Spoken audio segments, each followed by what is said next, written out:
welcome to the Singapore Indoor Stadium for finals day at the Li-Ning Singapore Open. Event number 6 on the 12 tournament OSIM BWF World Superseries. This the 25th edition of the Singapore Open, which started back in 1987. And in case you think my maths is wrong, there were 3 years where no competition was held. Well, the crowd are filing into this magnificent arena because we have a great lineup for finals day. There, briefly, you saw the whole list of the 12 Super Series tournaments throughout the year.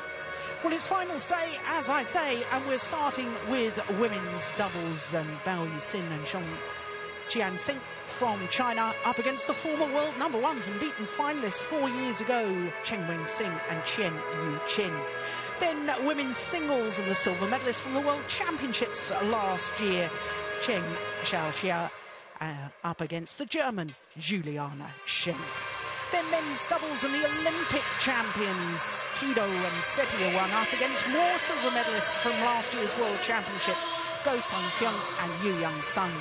Then mixed doubles and Ikeda and Shiota appearing in their first ever final of a Super Series tournament. They're up against last year's beaten finalists, Chen Hongling and Chen Wenxing. Of course, Chen Wenxing will be appearing in 2 finals this afternoon. Here she comes for the first of them. And our 5th and last final this afternoon is men's singles. Wang Zhiming in his first ever Super Series final up against the 2007 winner, Boonsek Ponsana, appearing in his 4th Singapore Open final today. What a record he's got in this tournament. So there, the women's doubles finalists. Bao Yixin and Chong Xianxin, 19 and 22 years of age, respectively. Well, she's going to be a busy lady, isn't she? Chen Wenxing and Chen Yuqin, her partner.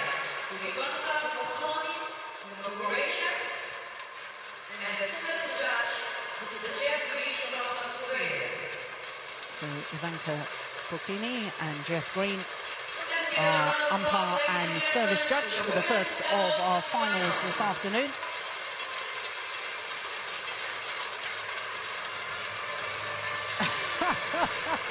Well, one of the little mascots there didn't want to give Chen Yuqin her racket back. She might need that for this all-important final. So Bao Yixin and Chong Xianxin against Chen Wenxing and Chen Yuqin. The pair from Taipei in the all-black kits. Pair from China, white shirts. The formalities of the toss of the coin conducted by Ivanka Procchini of Croatia. Well, this women's doubles, 2 pairs in the final, unexpectedly, because we have the number 5 and 6 seeds. Of course, the number 1 seeds, Fuji and Kakiwa, beaten by the Chinese, as you can see, in the quarter-final stage. And then they beat the 2nd-ranked Japanese pair, Maeda and Suetsuna, rather comfortably in that 2nd game. As for the pair from Taipei, where their last 2 matches have been hard-fought affairs. 3 games against Johari and Polly, the number 8 seeds, in yesterday's quarter-final. Well, they've met once before. That was in the final of the Japan Open last year. And as you can see, it was the youngsters from China that won on that occasion. And I can tell you, it was the most thrilling match. The pair from Taipei actually had 2 match points in that 2nd game, having won the first, of course, but then lost it 25-23, and quite frankly were so dispirited by the start of the deciding game that it was all really rather one-sided. But today is another day. And of course, as far as the pair from Taipei are concerned, they're vastly experienced. But look at the youngsters from China. Number 5 seeds, they've shot up 5 places in the world ranking this week, up from 10 to 5. World rankings published on the Thursday of every week. And their win-loss record for the year translates into this being their 4th final of the year. They have yet to win a title. So 6 previous tournaments, of course, for world rankings. Team competition also taken into account.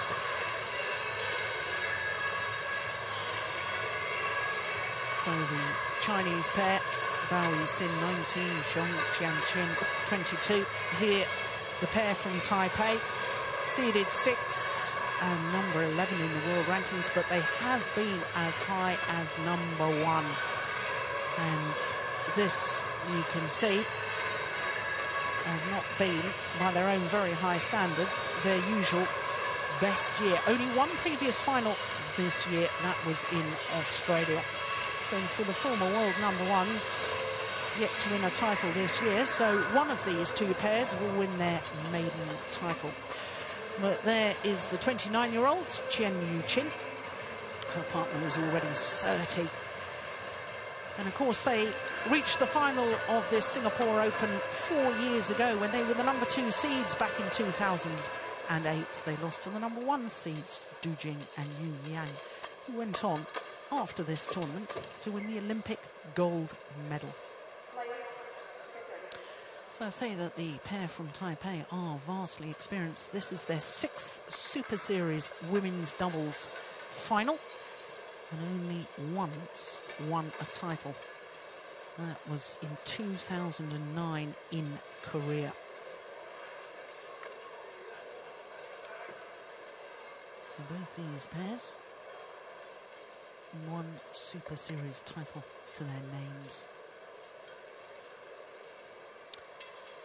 So, as I was saying a little earlier, our court officials, Jeff Green there from Australia, and Ivanka Kokini from Croatia, and our court officials from all over the globe.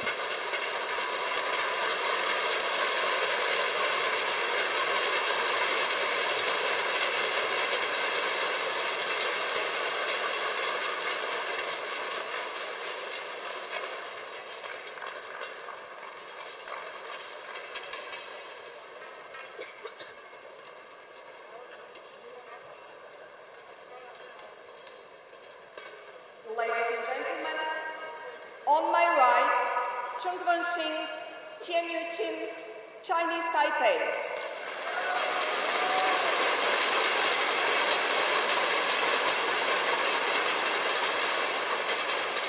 And on my left, Bao Yixin, Zhong Jianqin, China.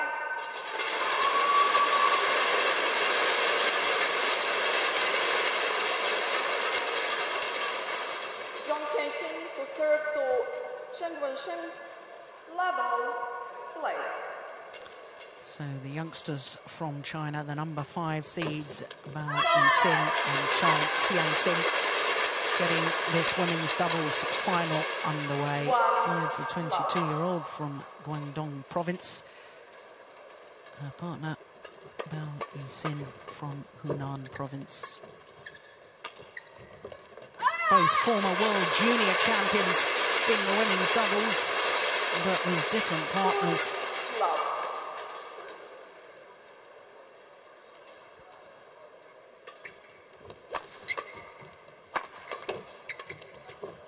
That is absolutely magnificent from Chen Wenxing. Service over, 1-2. Oh, how desperately they want to go one better than their final 4 years ago. But this really has signalled a return to form from the pair from Taipei, who I was saying have struggled by their own very, very high standards earlier this year.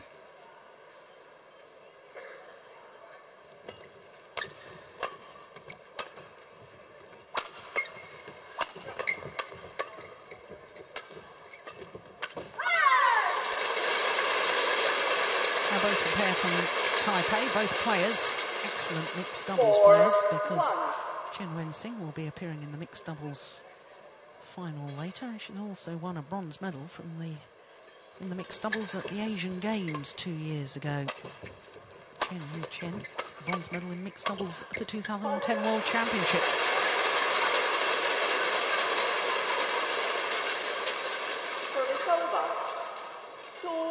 Now, if you've been with us earlier in the week and watched Chen Wen-Sing, you will know that she's had terrible problems with her serving. No confidence with the low serve. In fact, not much confidence with the flick serve, as we saw from that. But it's just an indication of how good the rest of her game is, by the fact that she's in 2 finals and yet struggling to serve.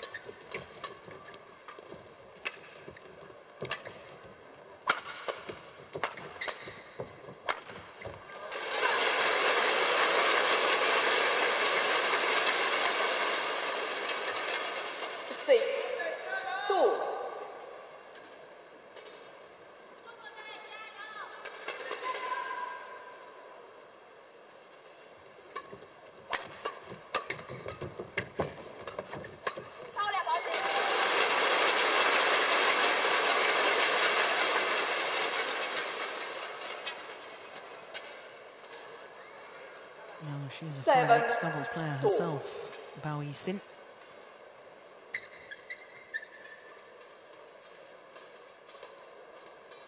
And there's been an excellent start by the youngsters from China.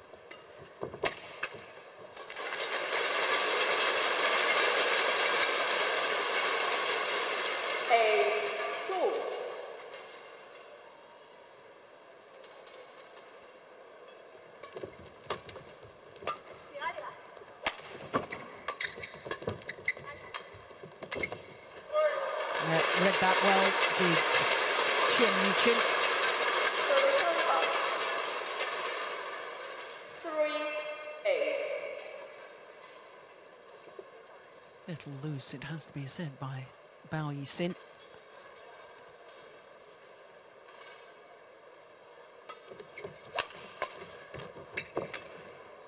Oh, super defence. Took it on the forehand side, did Chen Wen-Sing. Whipped it across court.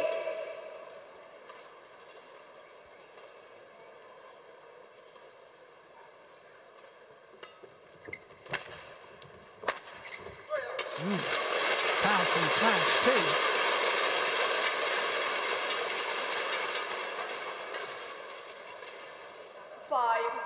This her third Singapore Open final. Because, of course, she was beaten finalist last year in the mixed doubles. So she'll play her third and fourth Singapore Open final today, will Chen Wen-Sing.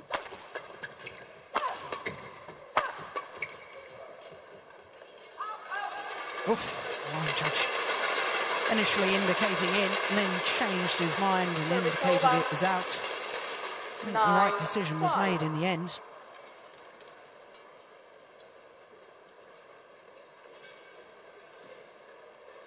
Yep, was just long.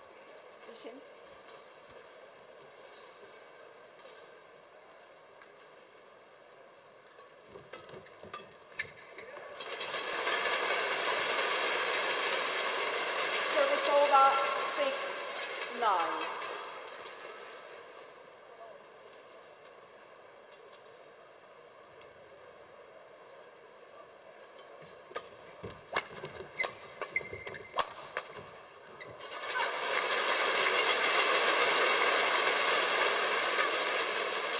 Service over 10-6.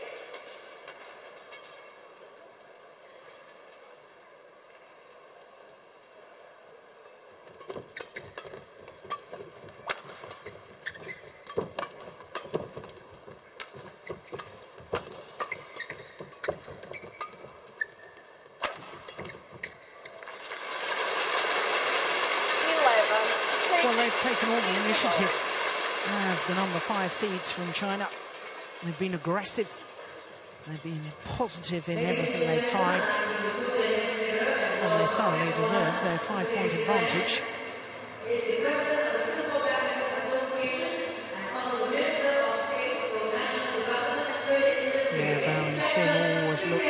forward to the net. That's their favoured formation.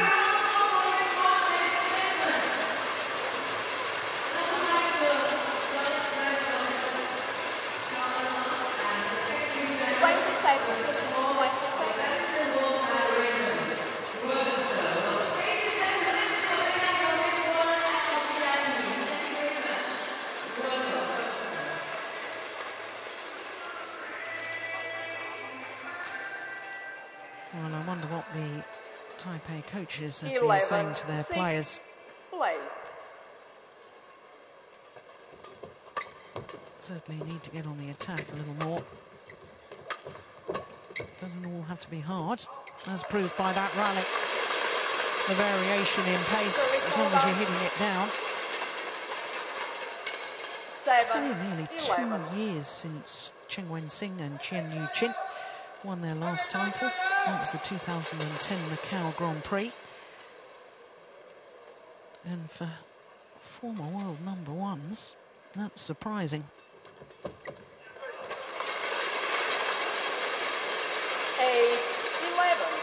Especially as they were world #1s last year. End of April. Dropped from that #1 position. Little discrepancy as to whether the shuttle should be changed or not.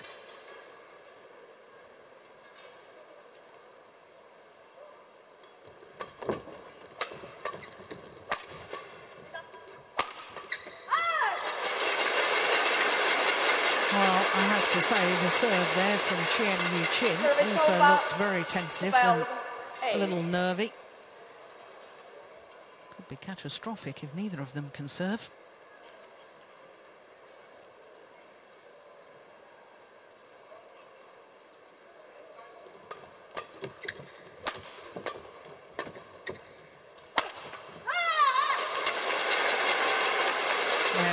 Good vision from Chong Xian-sing.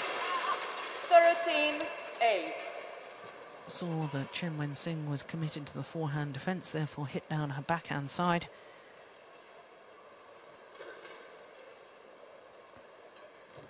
Oh, the lock in the net cord. Service over. 9-13.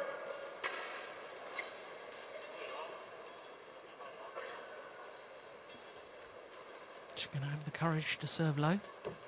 Yeah, wasn't bad.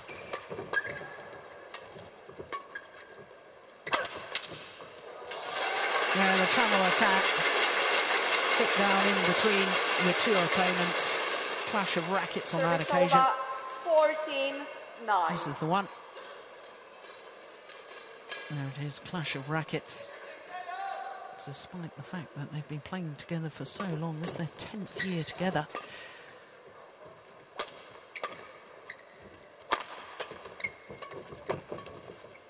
Oh, yes. Well, I said she likes to rush forward to the net. Does the 19-year-old. 15-9.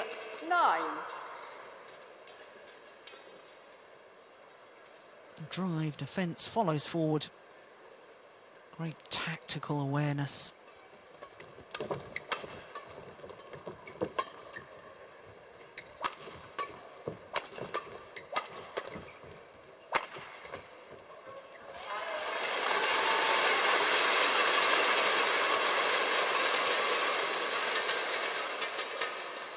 Service over.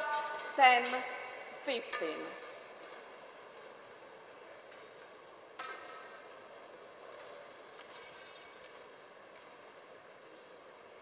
Settles herself down. Yep, throws in the flick.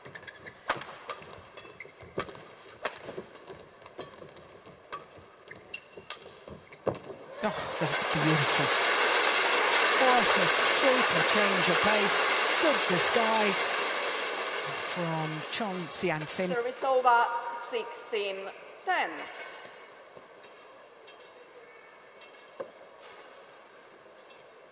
Yeah, heavy strapping on the left knee of Chen Yu-chin.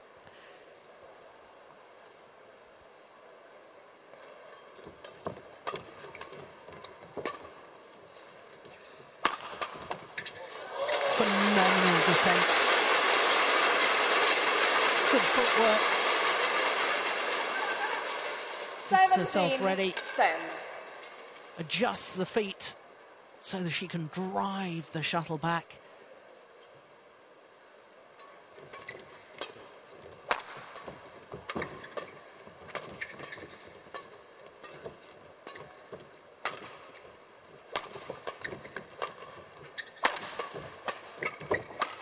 Yeah, all-out attack by the Chinese pair, and my goodness me, don't they look impressive. 18-10. Well, certainly in their semi-final yesterday against Maeda and Sutsuna, the number 4 seeds, I was very much singing the praises of Bao Yi-Sin and saying that I thought that she could develop into one of the most outstanding doubles players of the generation. Doubles and mixed doubles. There she is.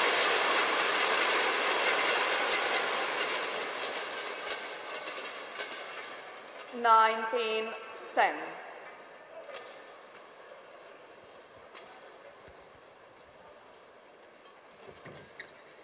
Error on the return of serve.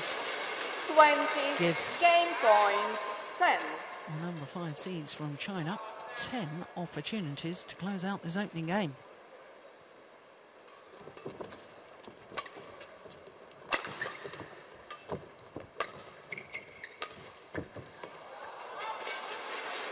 Service over. 11-20.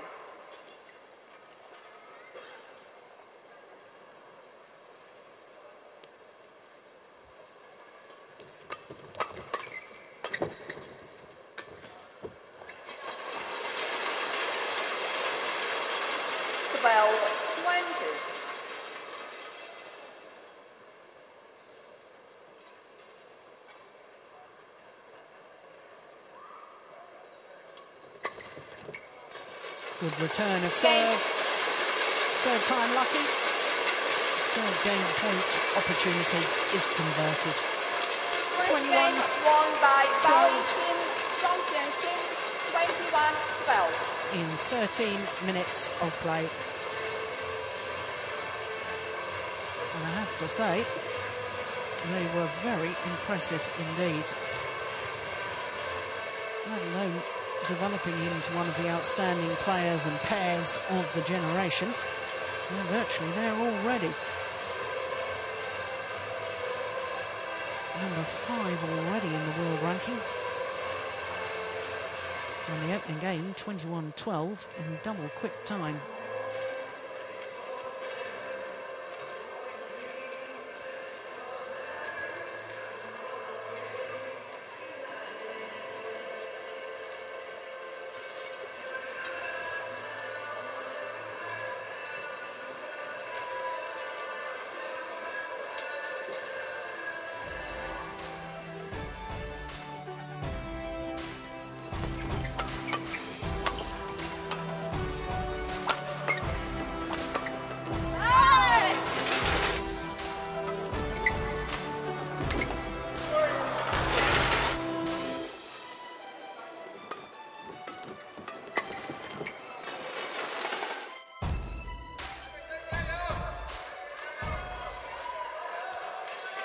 Well, will it be third time lucky for Chen Wen-Sing? This is her third final here in the Singapore Open. Two previous occasions, one mixed, one women's doubles, lost on both occasions. Well, they'll need to find some better form than they did in that opening game. And they want to take their first title here. 1-love.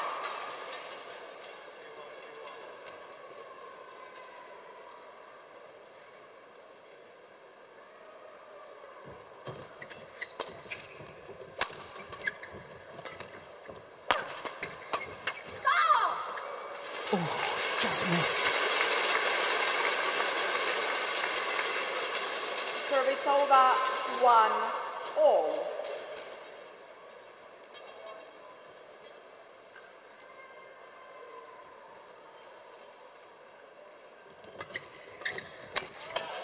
Yeah. saw that Chong Sian-sin was taking it on a backhand side, step forward to the net, Chen Wen-sing. And I think as far as the Taipei pair are concerned, it's what they've got to try and make happen more often. Get Chen Wen-sing to the front of the court, commanding the net area.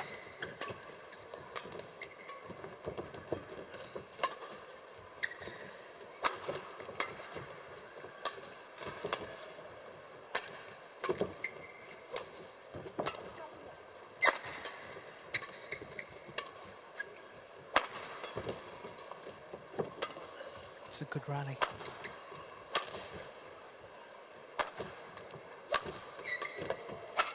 Yes, and that will give the Taipei pair an awful lot of confidence. A good, hard-fought rally like that, and they come out on top. 3-1.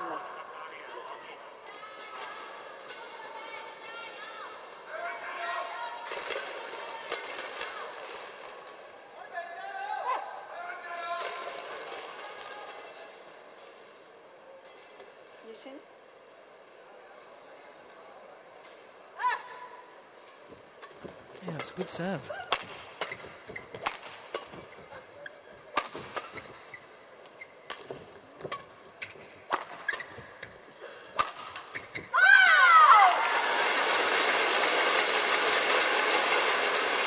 Yeah, and when you're smashing straight in doubles, there is the opportunity to follow in. 2-3.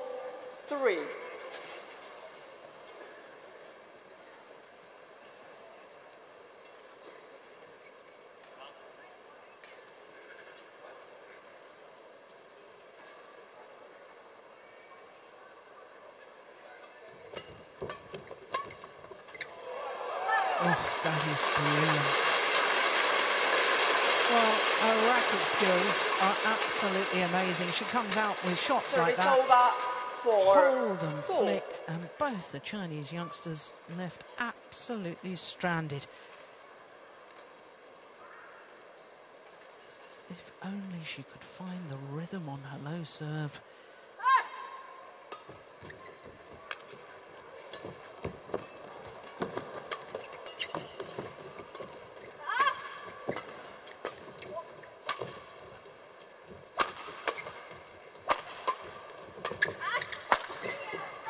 I don't know what the ends, but my goodness, they had golden chances early on in that rally.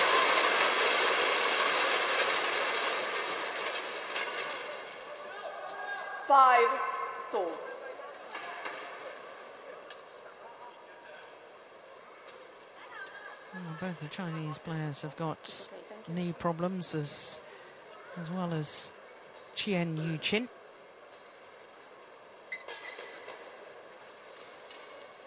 They do take a battering in badminton to the knees. All the twisting and turning, lunging forward. Oh, that's well played from Qian Yu-Chin.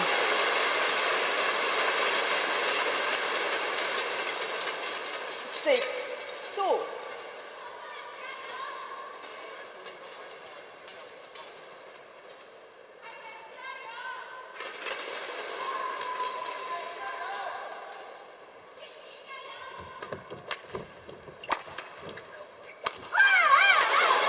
Easy put away in the end, and this hit came off the frame of the racket. Just popped up nicely, that one. Easy put away. 3-6.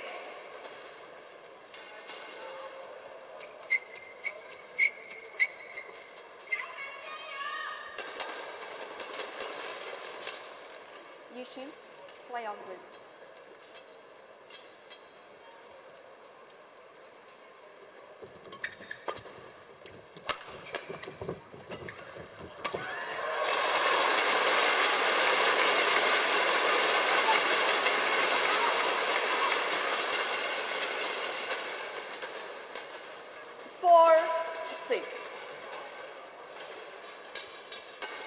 Well, you can't give her a half chance, can you? She'll pounce on it.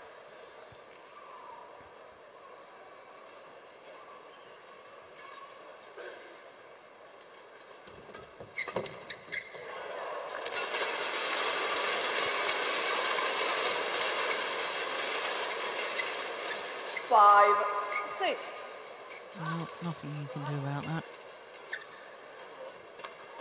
Net cord like that, you've got no chance of returning. And the number 5 seeds now just 1 point adrift.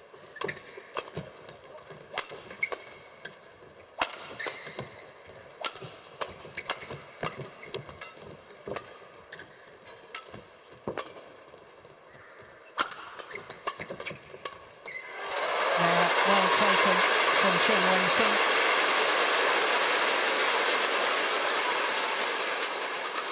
Service over. Playing that round the head shot, that was remarkable. When you hit the net, to have the flexibility and the timing to be able to play that. Most players have to play that backhand.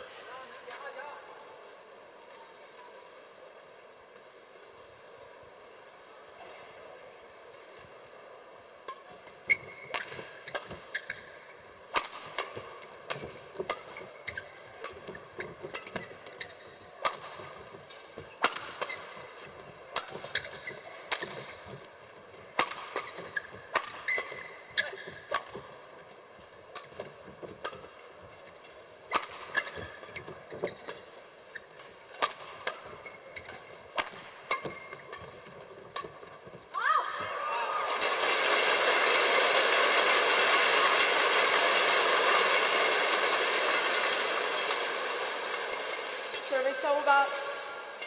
6-7.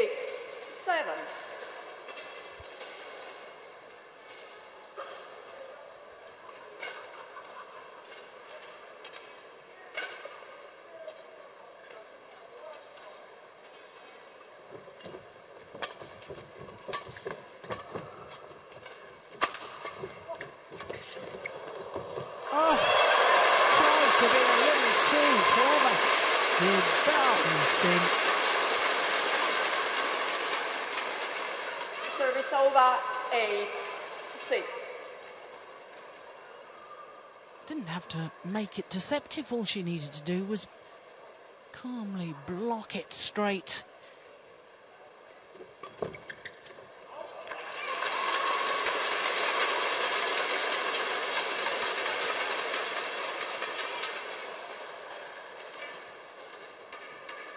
Nine, 6.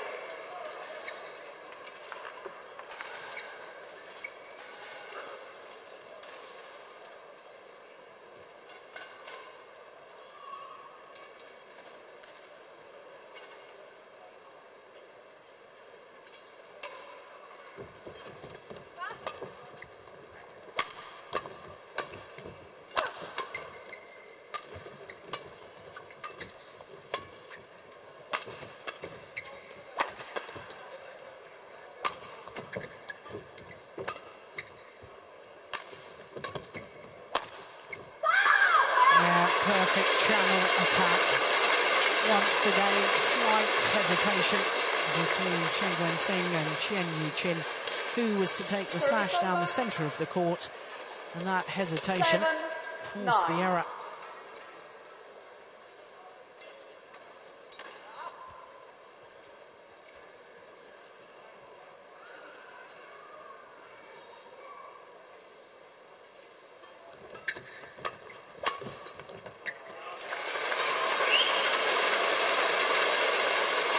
Good placement of the smash. Service over. 10-7.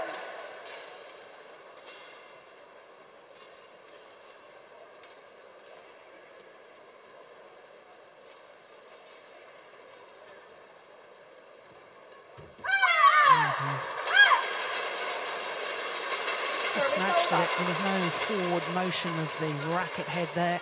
8, certainly not 10. enough. Yeah, just sort of flaps at the shuttle.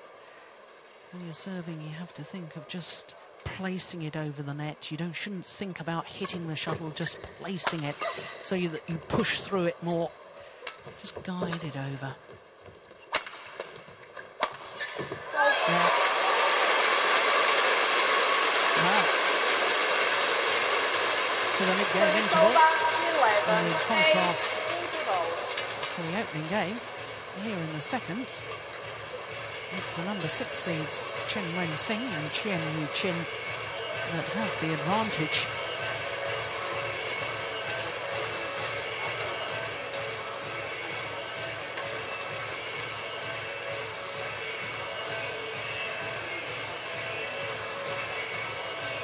Well, there was about 6,000 people in yesterday and for quarterfinals day.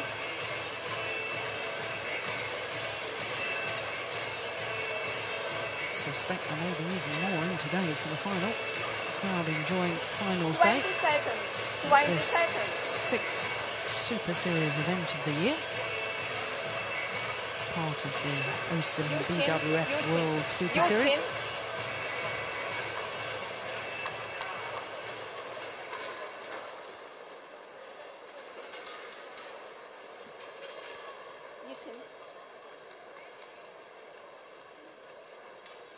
What's the umpire? 11-8. Play. I'm not quite sure what she was trying to say to Qian Yu-Qin. The play resumes.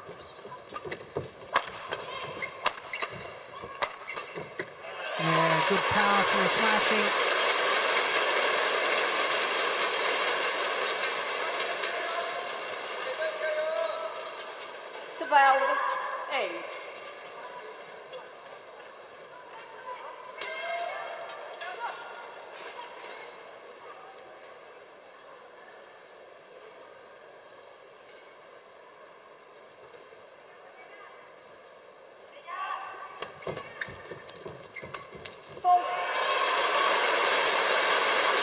As soon as she gets forward, Chen Wen-Sing does have a dramatic effect on the outcome of the rally. 5-point advantage now. Oh, it's called out.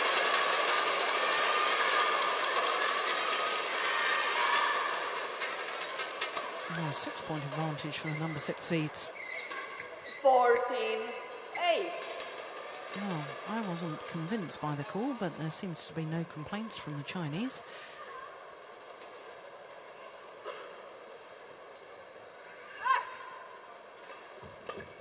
Better serve. That one lands in. Service over. 9-14.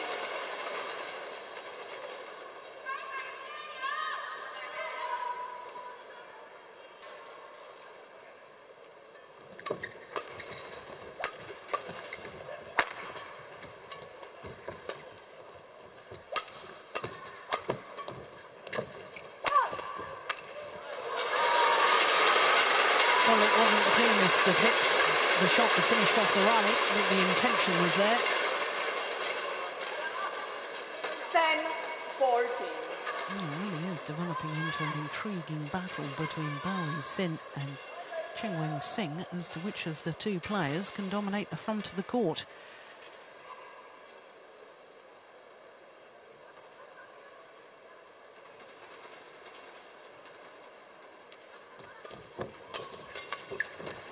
That's wild. Over-ambitious.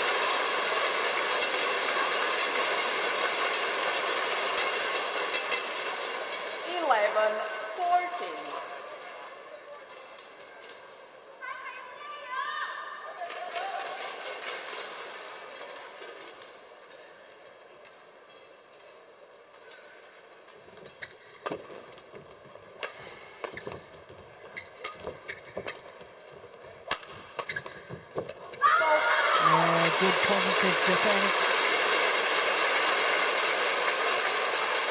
from Tianxin. Keeping it flat over the nets, deep into the forehand corner. And they close the gap to just 2 points.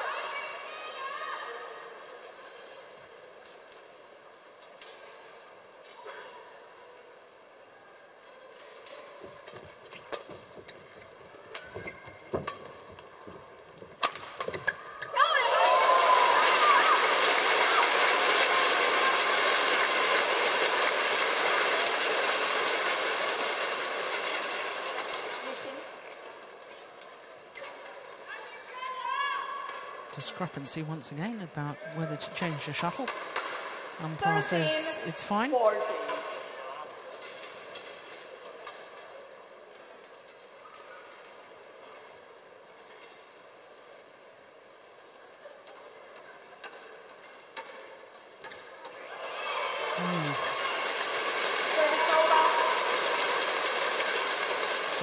She changed the shuttle now. 15. It's all part of the psychological games that go on nowadays in sport.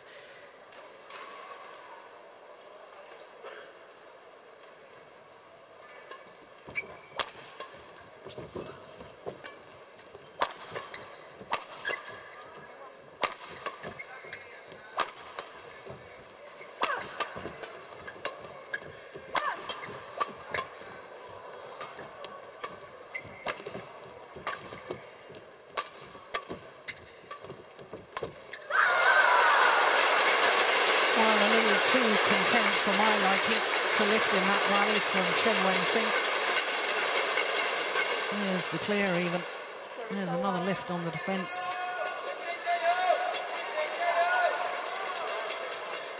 14, 15.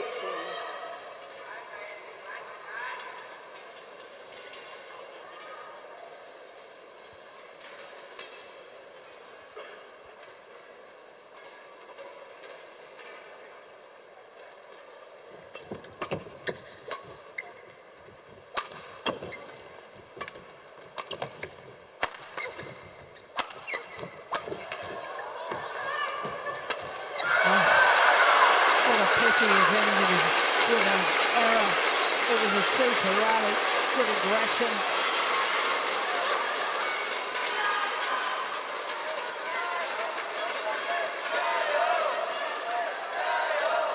And the youngsters from China have drawn back level.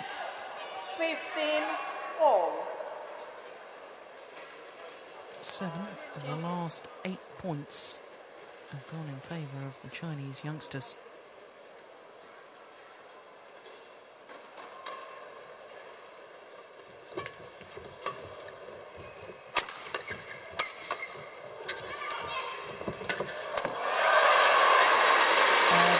Change of pace on the attacking shot.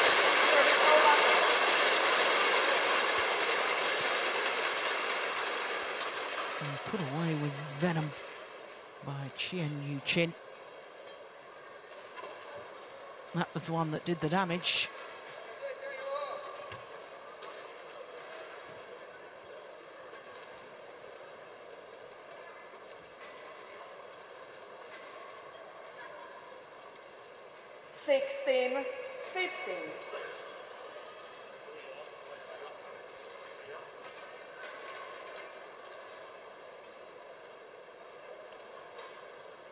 Play on, please.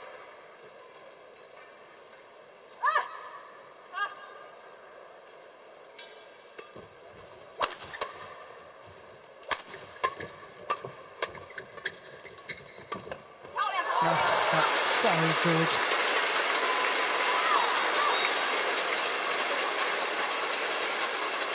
A real lesson in how to turn defence into attack. Service over, 16 all.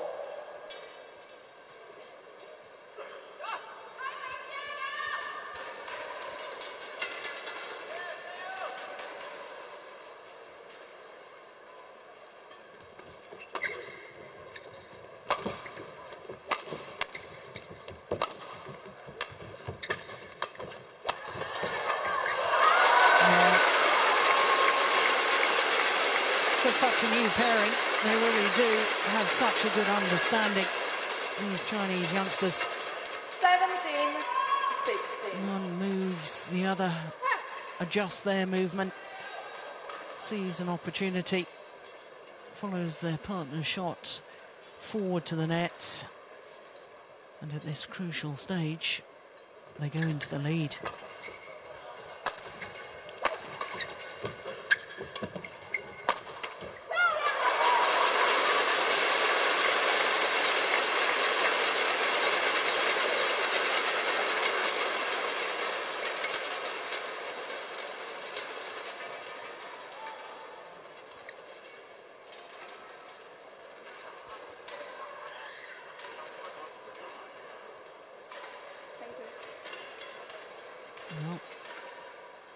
3 previous finals this year for the Chinese pair.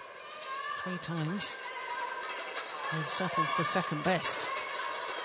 They're 3 points away from their first title of the year.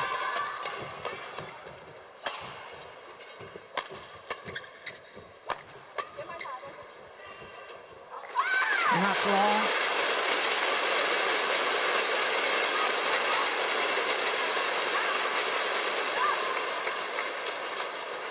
Oh, this is extraordinary. 16. 11 of 13 points have just been won by the Chinese pair.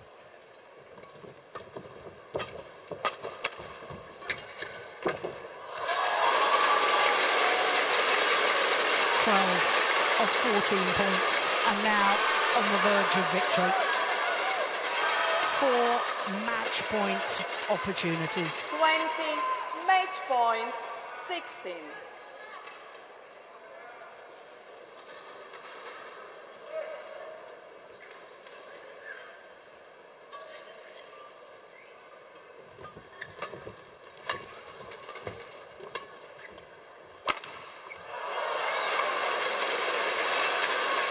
Well, 1 match point has gone a-begging. Service over. I'm just trying to calm myself down. 17, 20.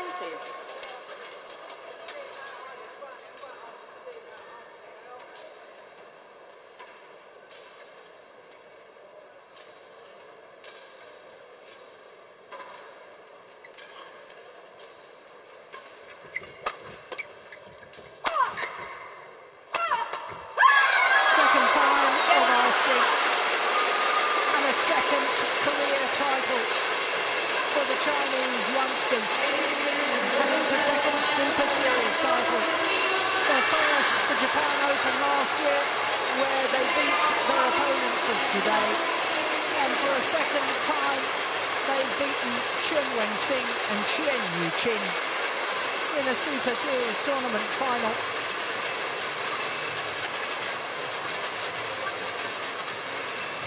Match won by Paris team, Zhang team, 21-12, 21-17. Umpire confirms the score, the moment of victory. Absolute delight by the Chinese youngsters. Perhaps a little bit of a shame they didn't thank their opponents before going to celebrate with their coach. But there is confirmation of how they've won the Singapore Open. 21-12, 21-17 in 39 minutes.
So, of course, the prize presentation for the women's doubles coming up in just a moment.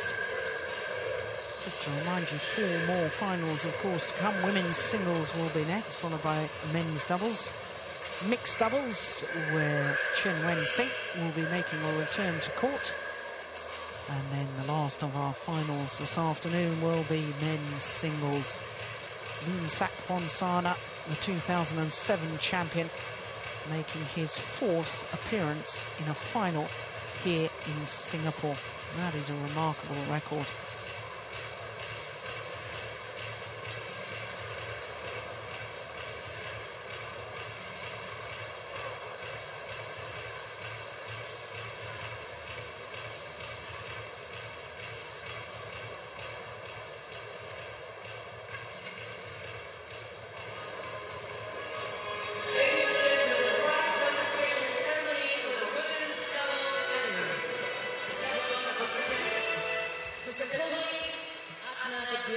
Managing Director of OSIM Corporation, and Mr. Li-Ning CFO of OSIM International Limited. Firstly, we'd like to present a memento to the women's doubles finals match umpire from Croatia. Ladies and gentlemen, Ivanka Pokoni.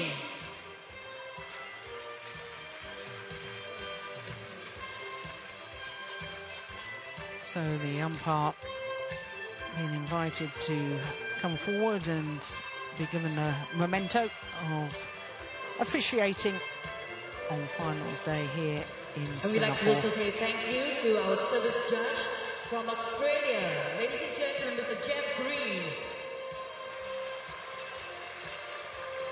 And now Jeff Green, who acted as the service judge, also receives a memento. Ladies and gentlemen, the runner-up for the women's doubles, representing Chinese Taipei, Chen Wen-Xin and Qian Yi-Chen. I would like to invite the winners to stand on the podium. Let's welcome our runner-up. I would like to invite Mr. Tony Adnan to present a plaque. So for Chen Wen-Xin and Qian Yi-Chen, second time here in Singapore that they've had to settle for second best. Beaten finalists 4 years ago in 2008, and sadly for Chen Wen-Xin, third time that she's had to settle for second best. Beaten finalist in the mixed doubles last year. Can she make amends in the fourth final this afternoon? Mixed doubles final, of course, again for Chen Wen-Xin.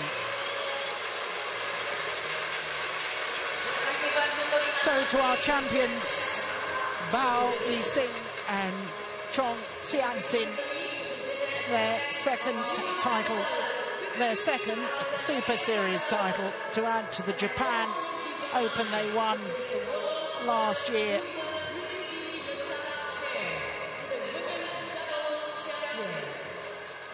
Well, I'm pretty certain we will see them on the top of the podium many, many more times to come.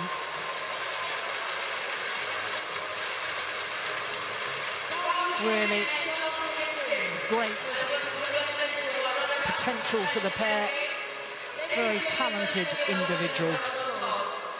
And the way they played in today's final, they thoroughly deserve the accolade of being the champions.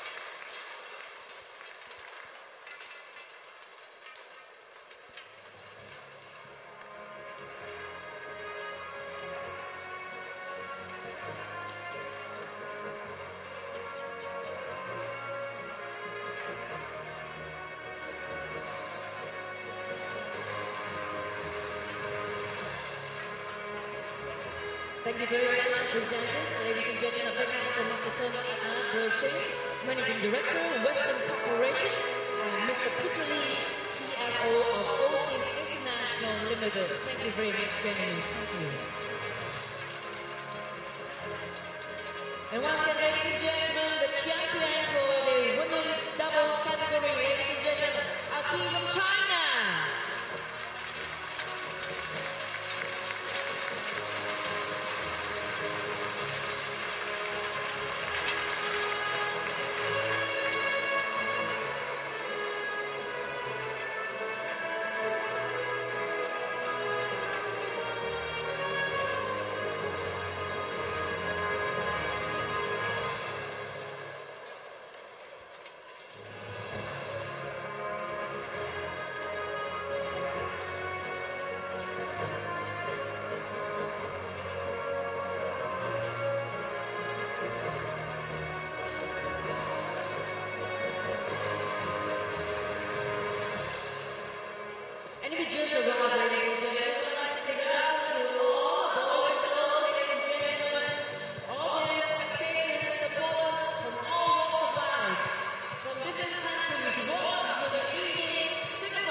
is the Women's Singles Finals.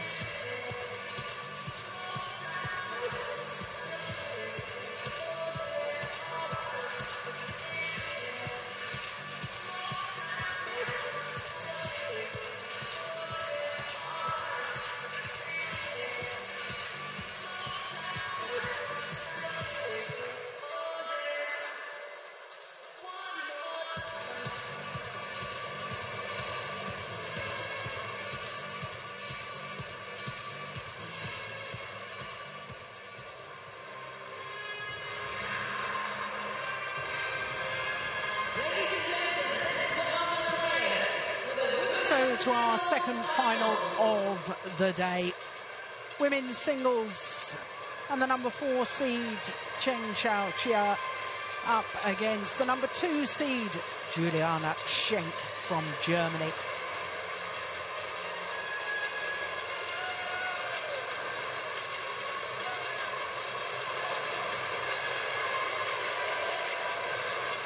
Well, a little mascot there wanting to lead Chen Xiaoqia onto court very swiftly.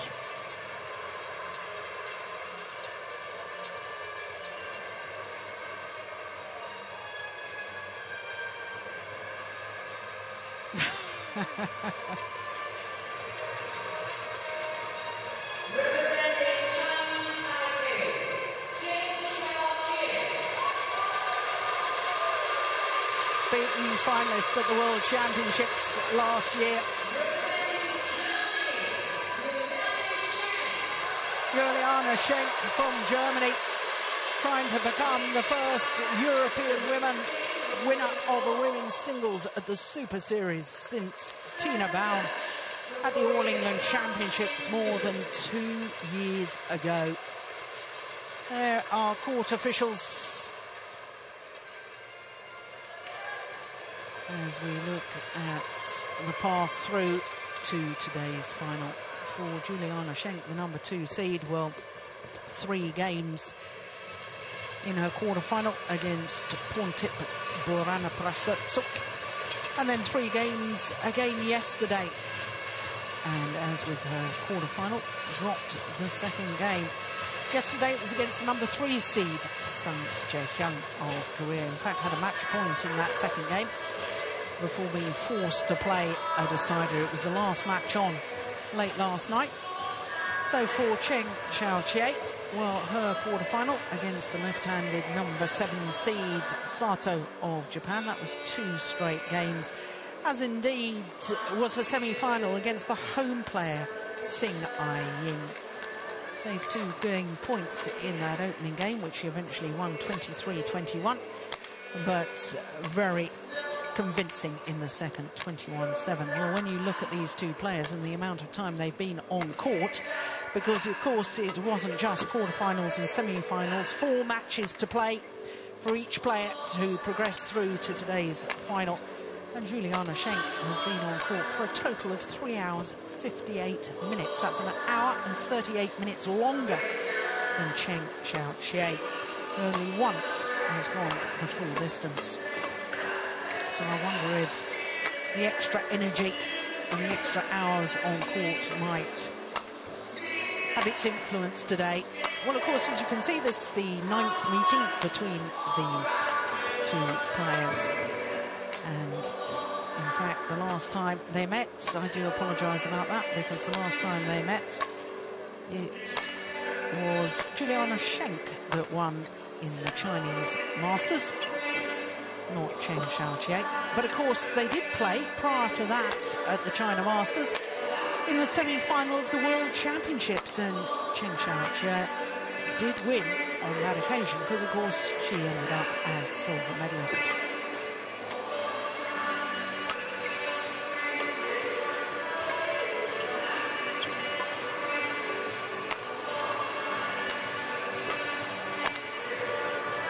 So there is Chen Xiaoqia, number 4 seed, 13 in the world ranking, down from 11 last week. And all square as far as the win-loss records for the year are concerned. Previous to this tournament, the best she'd done was one quarter-final for a World Championship silver medalist. And that, by her own very high standards, is a little bit disappointing. For Juliana Schenk, number 2 seed, number 6 in the world ranking, up 1 place from a week ago, and in fact 6 is the highest she's ever been in the world rankings. This, for Juliana Schenk, is her 4th Super Series tournament final. Previous 3, she's lost all 3 of them. So for both these players, one of them today will win their maiden Super Series title. Germany have never won a title here in Singapore. Could it be Juliana Schenk's year to break that duck?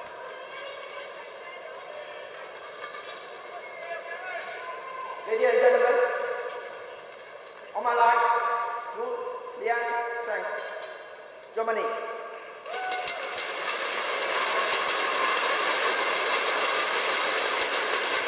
On my left, Deng Xiaojie, Chinese Taipei.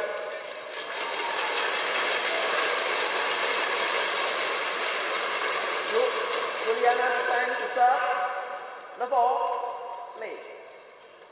Richard Ting from Singapore, our umpire, calls for proceedings to start.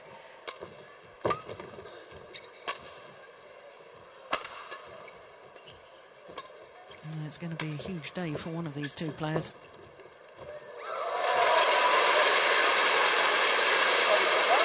One of them will win their first Super Series title, and a first Super Series title here in Singapore for the country that they represent.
Quite a contrast in the styles of these two players. Juliana Schenk really is a terrific worker on court, uses her physicality, get the shuttle back, works so hard. It's not to say, of course, that Chen Xiaoqie doesn't work hard too, but she's far more naturally gifted with the racket. Beautiful racket skills.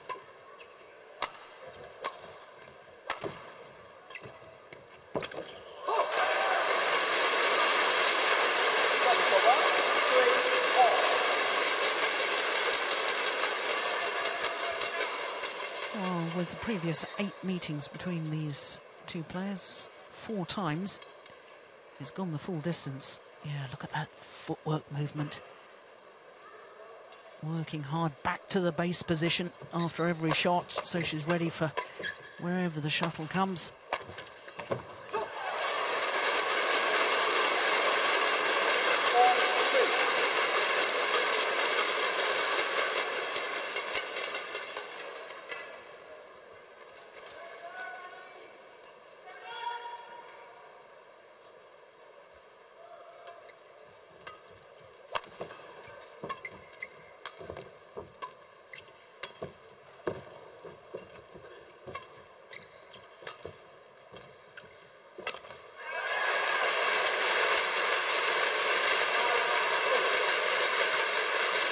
tight net shot. Gave the shuttle a fair amount of air. But it was very, very tight to the net. And look how she moves forward, threatening.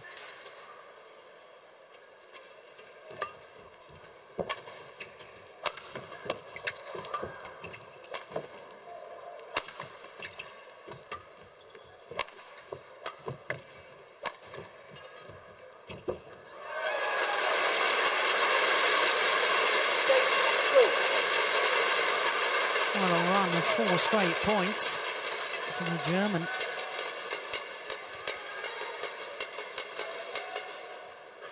Of course, she was beaten finalist earlier this year at the India Superseries event. Lost out in the final to Li-Ning of China.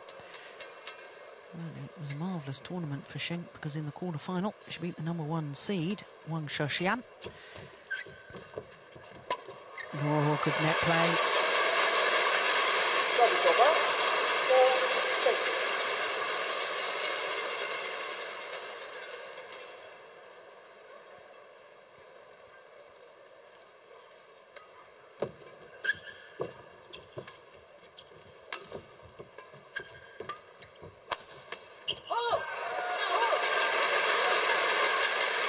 Good use of the body smash.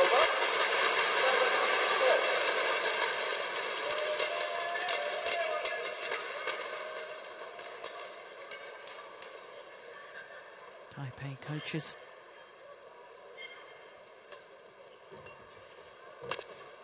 Rana Schenk here without a coach.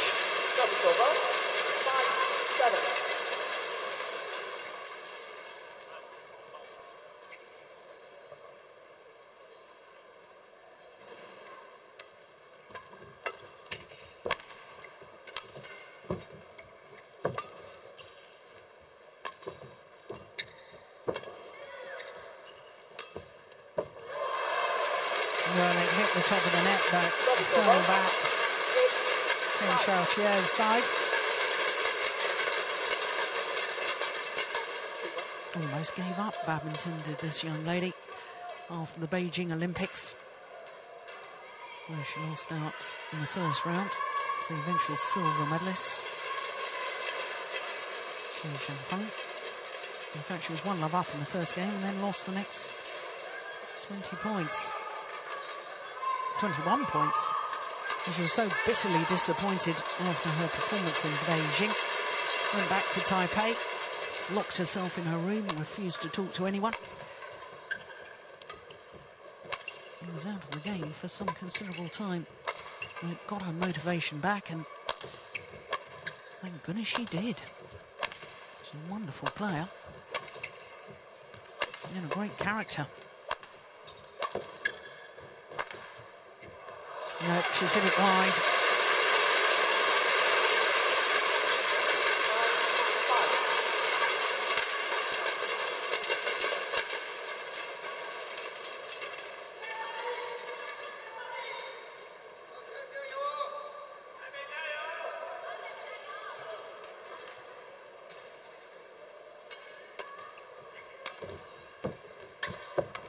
Oh, that's beautiful skill.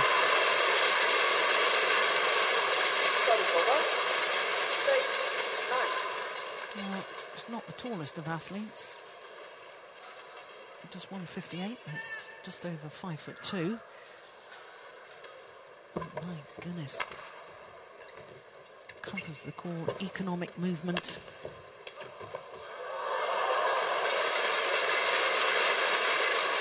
And great deception.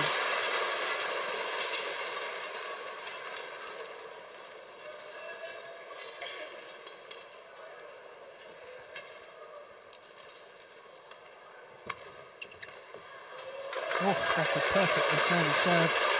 Right into that deep backhand corner.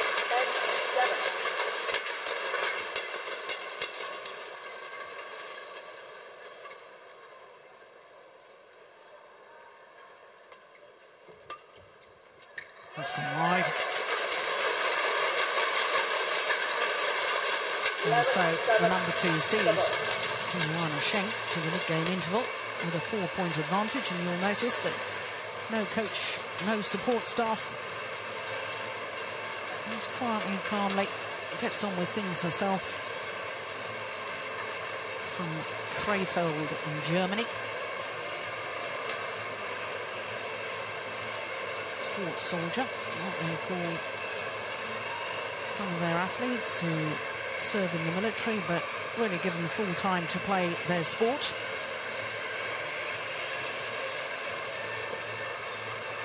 Ready, second. Ready, second.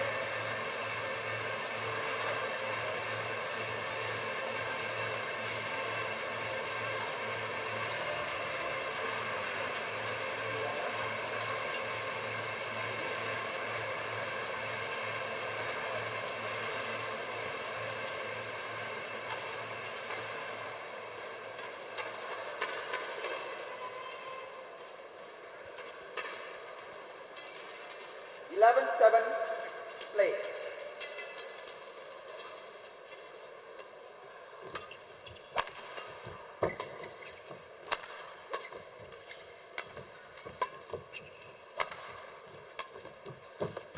Oh, that's lovely.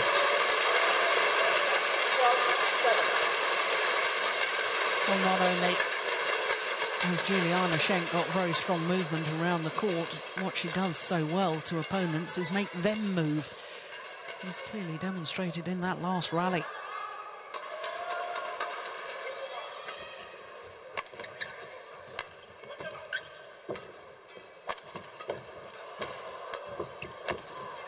Oh, my goodness, this is good.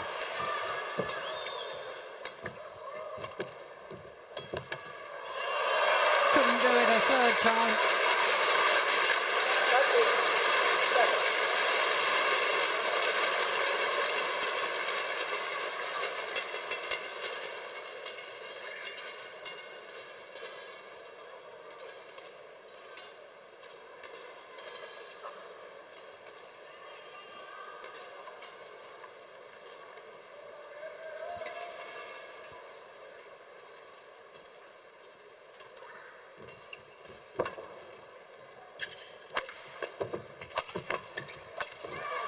All-out attack by Chen Xiaoqie.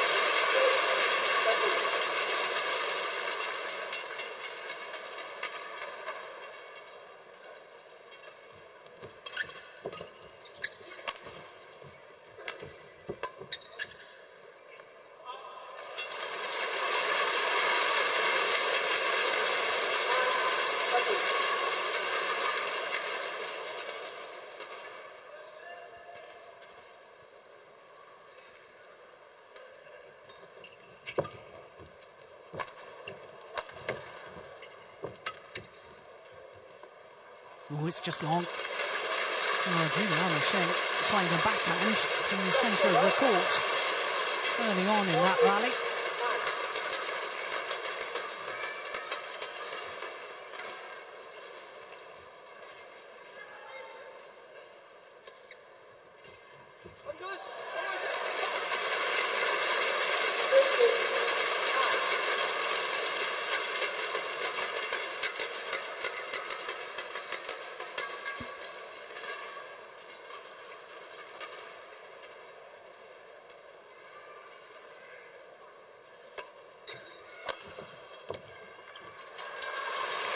Yeah, it's good placement of the smash, not the most powerful.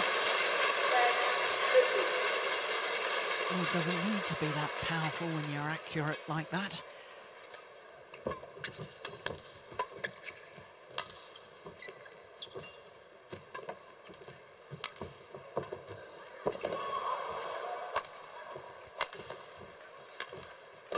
Oh my goodness.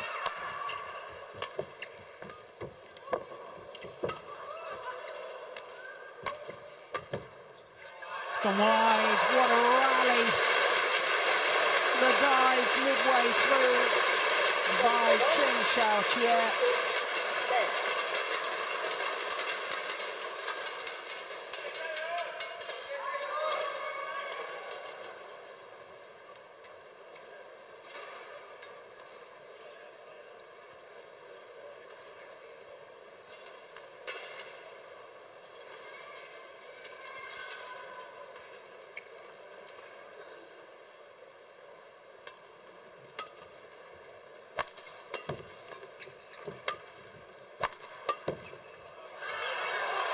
Another one goes wide. There's a sideways drift in this magnificent arena, as well as a lengthways drift. And there, a clear indication that sideways is going from right to left.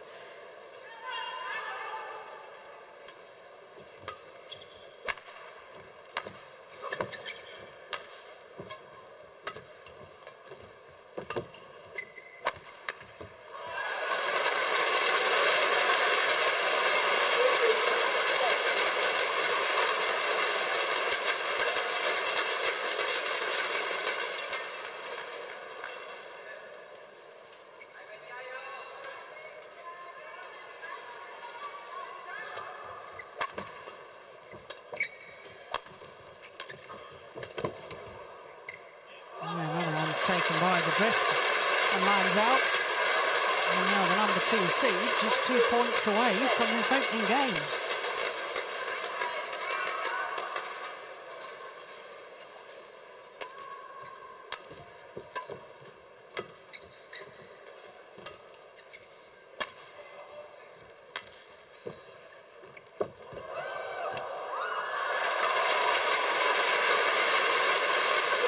Awfully casual with the final shot.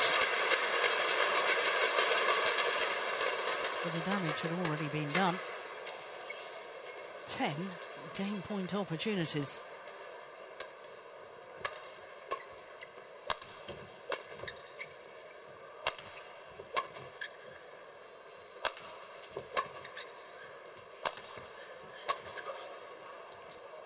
Going wide, yeah.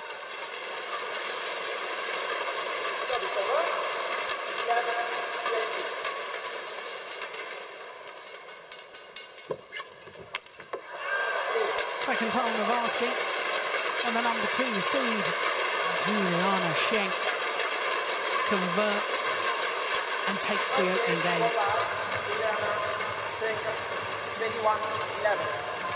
21-11 confirms the umpire. 15 minutes of play to secure that opening game.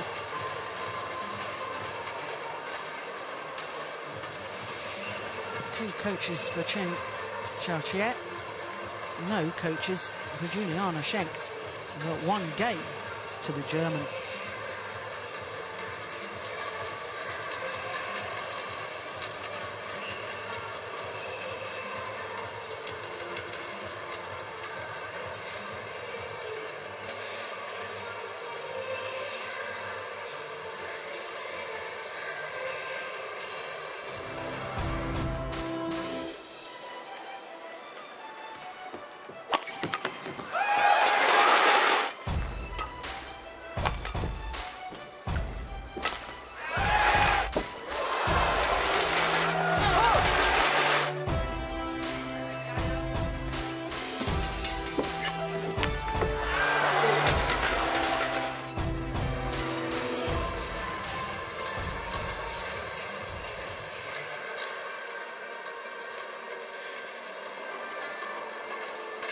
Oh my goodness me, lots of instruction being imparted to Chen Xiaoqie. Well, Juliana Schenk just left to contemplate the situation on her own.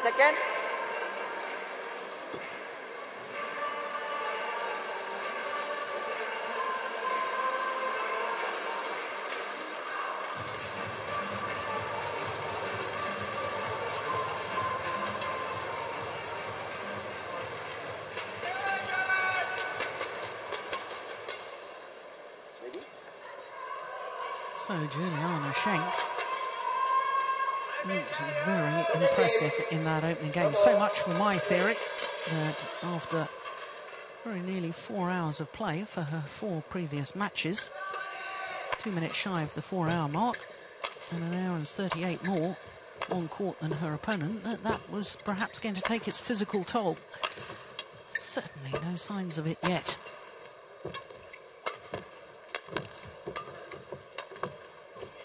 Overdone it.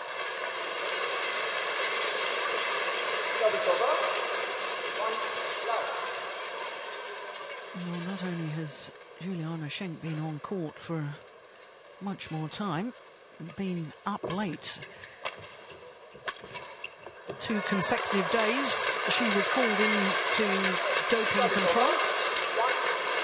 And I understand that it was kept quite late at the stadium before she was able to do what is required.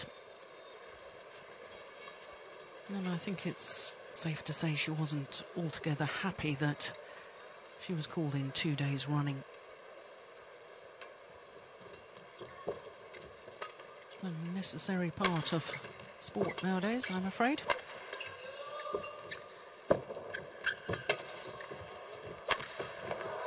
Yeah, good work.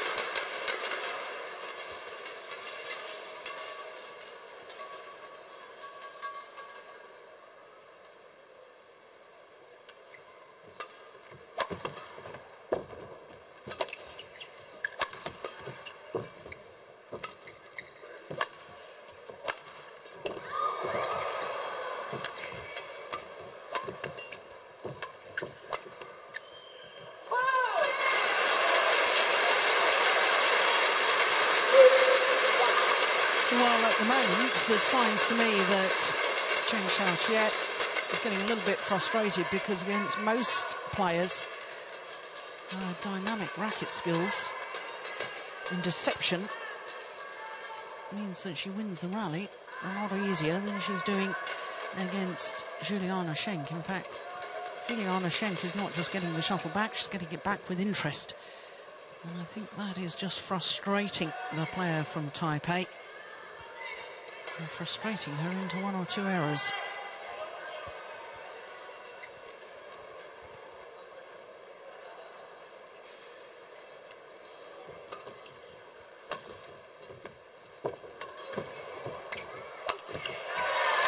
Yeah, it was a tight net shot that did the damage. Safa to set up the rally.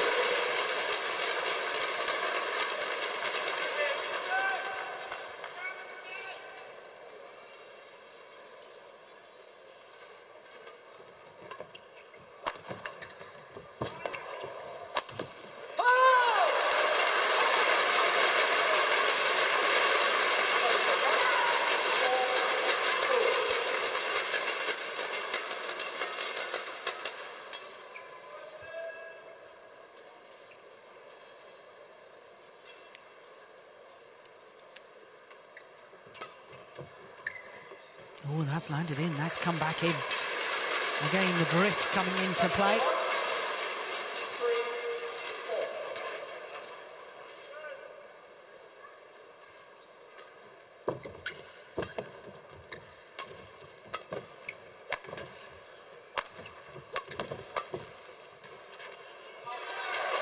That one's long.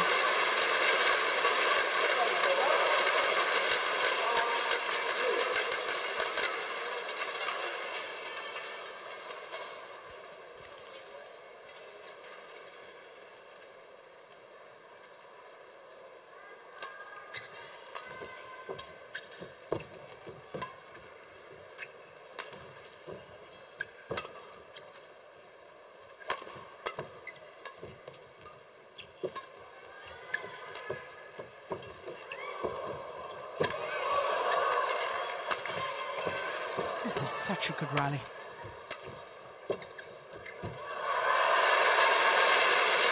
Well, the longer these rallies are extended, the more I think it will favour Chen Xiaoqiet. Because surely, at some point, despite the fact that Juliana Schenk is in great physical condition, great athlete,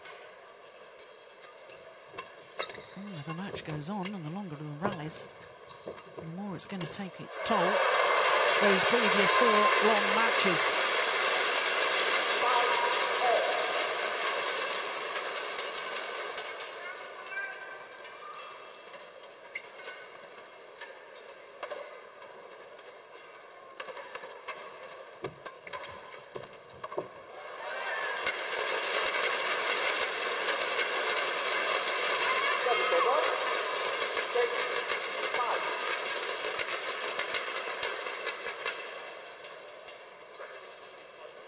Well, I'm not surprised she's taking a moment just to towel down.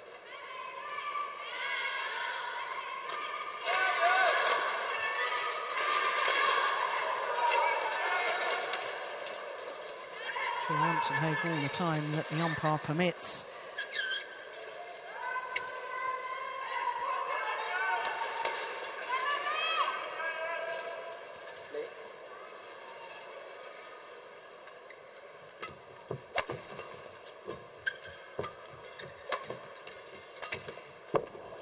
Oh, finds the line, that's beautiful. Service over, 6-all.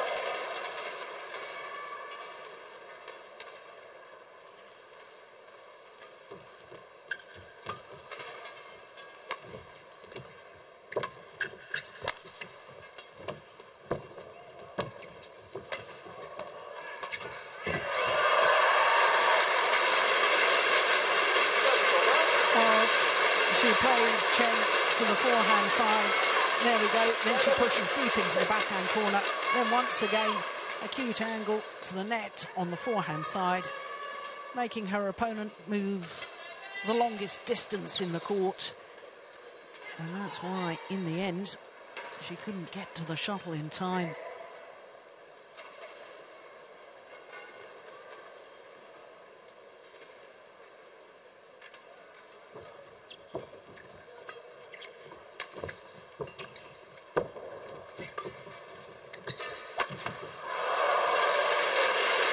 Goes down as a missed opportunity.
The first really tired-looking shot from Schenk. 29-year-old German, not really getting behind the shuttle.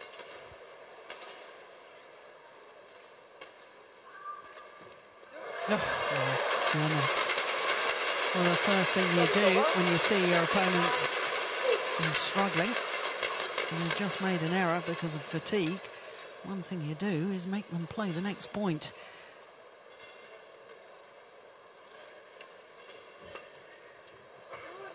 Well, that's two gifted points without Juliana Schenk having to play the shuttle apart from one serve.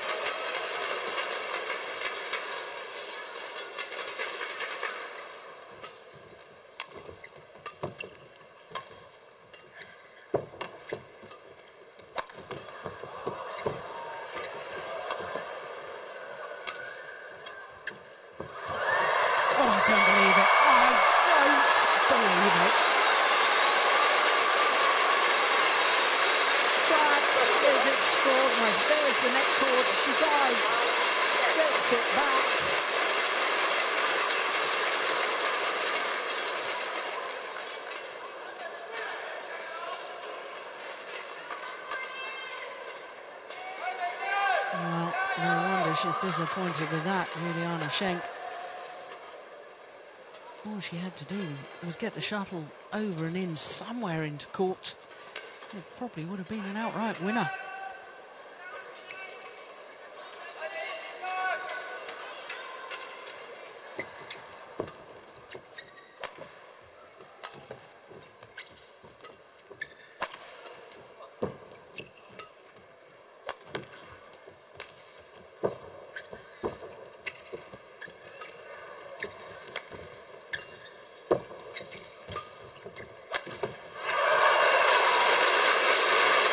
it's all level once again.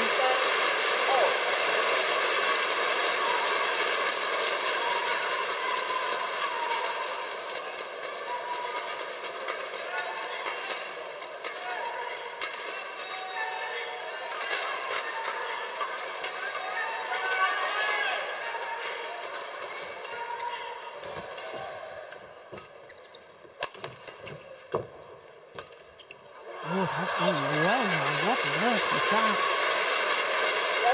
Seemed to impart topspin on it.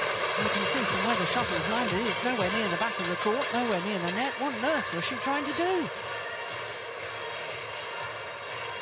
Well, what it does is gift the advantage at the mid-game interval to the German.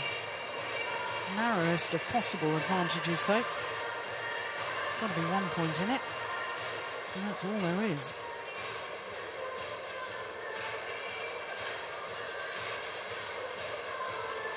Twice silver medalist at European Championships, Schenk. World Championship bronze medal. This her fourth Super Series tournament final. Looking for her maiden victory. But so too is her opponent.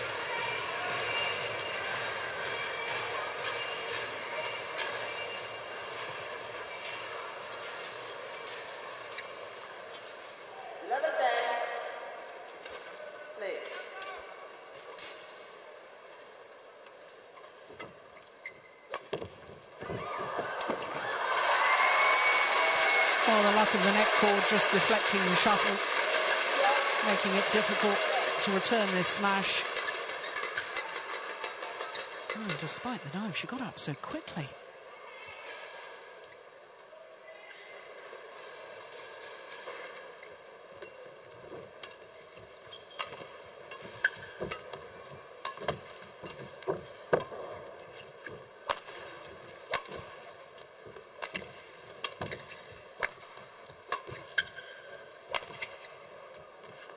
Oh, that's good judgment. Lets it drop long.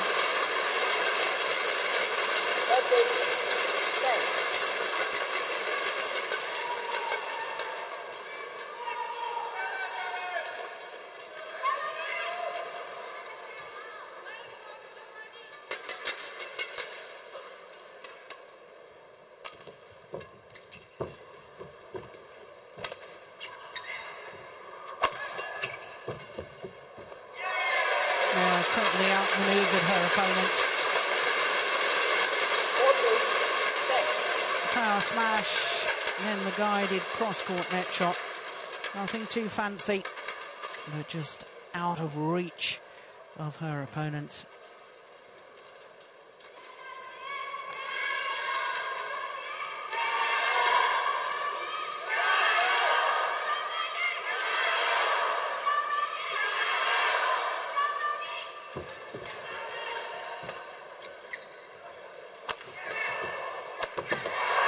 Good aggression.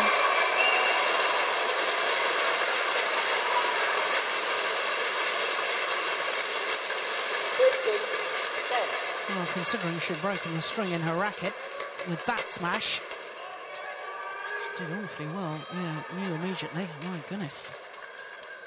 At least a couple of strings went in that.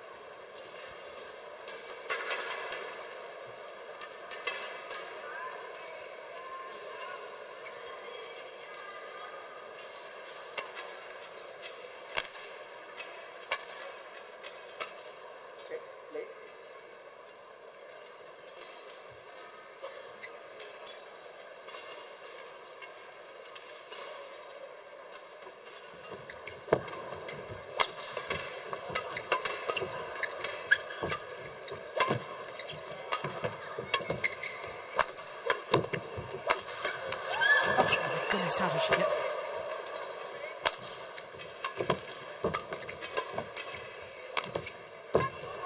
Oh, it's just wide.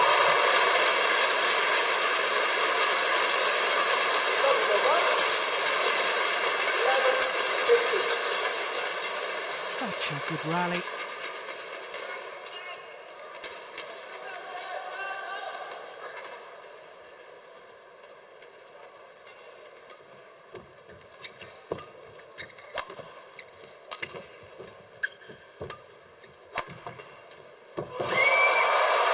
back of the net cord this time, favouring Chen Xiaoqie. 12-50.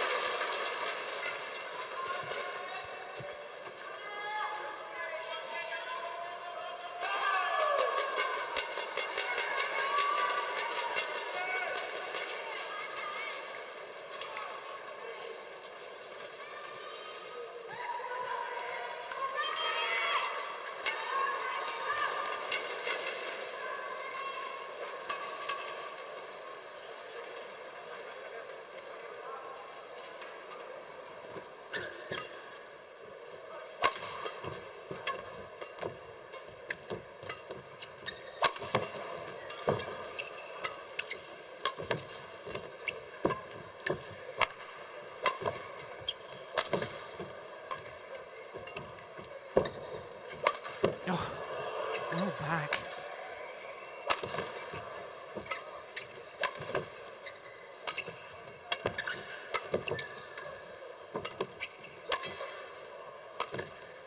What a good rally.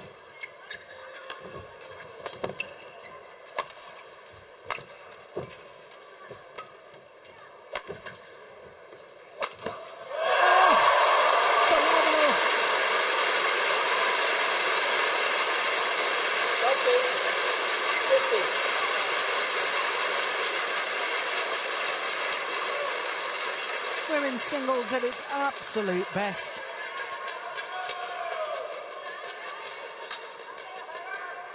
Final smash. Played with accuracy, but we'd had tight spinning net shots, power play, deception.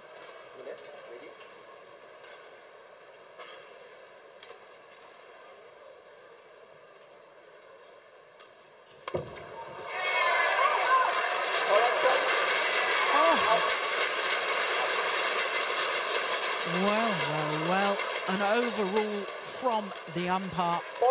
It was called good by the line judge.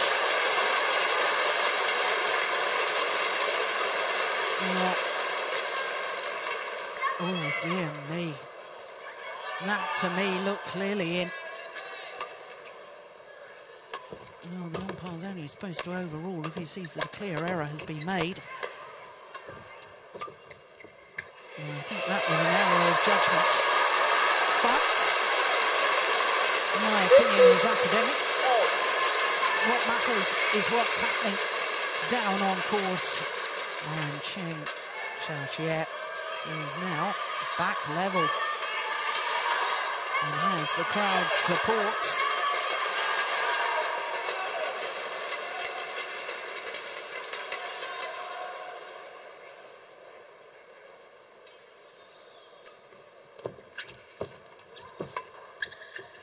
Good lift.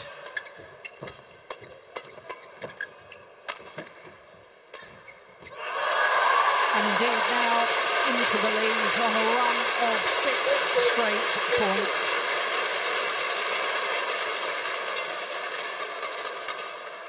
And now the exertions of her previous 4 matches now beginning to take their toll.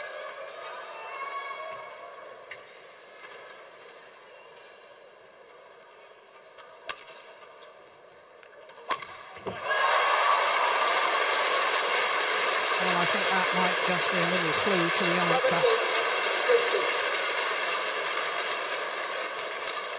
7 straight points.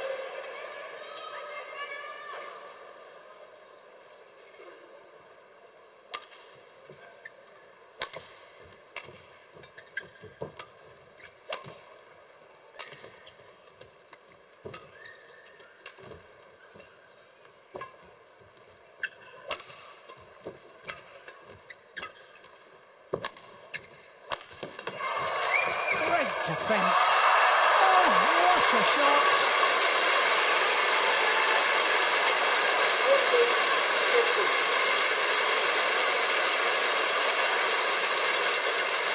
Well, the body language there of the German will be concerning to her fans. Amazing defence. And then just as calmly as you like, Chen just flicks over her head. Oh,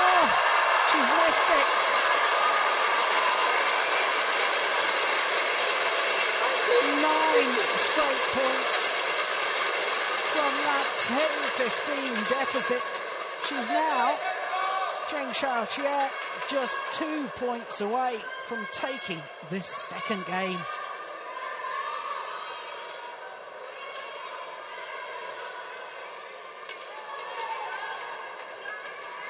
And no doubt she's in buoyant mood now.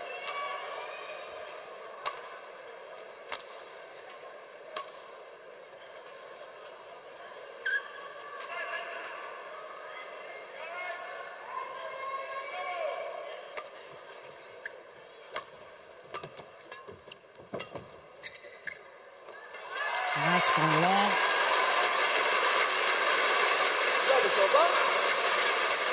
And that error gives hope once again to the German.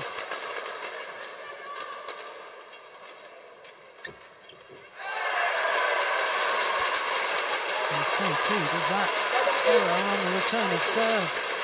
Goodness me.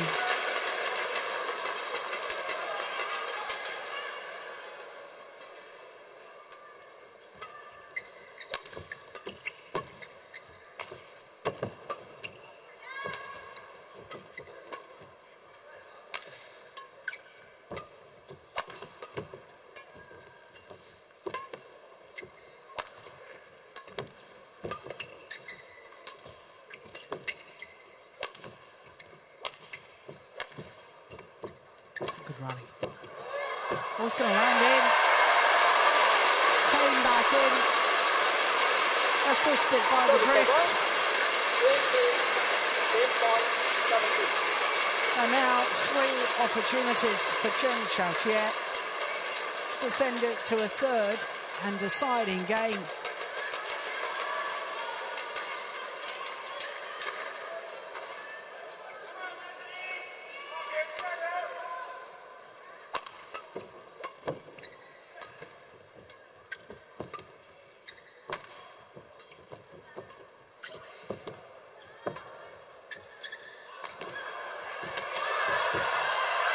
She's missed it. The agony of the frustration.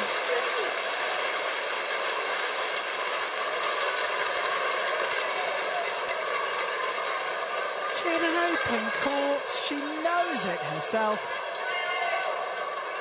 Why go for the complicated shot?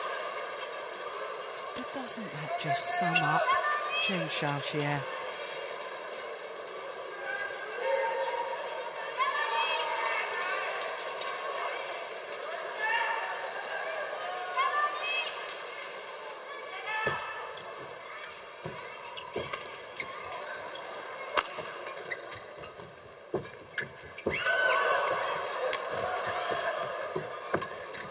Oh, that's a good shot. Oh!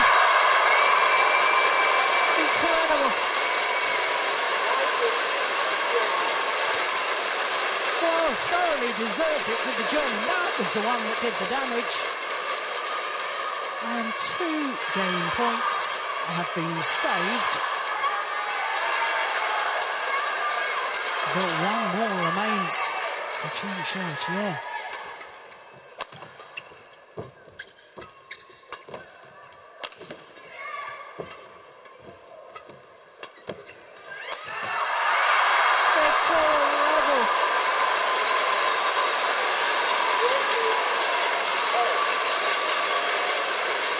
Extraordinary match this is turning out to be.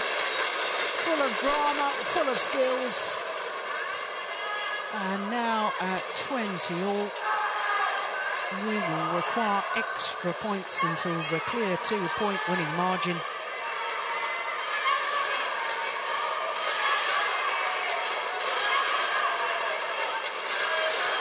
How Zheng Xiaoqie might live to regret that open court where she tried that cross-court net shot and made the error.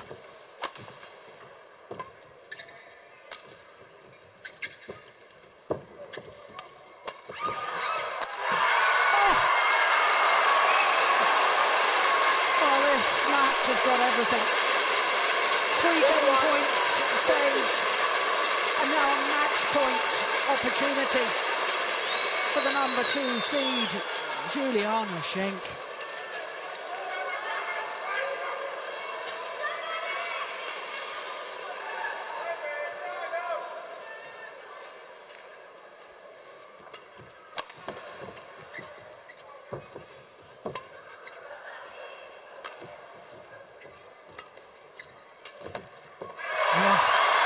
Drop shot into the nets. And Schenk shall check. Come back. Sigh of relief. Goodness me. 21-all.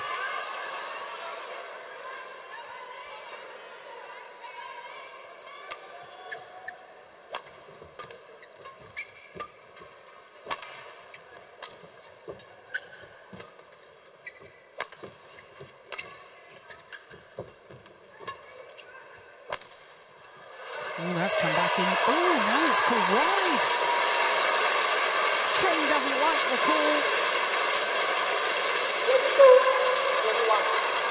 I think in the end, it was probably a correct call. Oh, my goodness. I don't believe it. The umpire has overruled.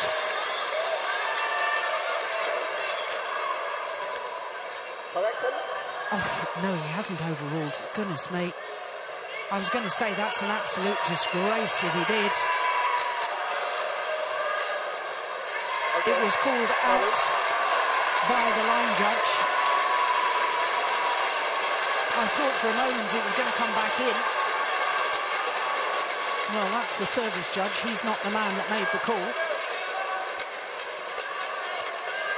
So now, a second match point opportunity for Juliana Schenk.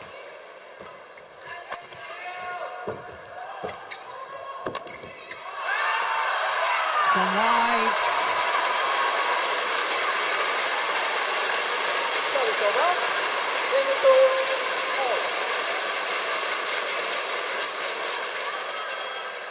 Yeah, she's pleased with that.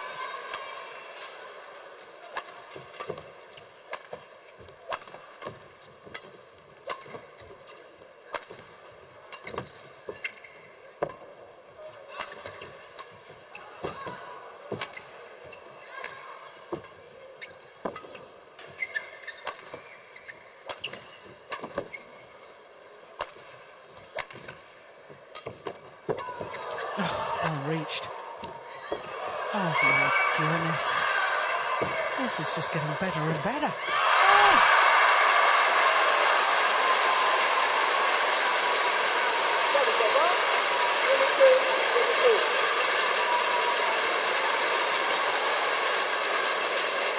Both players taking the opportunity to towel down a grueling rally.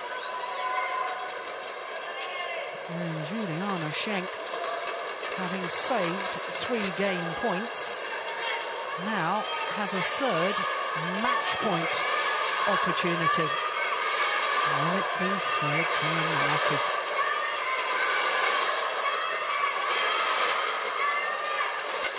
Ready? Left.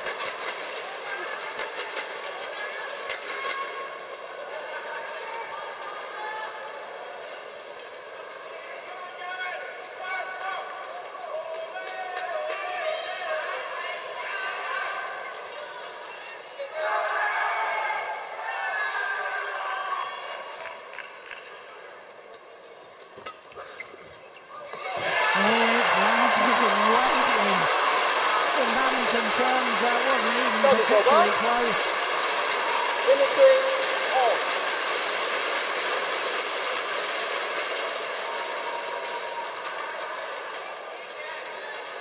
It was the sideline in question, not the back line. 23-all.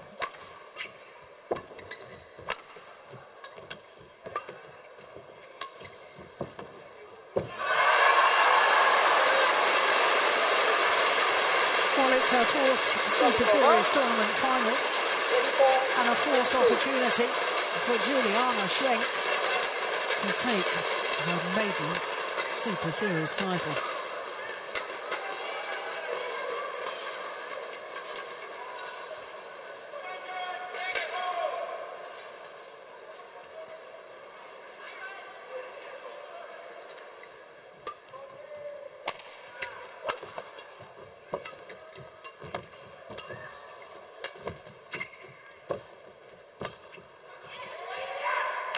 Oh, she's missed it. Oh, my goodness me. What drama. It came off the frame of her racket. She looks down towards the line, decides she's got to play it, well, mistimed the shot. Came off the frame, and therefore a simple opportunity for Chen Xiaoqie to put it away.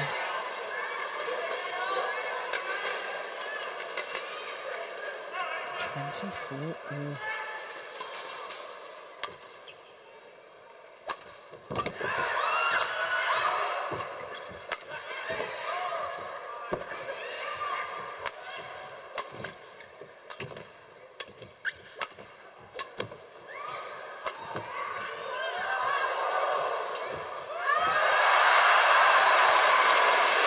Great tactical awareness from Juliana Schenk.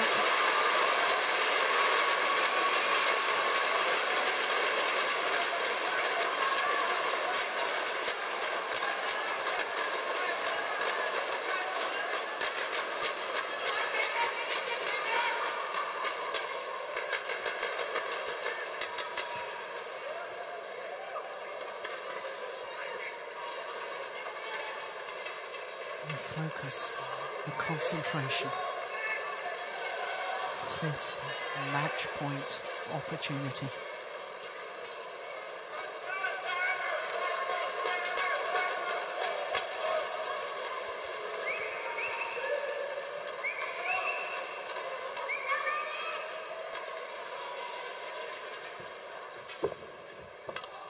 Good net shot.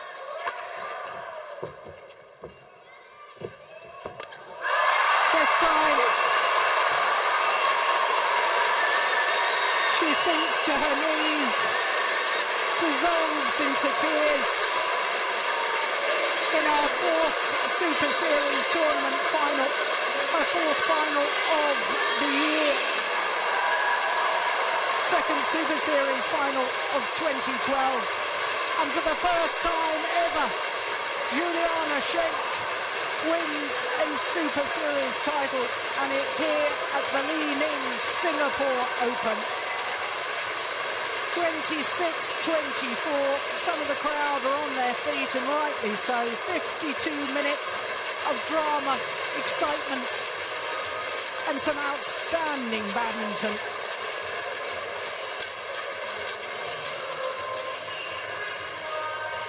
Well, she had to survive 3 game points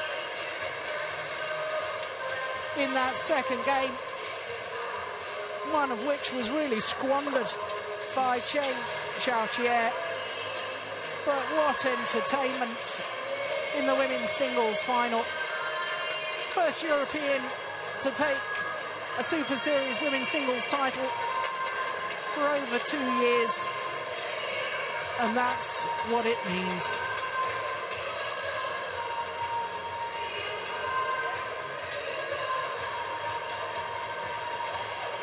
Confirmation of the score then. 21-11, 26-24 in 52 pulsating minutes of play.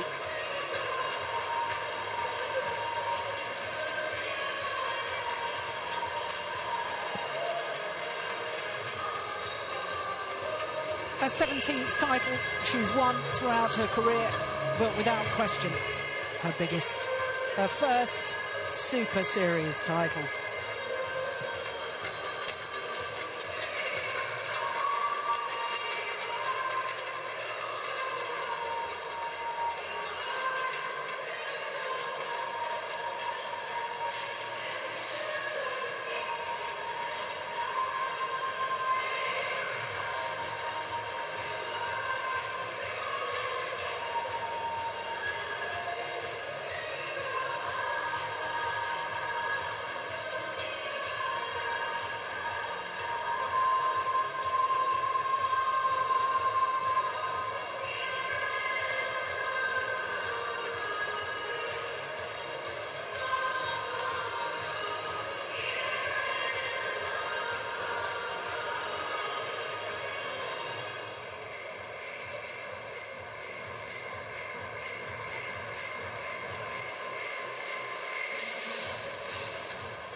court officials who officiated over the women's singles, given mementos by Mr. Ng Yok Wing, Vice President, Singapore Badminton Association.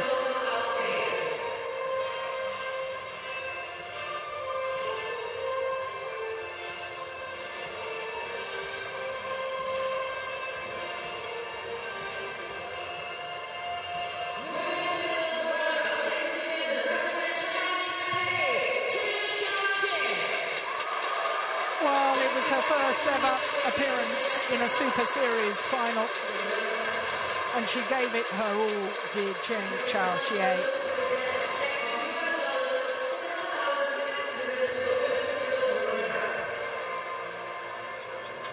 Three opportunities to send it to a third and deciding game, as Mr. Thomas Lund, Chief Operating Officer of Badminton World Federation, makes the presentation. But for the first time ever, Juliana Schenk stands on top of the podium at a Super Series tournament. 3 times previously she'd been beaten in finals of the OSIM BWF World Superseries. Here in her 4th final, she takes her first Super Series title. What a moment for her, and what a moment and a way that she won that title.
Well, after the drama and excitement of that women's singles, expect more drama and excitement now in the men's doubles.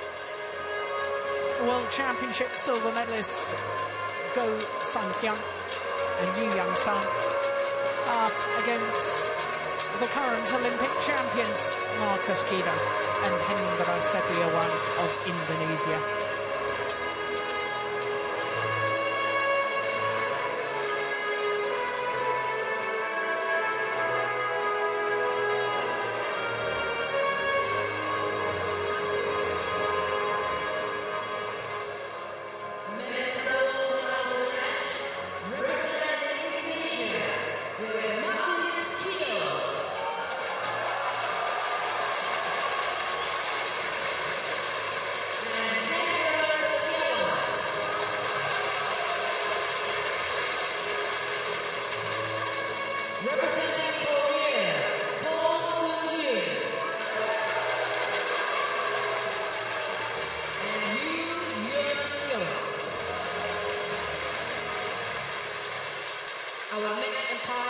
from New Zealand, Richard Bradley. Service judge from Chinese Taipei, Chen Qingku.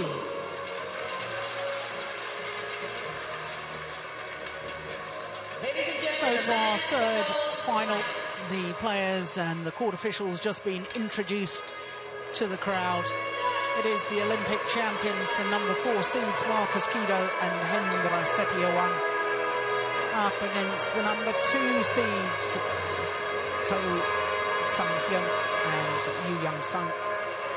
Well, that's how they reached today's final. As far as the Olympic champions Kido and Setiawan are concerned, Malaysian opponents in the quarter-final stage and in the semi yesterday against Indo and Kawakawa had to come from a game down. But for the Indonesians, until today's final, they haven't played against another seeded pair. For Go and Yu, well, they played seeds in the last 2 rounds in the quarter-final. The number 6 seeds Hong Wei and Shen Ye, 2 straight games against the Chinese combination, and then yesterday in the semi-final against the number 3 seeds, more Indonesians, Mohamed Hassan and Wannes Septono. Got the opening game, came back in an hour to book their place in today's final. Once again, a gentle reminder to all the spectators and supporters, we would appreciate your kind cooperation and using your camera. So this is the 5th meeting between these 2 pairs. Last time they met was in the quarter-final of that Denmark Open. 3 games needed. In fact, 3 games, the last 3 times that these 2 pairs have met each other in the previous 4 meetings.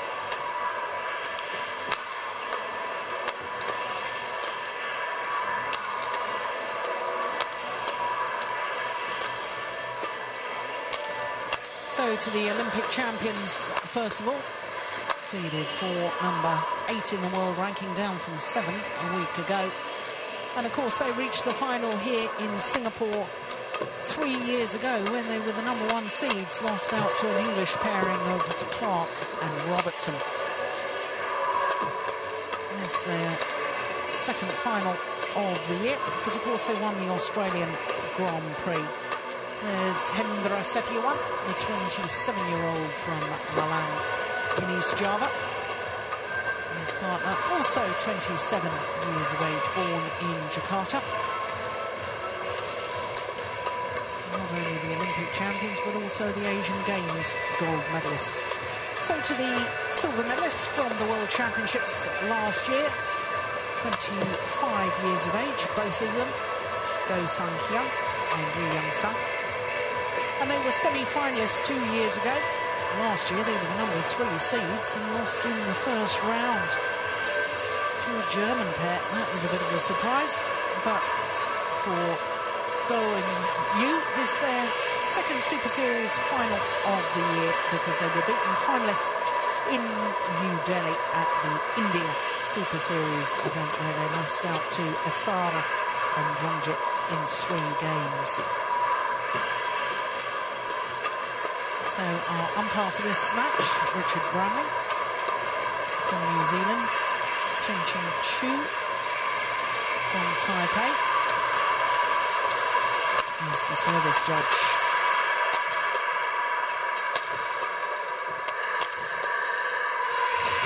There's Go Sung-hyun.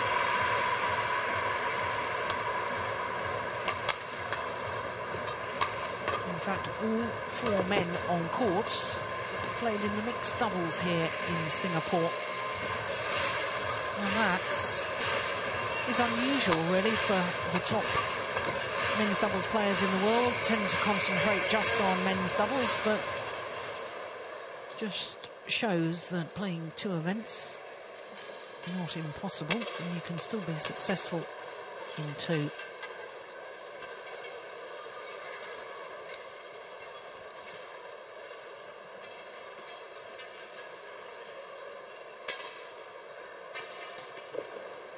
So for the Korean combination, this their 6th Super Series tournament final, having won on 2 previous occasions.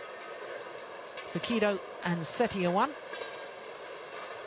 well, they have 8 Super Series titles, but the last one was 32 months ago, where they won the 2009 French Super Series. It's been a barren spell for the Indonesians.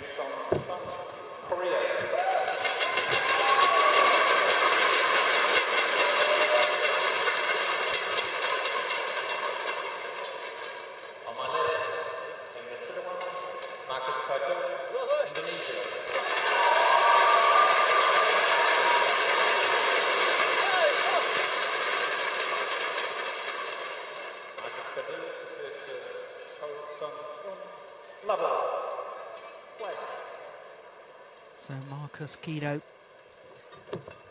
and his partner Hendra Setiawan on the red kit, far side of the courts, the Olympic champions. Getting this men's doubles final underway.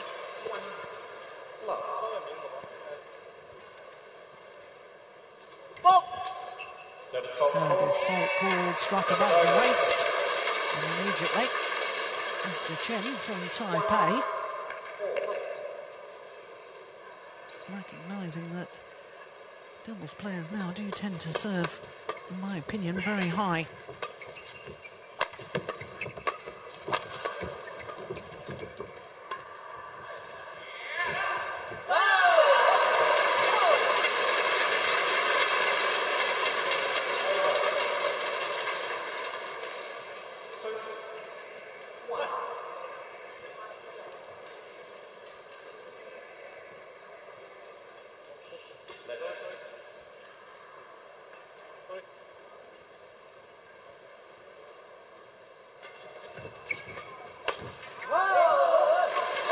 It's gone wide.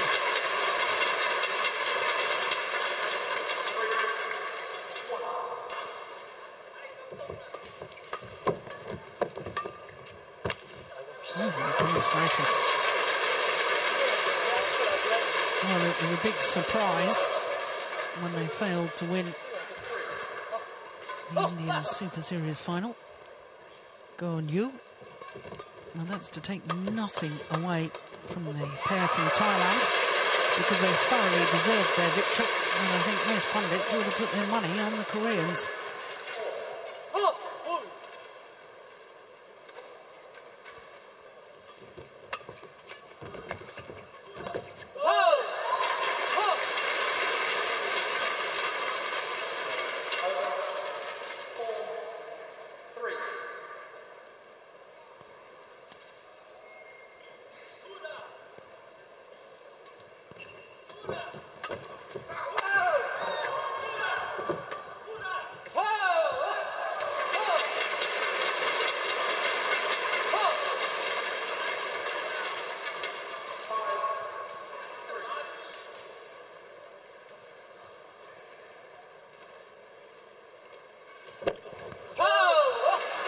Now trying to be a little too cute on the return of serve, Marcus Kido. Therefore making the error. This Korean pair been up as high as number 2 in the world. And that was in January last year.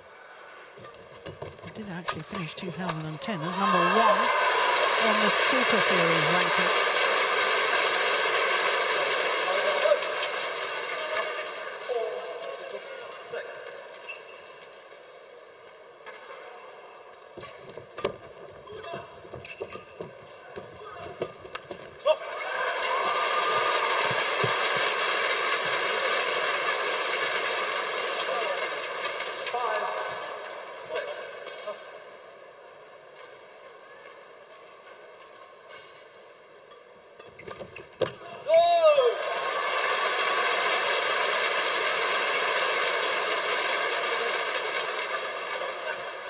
Well, as so often in men's doubles, very short, sharp rallies until we really get into the match.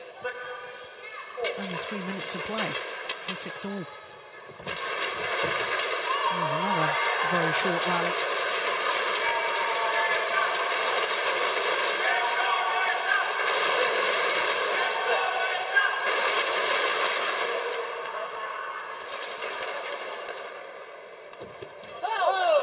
Oh, my word, what a return of serve.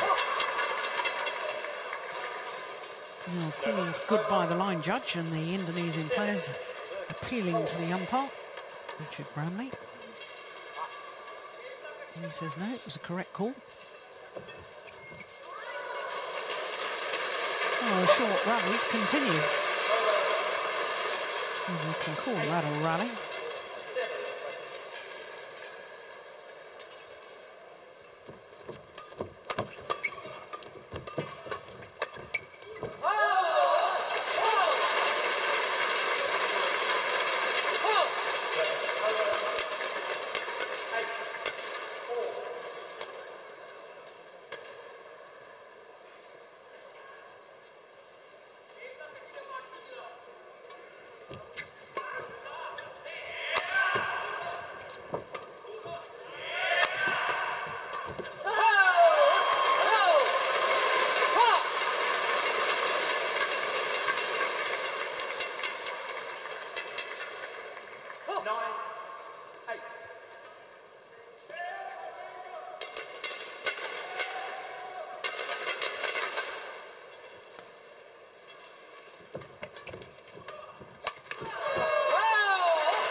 No serve is short.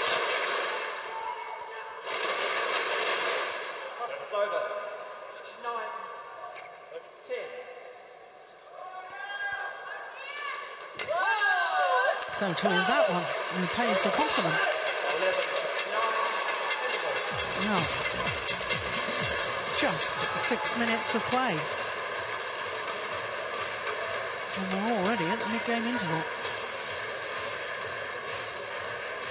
Korean coach Kim Min-soo, along with Park Ju-bong, won the first ever Olympic men's doubles gold medal in Barcelona in 1992, of course, when badminton first became an Olympic sport.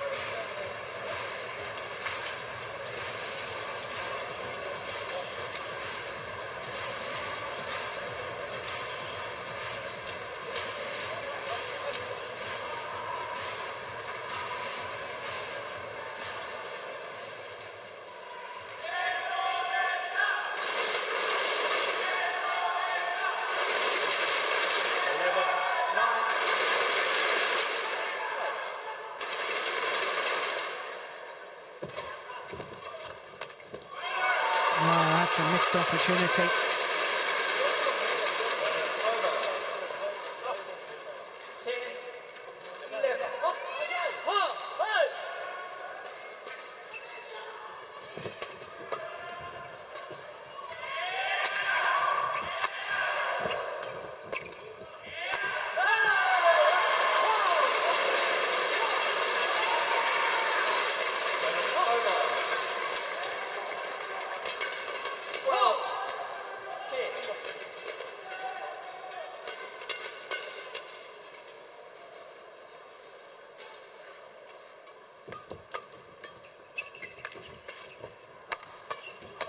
Oh, that's good.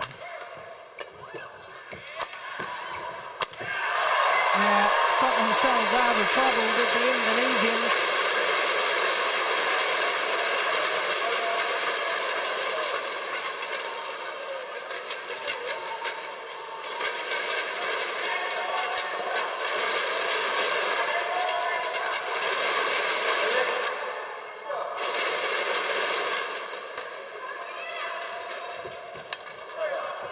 Short. Yeah, got what it deserved.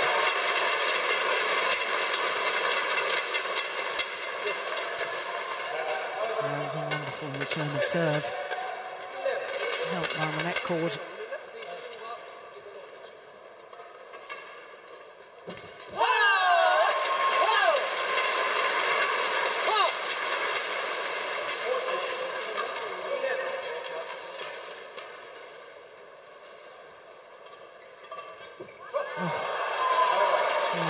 serve out wide, but he seemed to just rush that a little.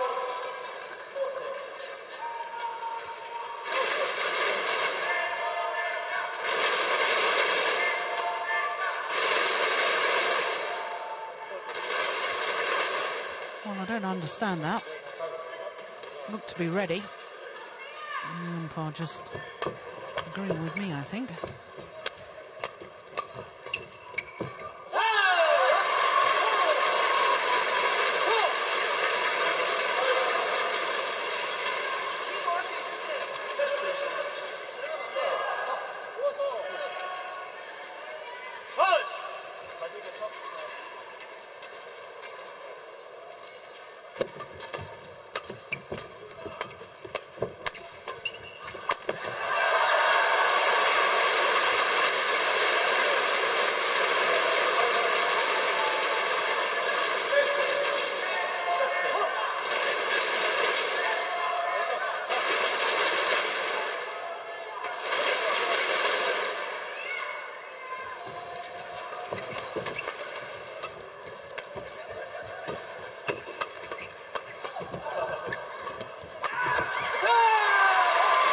Well, as soon as he was forced back from the net a little, Setiawan struggling, but while he's at the front of the court, he's magnificent. Ready to pounce the Koreans on the half-court pushes.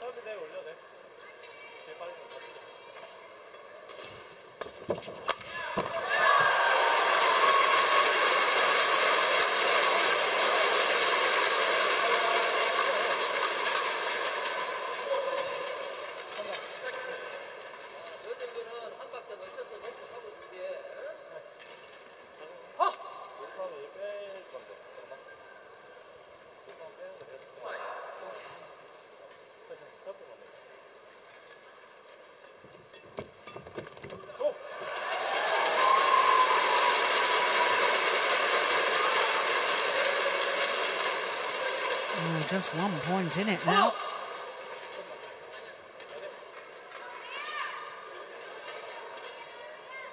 Oh, dear me. Not the ideal time to make an error on serve.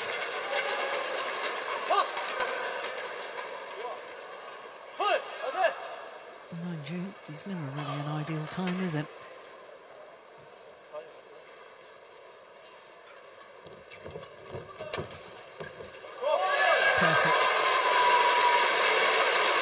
Backswing of the racket from Setiawan.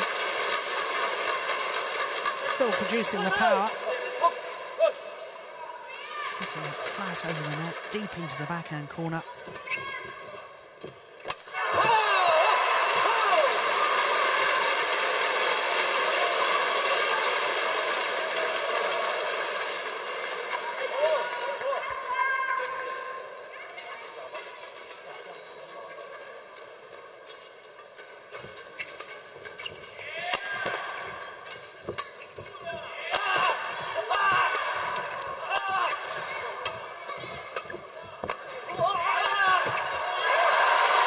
Good aggressive rally by the Indonesians.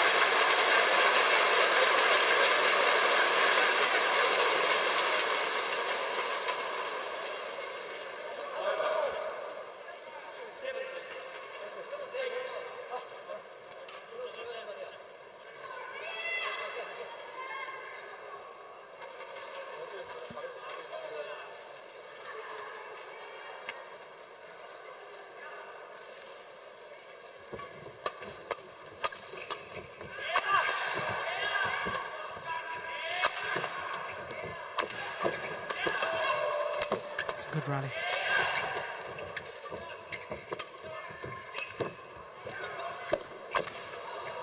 Oh, my goodness. It's a fabulous rally as the Olympic champions draw level.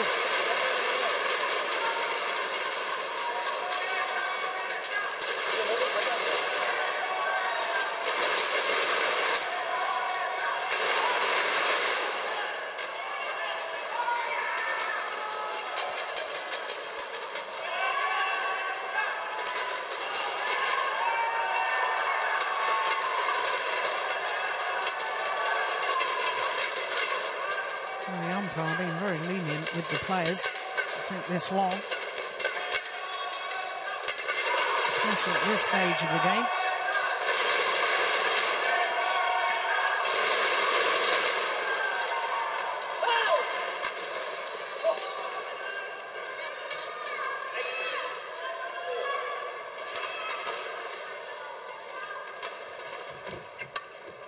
What a return of serve. Perfection.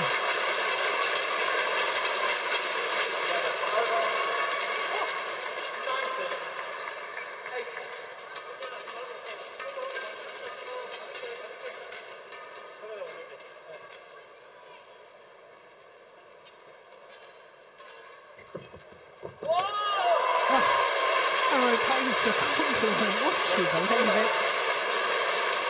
Two net-court net shots on return of serve in 2 consecutive rallies.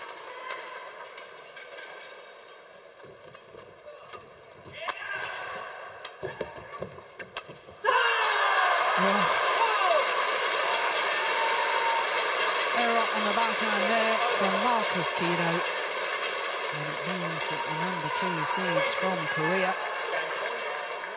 have a game point opportunity.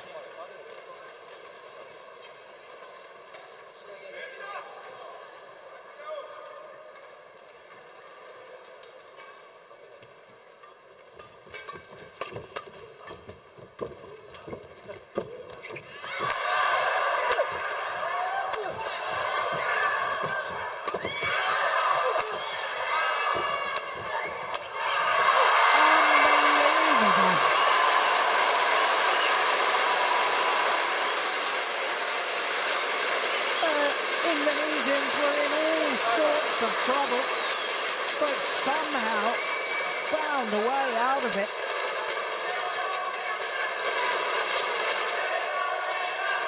And once again, it's all level at 20 all. And extra points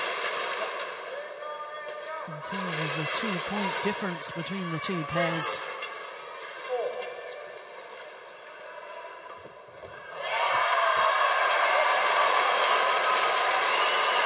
Ace on the flick serve. The Koreans appeal to the service judge, but there was no call.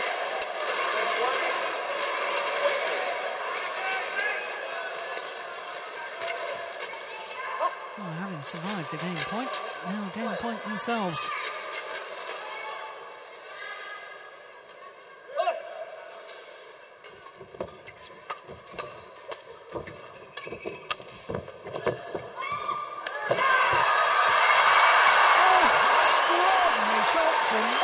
To close out the game. He wasn't even watching the shuttle. It went towards his right shoulder. Instinctive play from him. Take a look at this. He'd gone way past him. He wasn't even looking at the shuttle. But his shot hit the top of the tape and fell over. And therefore, the opening game to the Olympic champions Marcus Kido and Hendra Setiawan, 22-20 in 17 minutes of play.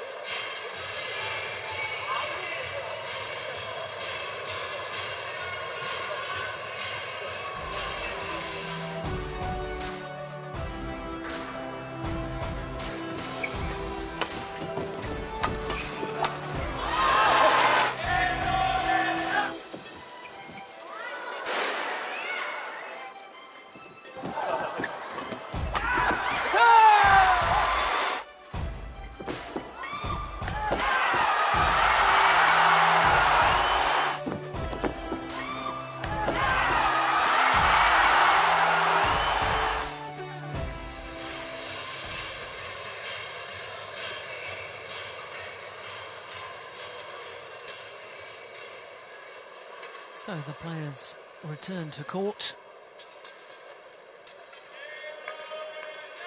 Both players have their own coaches here, giving them advice give them encouragement. And after the start of that opening game, where we had some very, very short rallies indeed, well, in the end, it was full of drama and excitement. So often the way with men's doubles. Oh, it's called wide.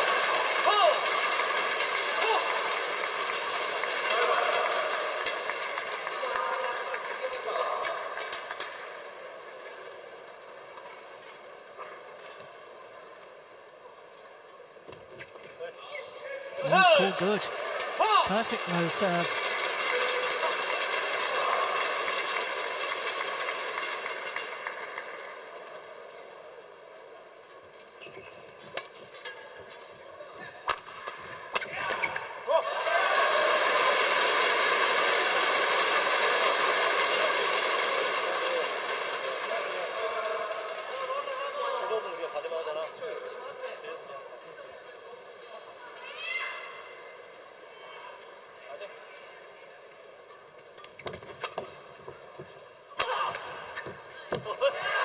Oh, my goodness.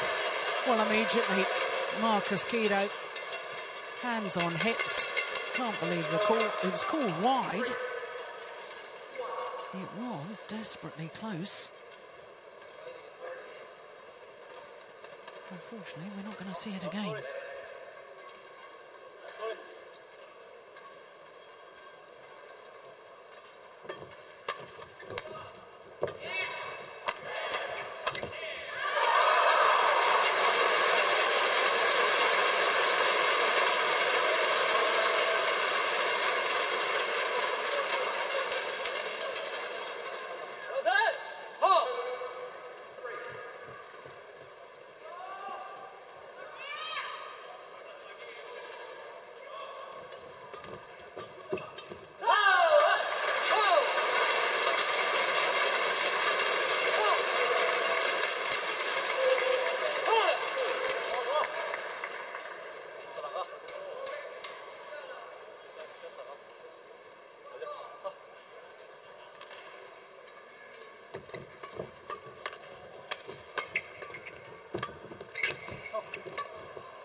Magnificent.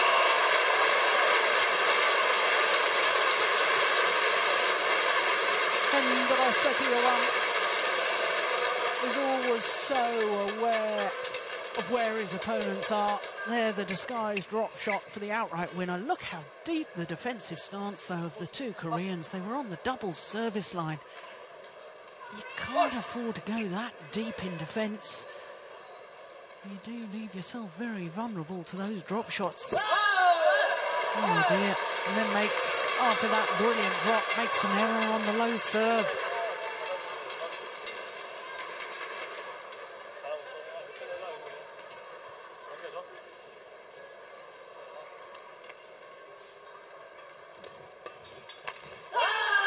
Oh, that's ambitious.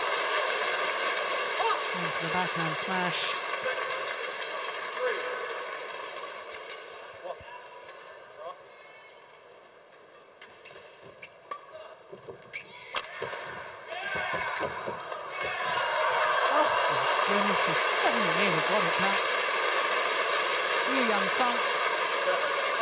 On the floor. Still reacted to the next one.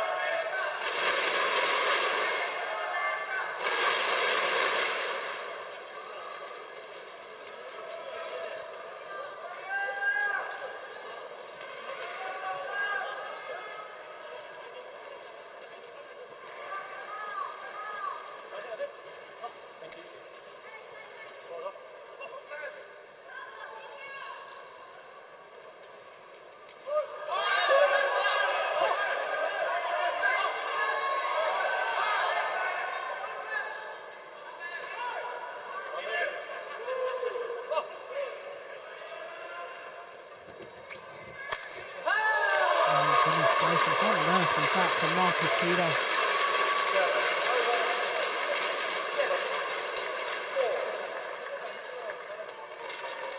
what he was trying to do there.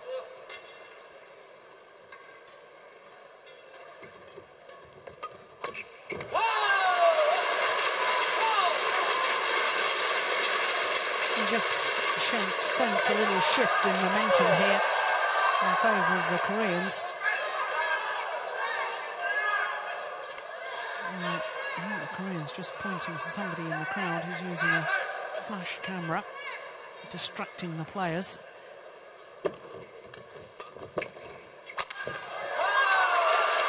That's a great smash from Jae Sung-hyun.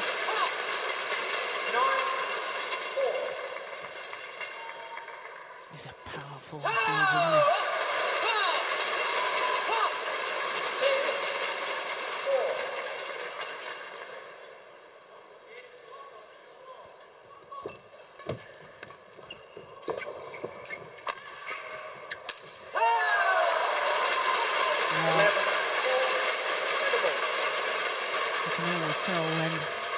Struggling because he tries to be over-ambitious, just as he was on that occasion. So a 7-point advantage to the Koreans here at the mid-game interval in the second game. The Indonesians having won the first, of course, though.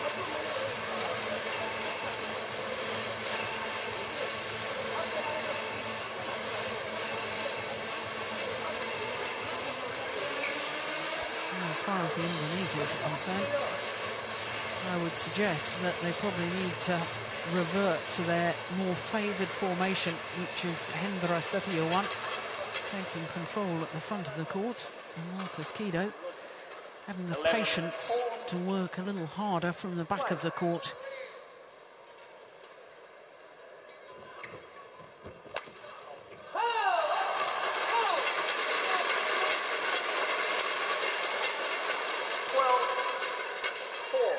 Koreans really beginning to impose themselves on this second game.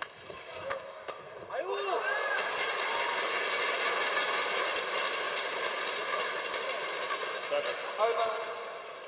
5-12.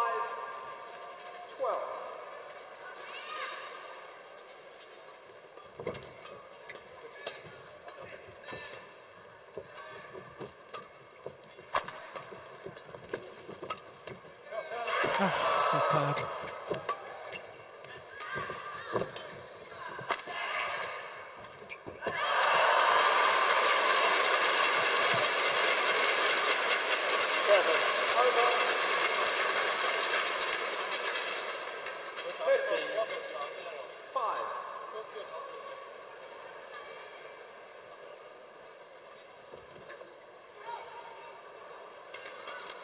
Serve called just short. Service over.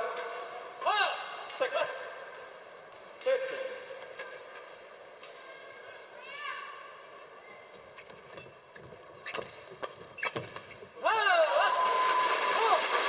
Yeah, Kido trying to intercept a shot that, in all honesty, would have been better if he'd let that go through to Setiawan.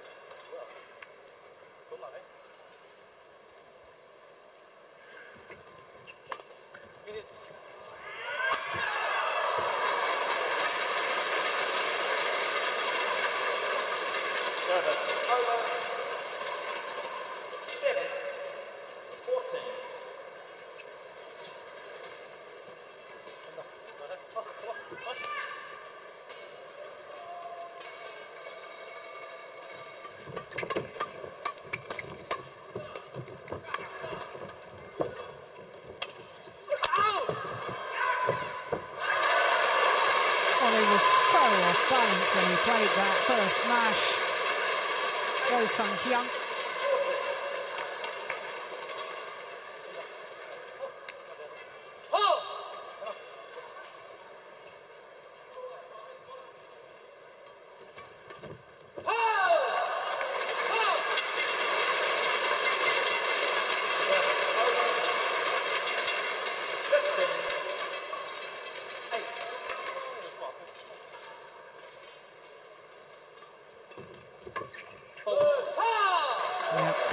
Because the shuttle touched the racket and Marcus Kido.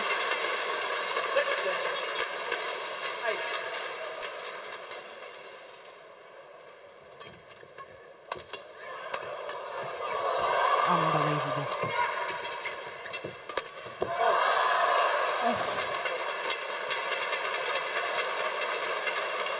Now, what actually was the fault called for? I thought he just hit it into the net.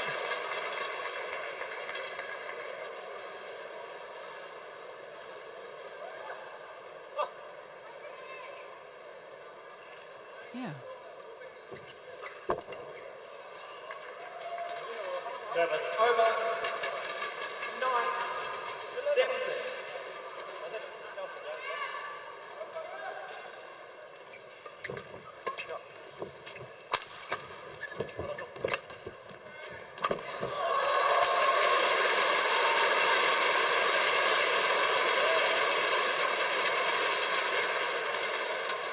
Look where Marcus Guido's racket is. His racket carriage when he's at the front of the court. Well, I have no idea how he ever intercepts anything because he has his racket down by his ankles. So he did again there after his low serve. Instead of getting racket up ready to intercept.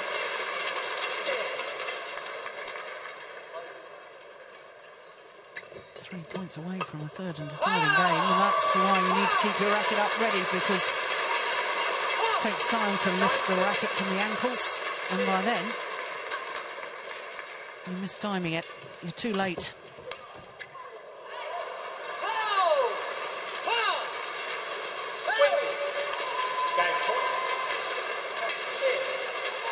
Ten opportunities to level this final at one game apiece.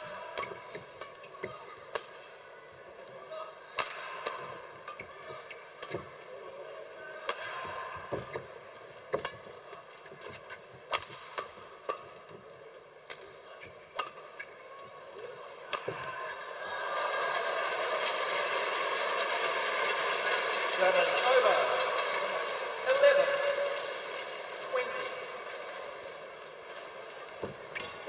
Game. This time, second time of asking. 21-11 for the second game.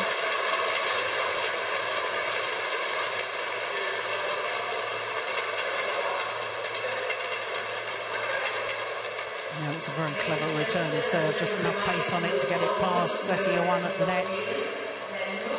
And it is one game all. Just 31 minutes for those two first games.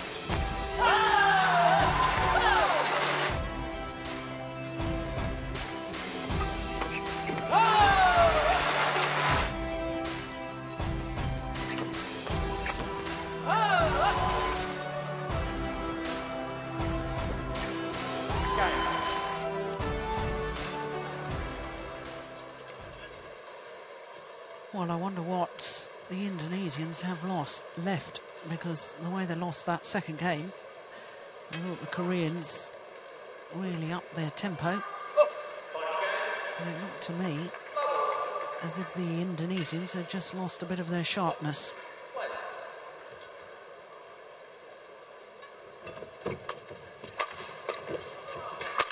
Well, that's proved me wrong.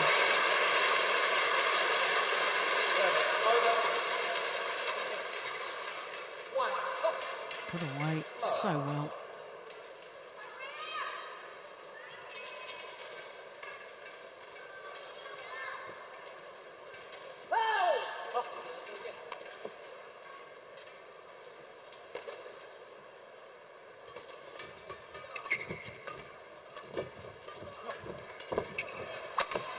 Yeah.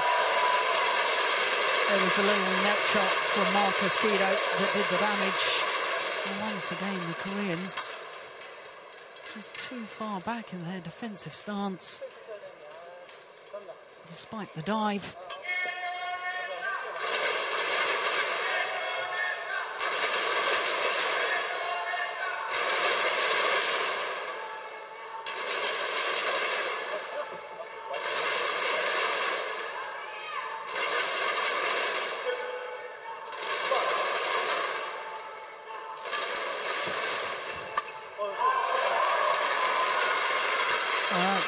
a clear demonstration of why you need to have your racket up ready at the net. I was talking at the end of that second game about Marcus Kido and his racket carriage.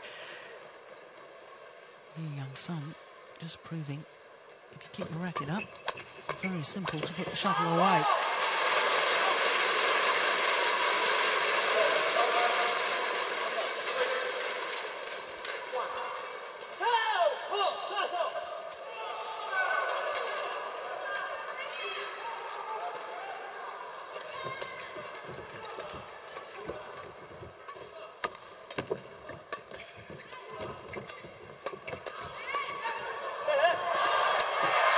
Great rally.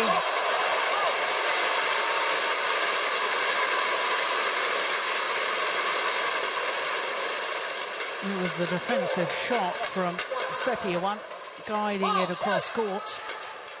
It really set up the opportunity.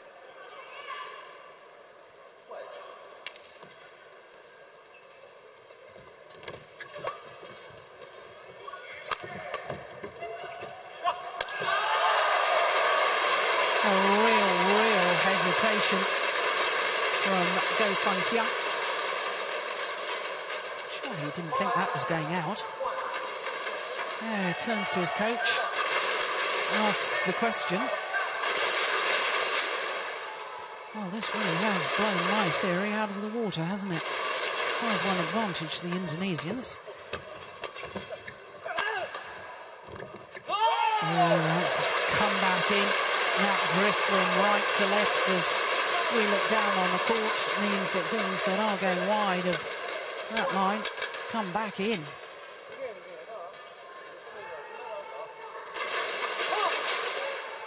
Kim Yoon-soo looking very concerned. Oh, service fault called, moving his feet. Oh, rarely do you see that called on a service fault. It's usually racket not pointing in a downward direction or shuttle struck above the waist.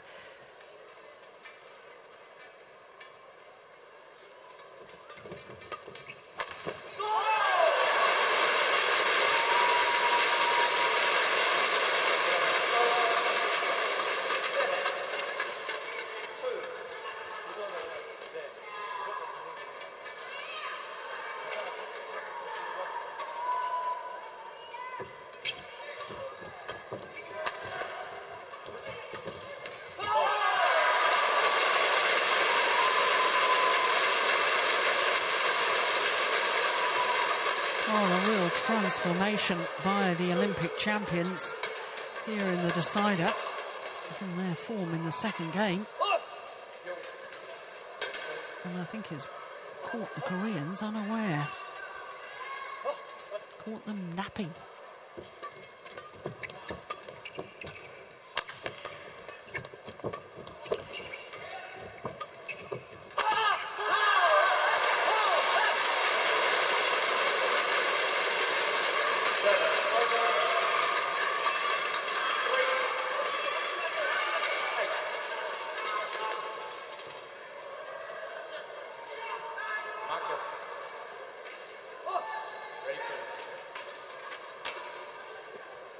Umpire Bramley trying to get the players to get ready a little quicker.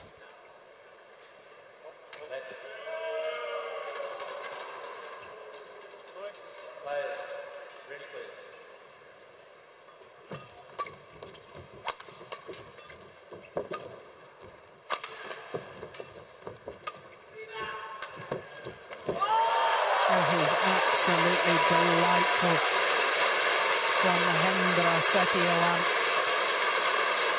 I said earlier, his court craft, his awareness of where opponents are, where the gaps are, really is so acute.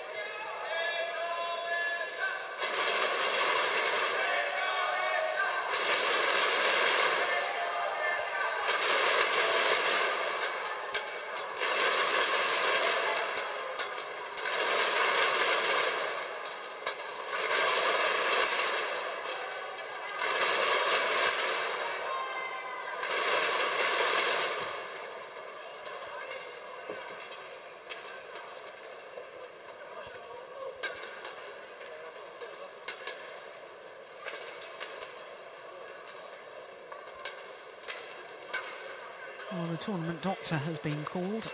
There's a small blood injury here to Go Sang-hyun. Just grazed his finger, I think. The rules of international sport say that all blood injuries must be treated immediately.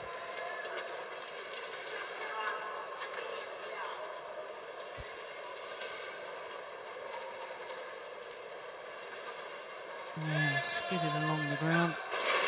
Yeah. I think he was in a little bit of pain. Not enough to stop him playing on in this final, I'm sure.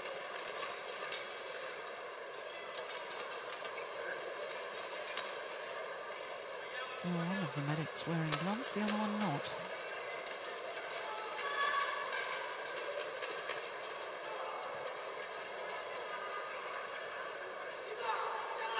And he's a tough man, is Sang-hyun. And a little graze won't stop him, I can assure you.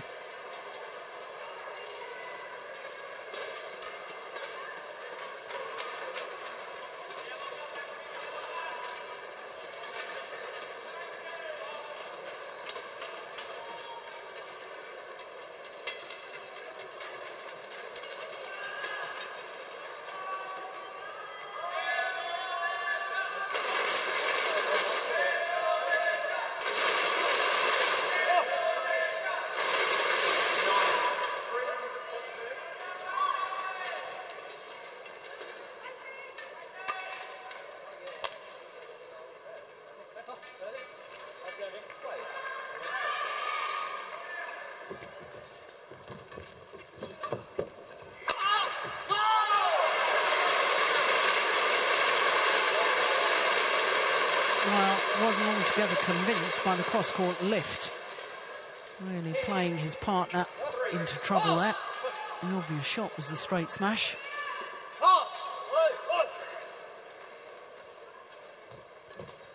Good serve. And an 8-point advantage as they change ends in this deciding game.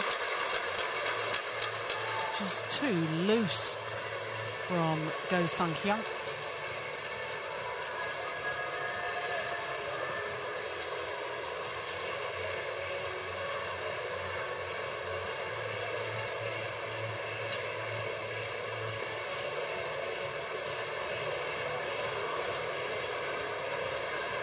Well, the Koreans are going to have to work mighty hard if they're to come back in this. But they're more than capable of hard work.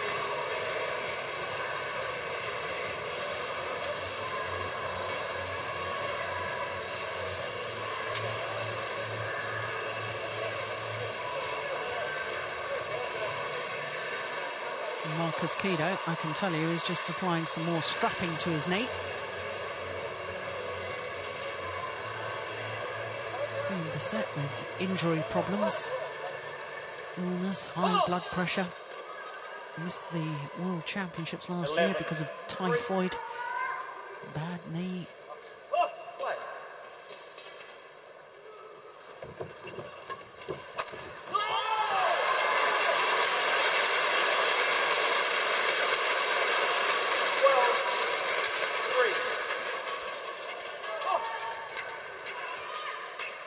Well, they really have grabbed the initiative in this deciding game, with the Indonesians.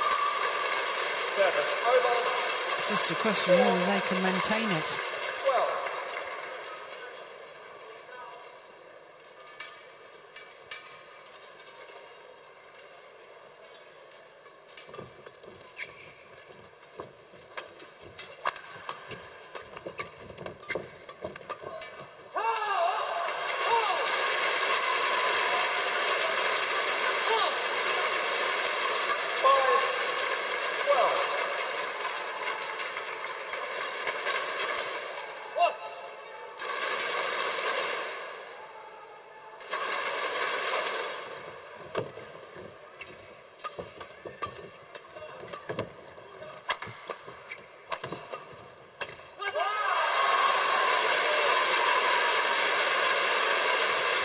Well, I just sensed the Koreans needed a little run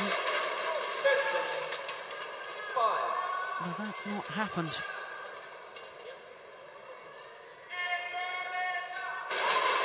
Well, certainly some Indonesian fans cheering the Olympic champions on. Of course, they were beaten finalists here 5 years ago.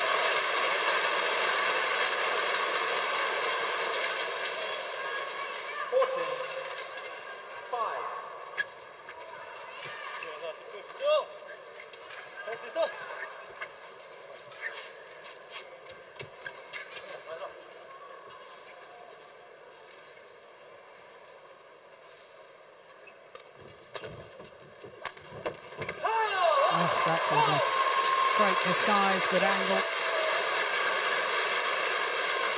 Both the Indonesians going for the shot, and neither of them could return it.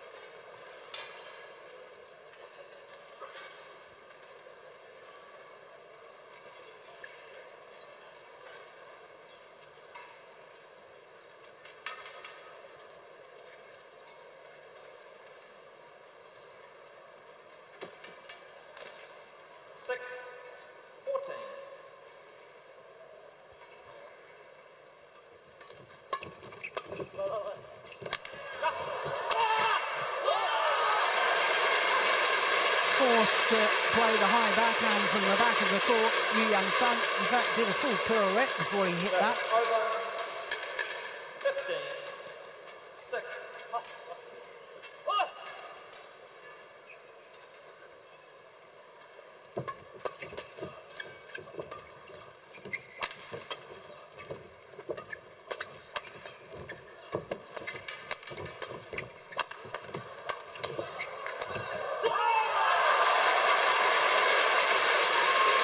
It really has been an incredible third game by the Indonesians, because the way they were beaten in the second game, I virtually wrote them off. How wrong I was. 10-point advantage now in the decider.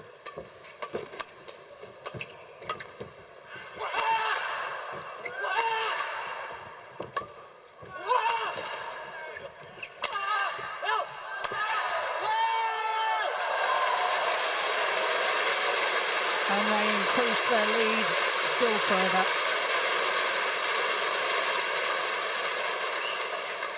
17, 6.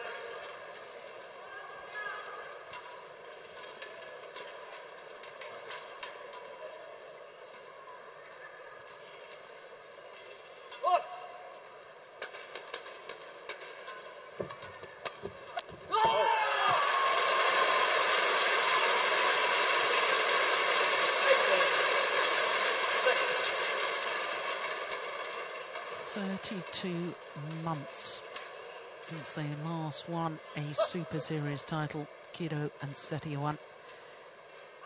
And now just 3 points away from a 9th title.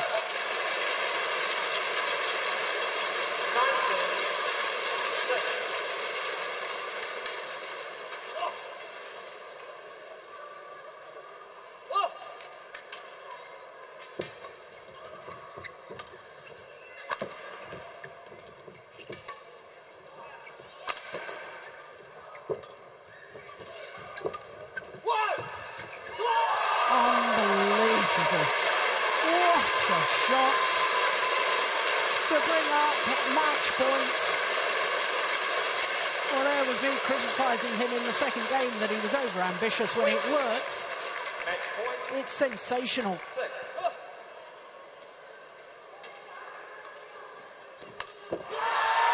First time of asking their 9th Super Series title, their 24th title in total over the years that they've been playing together.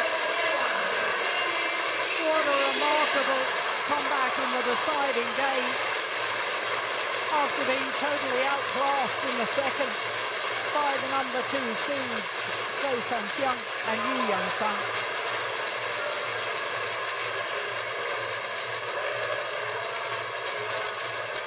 Umpire confirming the score. Well, write them off at your peril, as I've just learnt. They are exceptional talents, Marcus Kido and Hendra Setiawan. And now, 5 years after being beaten in the final here, they are the champions. 22-20, 11-21, 21-6 in the deciding game.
Let's welcome our presenters, Mr. Sam Tan, Senior Parliamentary Secretary, Ministry of Foreign Affairs and Ministry of Community Development, Youth and Sports, and Mayor of Central Singapore District, and Mr. Peter Lee, CFO of OSIM International Limited.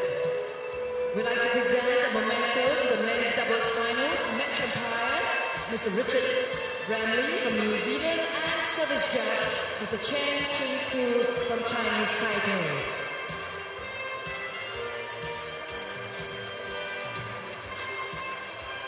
Mr. Stanton present to our match umpire and service judge.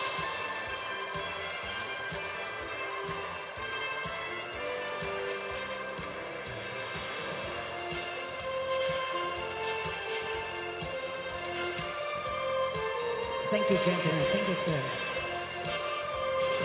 Ladies and gentlemen, let's welcome our players.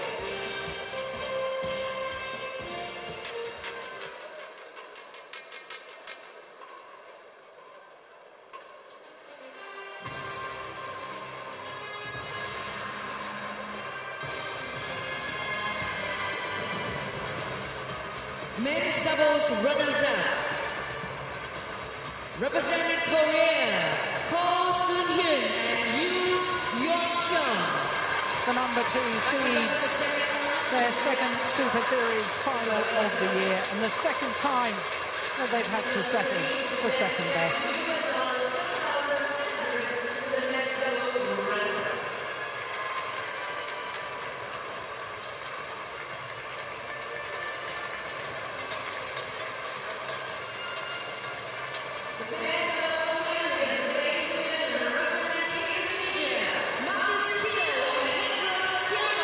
Their 24th career title, their 9th Super Series title, and their first Super Series title for 32 months. Beaten finalists 5 years ago, champions in 2012.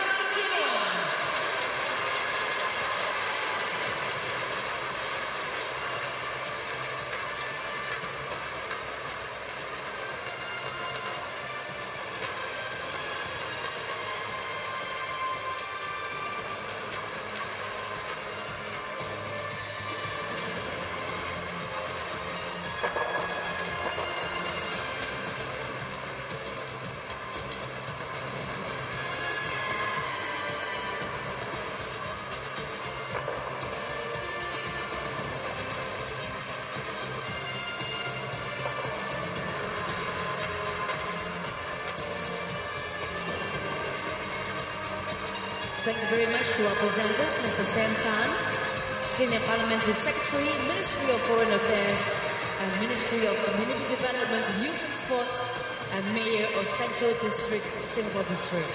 And of course, thank you very much, Mr. Peter Lee, CFO of OSIM International Limited. Thank you, sir. Thank you.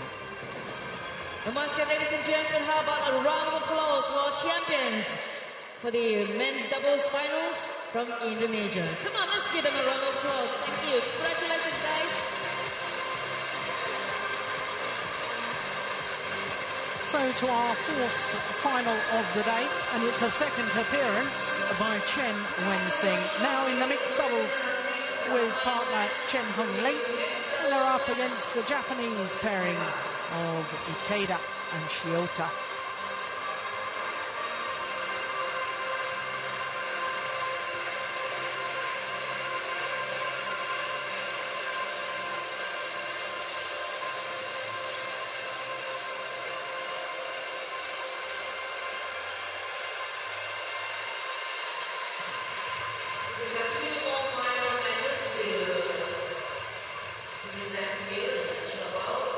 So the Japanese pair of Shintaro Ikeda and Reiko Shiota leading out the finalists, Chen Hong-ling and Chen Wen-sing for a second time today.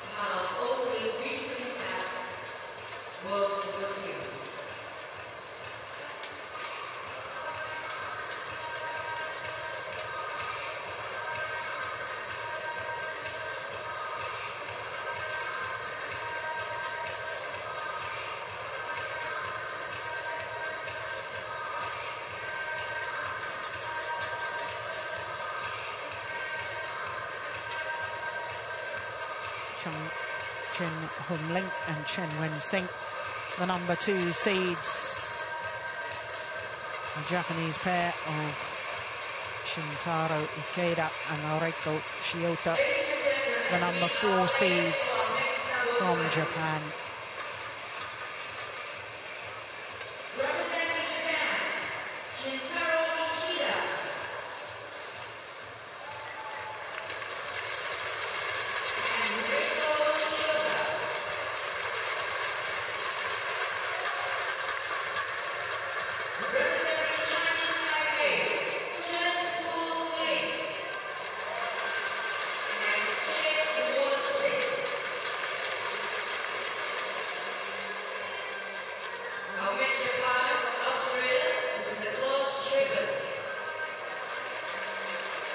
Klaus Schlieben from Austria.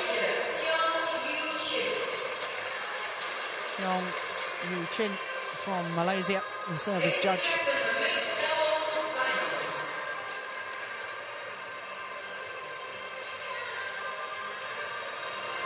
So the mixed doubles final, and this is how both pairs reached today's final. Well, the Japanese pair, Ikeda and Shiota, beating the number 7 seeds, their teammates Shoji Sato and Shizuka Matsuo, in yesterday's semi-final, but all of their matches, 3 previous matches in fact, in 2 straight games.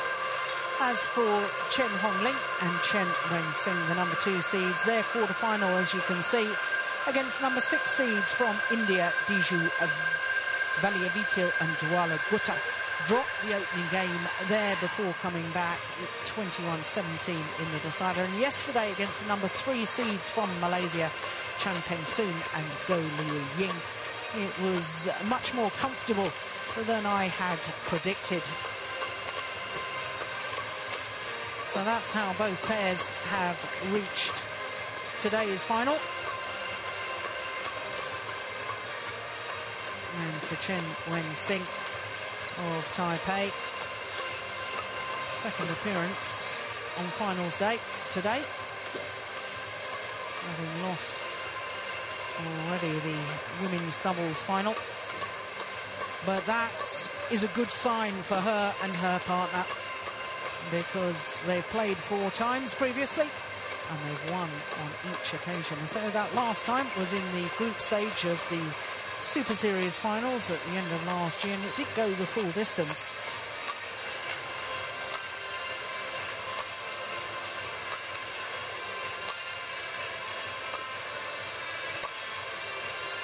But the Japanese pair, Shintaro Ikeda, 31 years of age, from Fukuhara, and Reika Shiota, 28, lives in Osaka.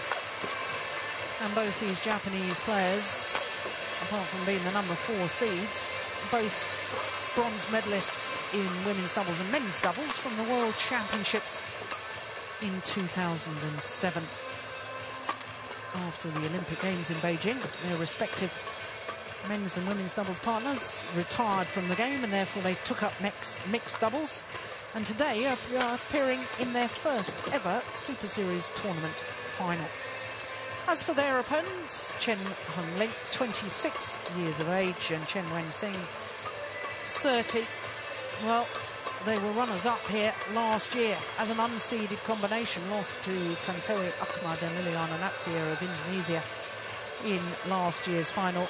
They'll be desperately hoping to go one better this year. They've already won a tournament this year, but it was a Grand Prix event, the tier below the Super Series, of course, and that was the Australian that they won. So for Chen Hongling and Chen Wen-Sing, just one Super Series title to their names, and that was last year's Japan Open. As I say, for the Japanese combination, this is their first ever appearance in a Super Series tournament final.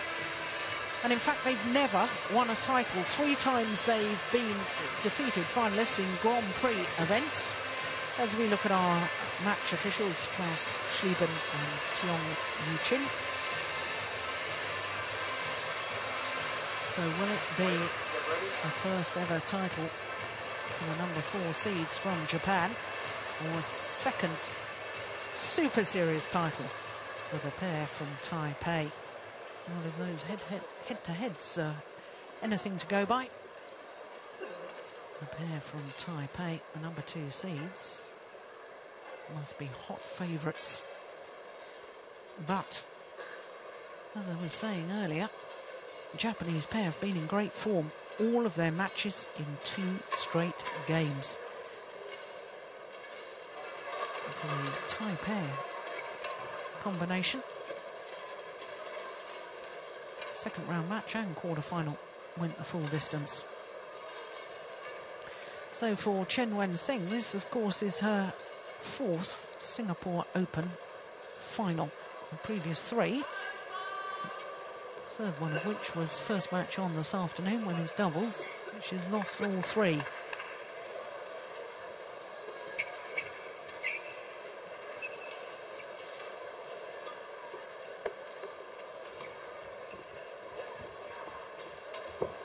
Ladies and gentlemen, on my right, Li-Ning Singapore Chinese Taipei.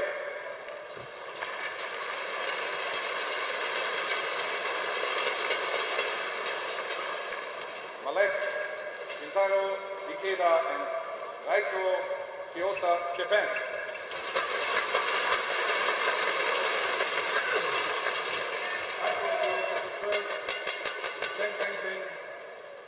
Level play. So the number 4 seeds from Japan against last year's beaten finalists. This year, the number 2 seeds, Chen Hongling and Chen Wen-Sing. One love.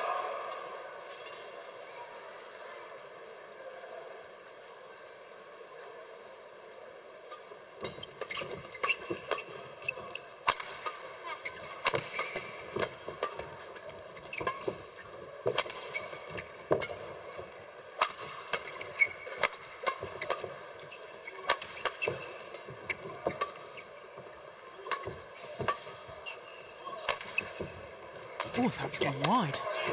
Well, the hesitation from Chen Hongling costing him dear because his drop shot, his cross-court clear, I was convinced was going out. His drop shot was far too loose.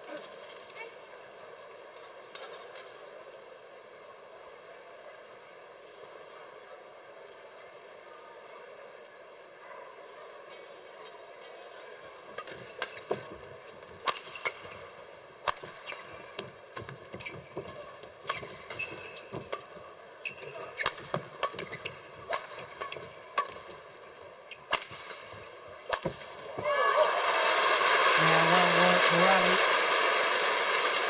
by the number 2 seeds. 2-1.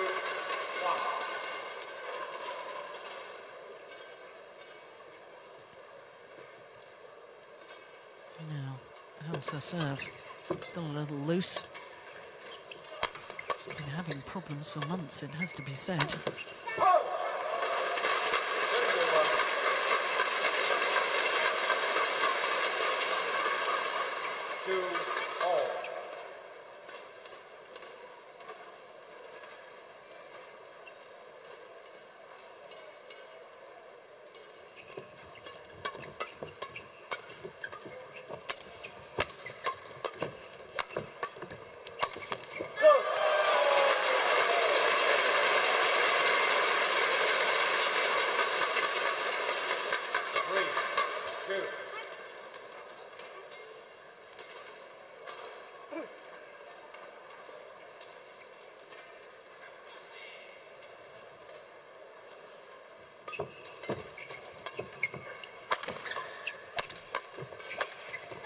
Yeah, nicely put away by Reiko Shiota. Of course, won her bronze medal at the 2007 World Championships in the women's doubles with Kumiko Ugara. In the same year, Ikeda winning a bronze medal with Sakamoto.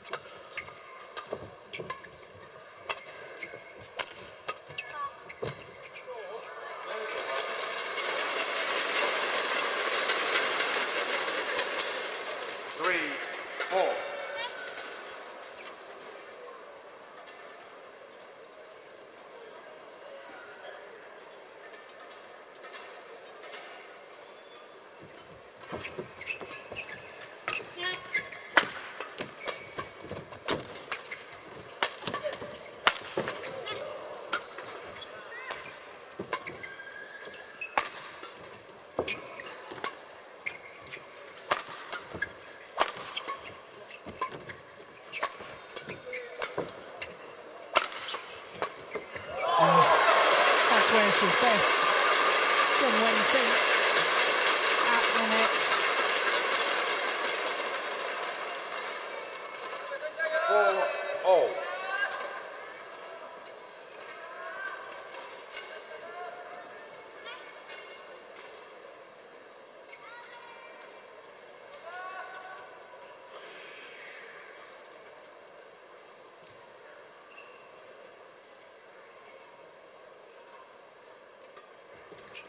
Good serve. 5-4.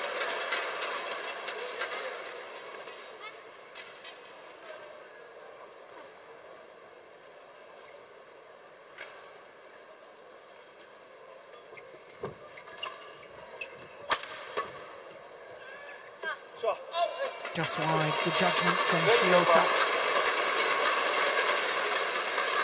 5-0.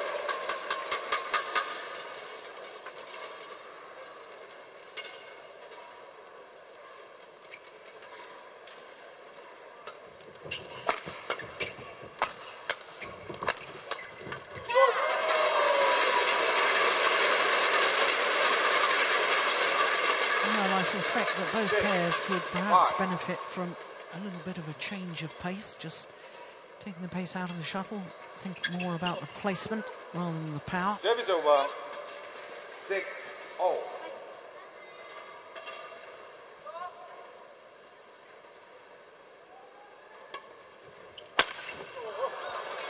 once again, Ikeda trying to hit the shuttle as hard as he possibly can.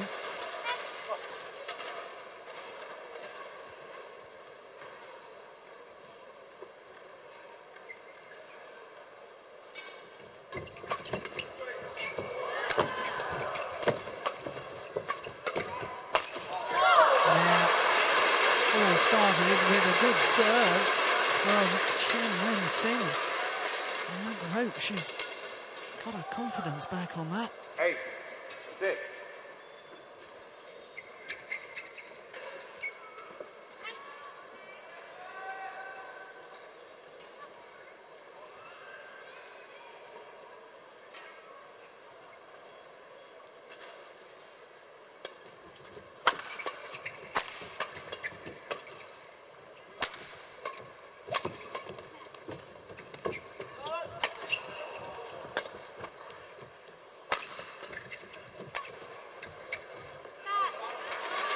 Service over. Good rally. 7-8.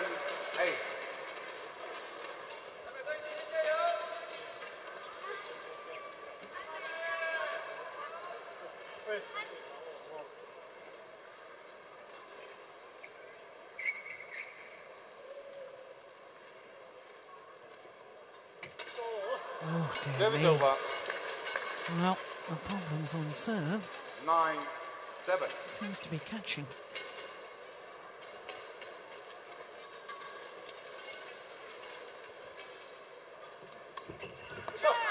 Oh, that's a super return fake. Over. Making amends on the very next point. 8-9. Just guiding the shuttle in a downward direction towards the tram lines, getting it past the net player and making the shuttle land in front of the rear court player. Perfect for doubles. Service over. 10-8.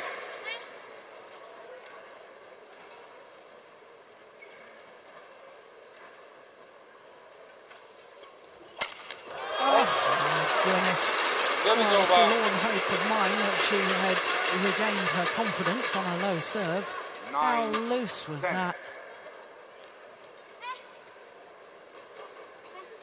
Dear, dear me.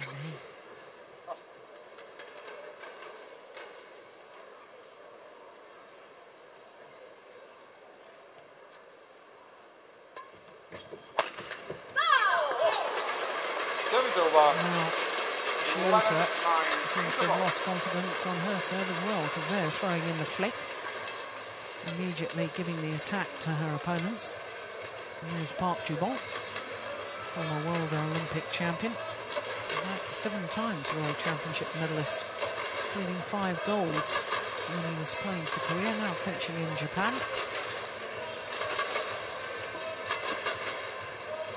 Very famous athletes in Japan is Reiko Shiota.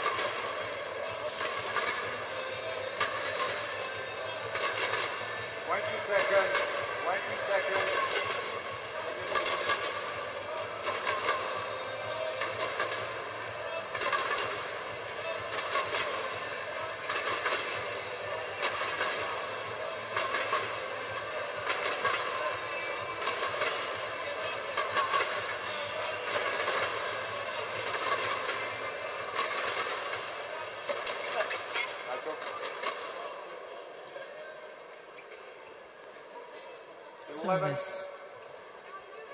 2-point advantage, and Chen Wen-Sing 11-9. just pointing out to the umpire that the Japanese pair were about to receive in the wrong formation. That is Shiota, who should be receiving, as she is now.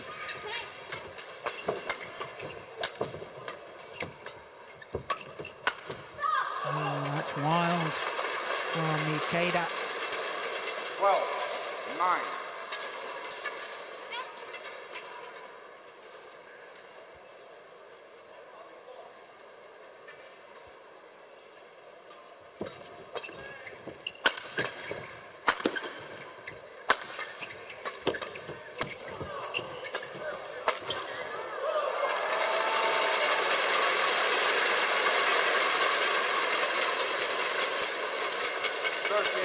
Just couldn't put the shuttle away, could they, the Japanese pair? They had their chances early on in that rally.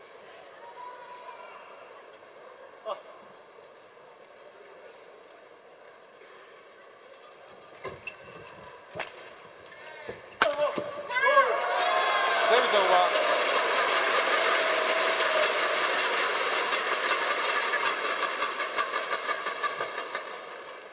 Ten, 13.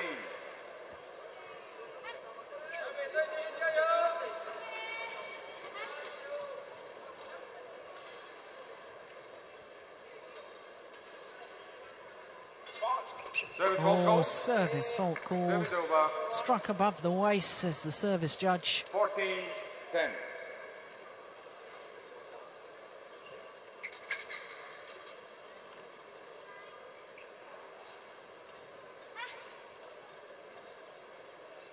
Yep, certainly was.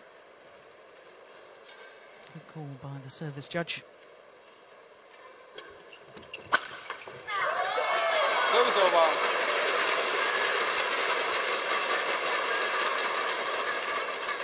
11-14. Yeah, she knows it. The more she thinks about the serve, the more dire it becomes.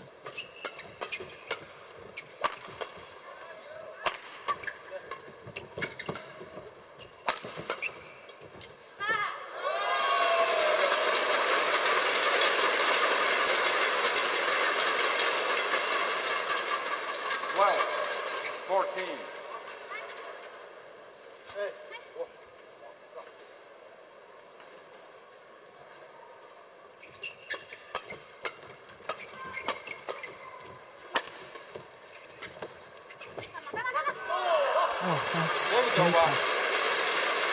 Very clever play from Chen Han-Ling. 15-12.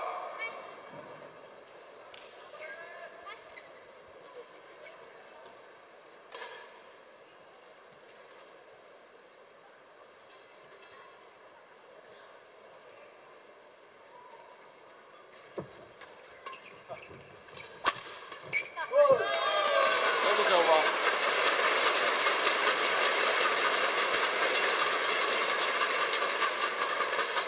13-15.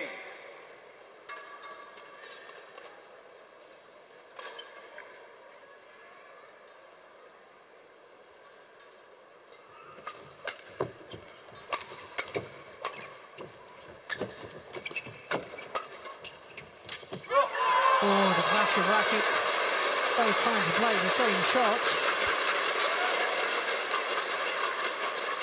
And both getting in each other's way. 15.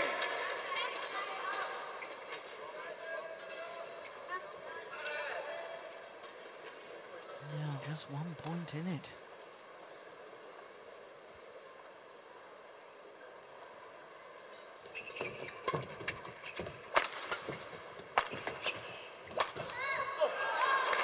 Good placement of the smash aiming towards the right hip of Shiota. 16-14.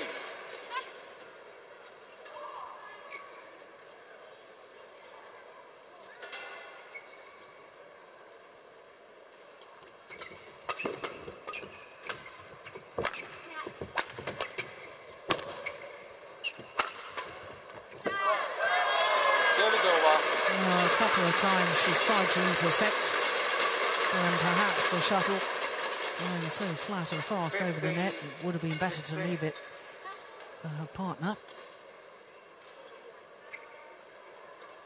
But you never want to discourage one of the women players on court in mixed doubles, really hunting the shuttle at the net. It's always a good thing to do.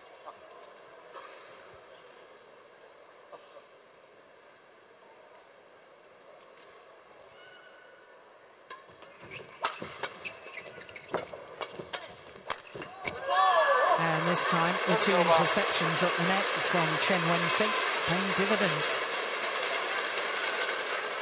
There's the first, a little block. There's the second, and then the opportunity for her partner to finish off the rally.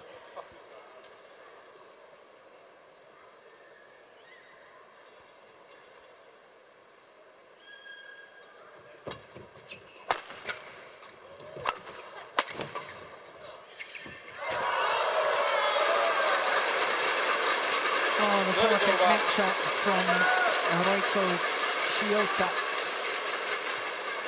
Hit the top of the tape, called over, and despite the dive from Chen Wen-Sing, couldn't get it back.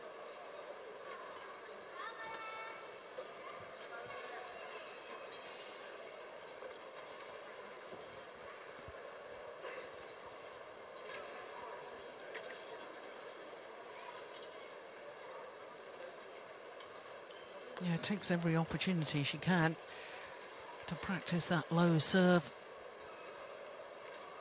Practice low serve in handing the shuttle back to her opponents. 16, 17. It's so difficult when you've got an opponent threatening on the other side. It's all very well when nobody's standing there.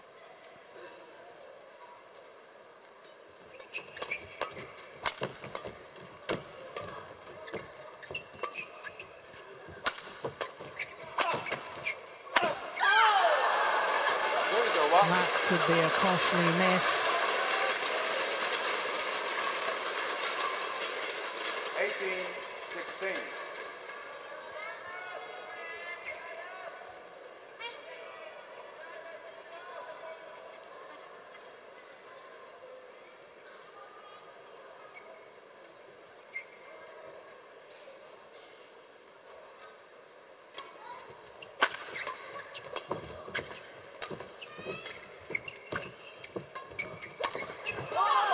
Yeah, she read it. Shiota was trying to play the shuttle to the mid-court area, but Chen Wen-Sing just took half a step further back and intercepted it well. 2 points now from this opening game for the number 2 seeds. Now just the 1 point required. 20, game point, 16.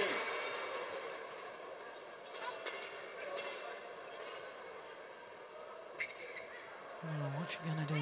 Throw in another flick? I think she might as well. Oh, goodness gracious. How did he not put that away? Another desperately loose, slow serve. 17, 20. One of the 4 game points has come and gone.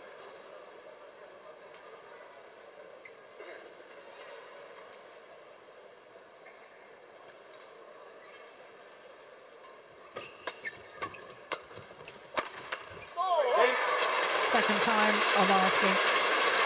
And the number 2 seeds take the opening game, 21-17. 21-17. Klaus Schlieben of Austria confirms the score in the opening game. 21-17. Just under 19 minutes of play.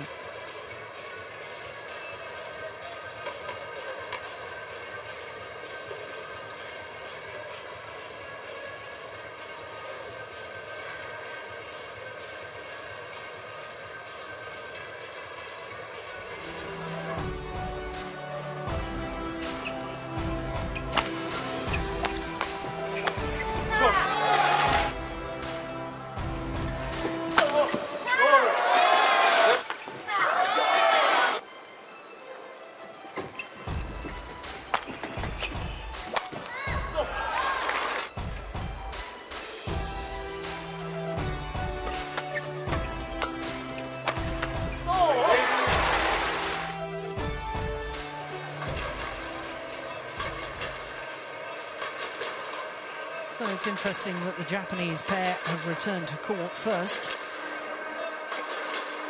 It's usually the pair who's taken the opening game, eager to get on with it. But obviously, the Japanese pair, Park Ji-won, their coach, has imparted his advice already. Michael. Please help him to test the new shot.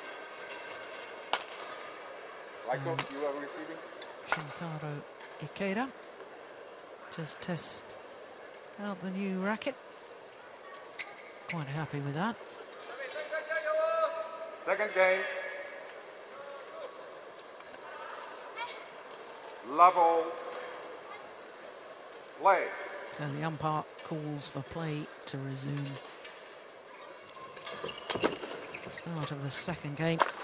Number 2 seeds, last year's beaten finalists Chen Hanling and Chen Wen-Sing, having taken the first 21-17. 1 love.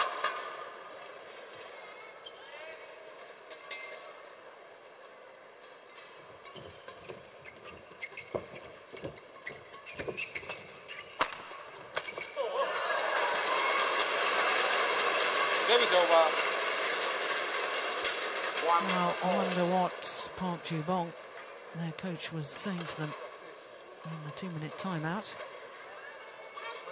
As the Japanese still seem to be deep in discussion about what they should be doing. Yeah, he's going to pounce on every low serve from Chen Wen-Sing. 2. As indeed he should. There's Park Ji-won. Very nice gentleman he is too. He and I shared a taxi back to the tournament hotel last night. He was chatting away about his players. Very excited about this pair's prospects in today's final. 2-0.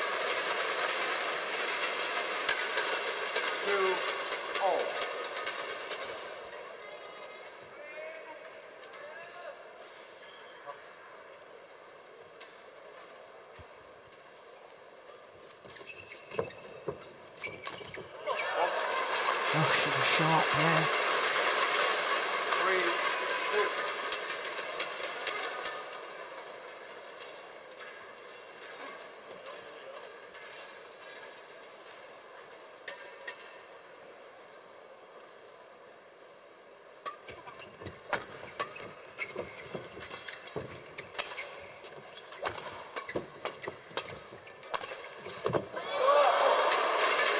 Well, just seemed to lose her footing. Service over.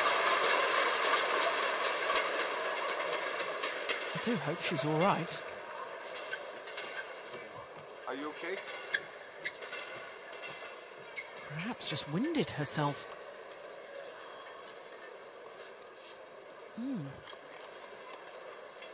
Feet just went from underneath her.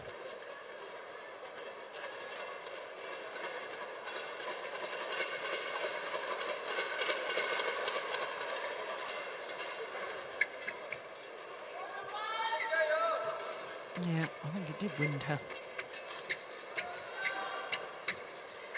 Everything okay? 3-0.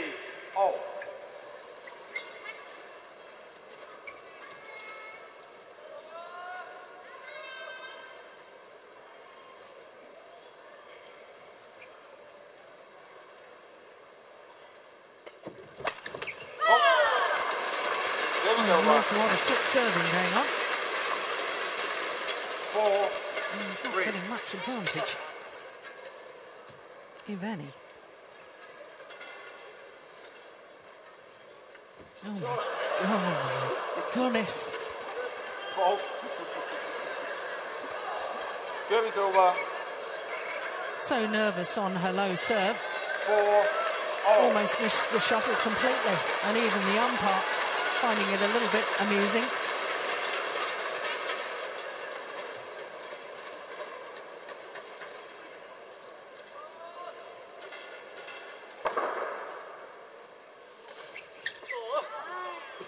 Service over.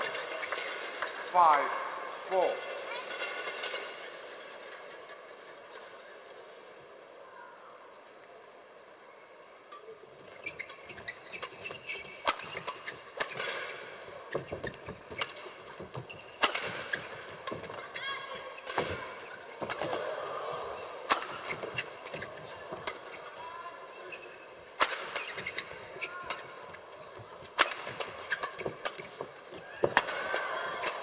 Oh, it's a good rally.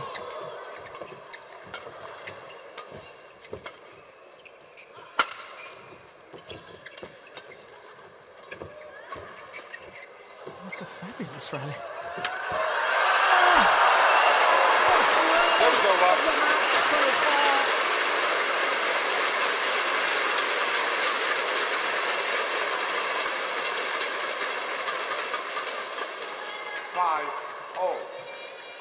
Well, it's bemusing, really, isn't it? All four players have the capability of playing like that in the rally, and yet all, well, at least three players have been struggling with their serves, one in particular.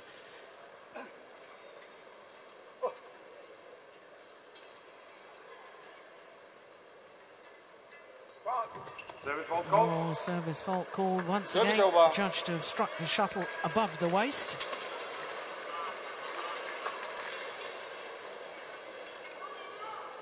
And Ikeda, once again, is going to go and talk to the service judge.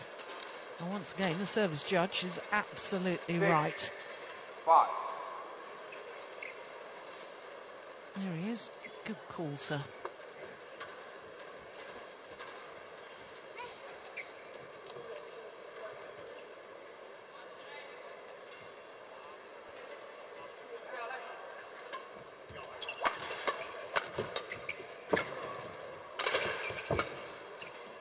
Oh, that was going wide.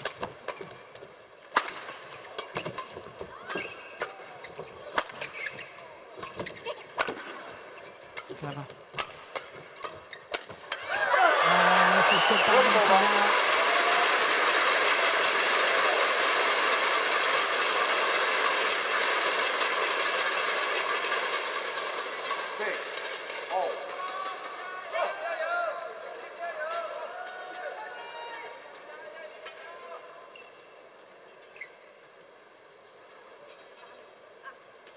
Yeah, there's the little hand signals. Letting our partner know where she's going to serve to, what she expects him to cover.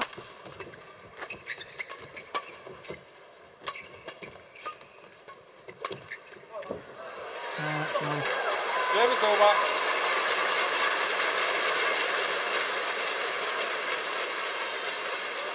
Seven, 6.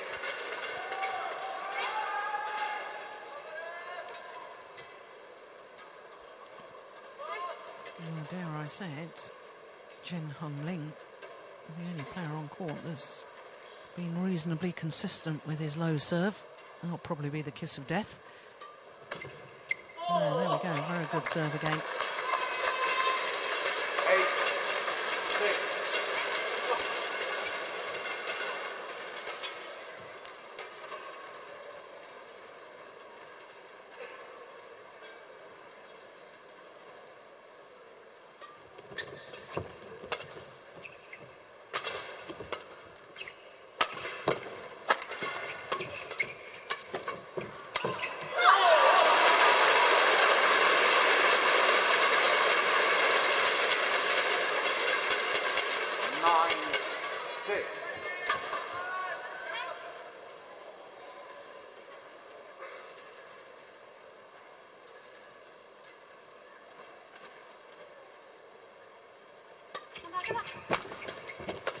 Good flick as well.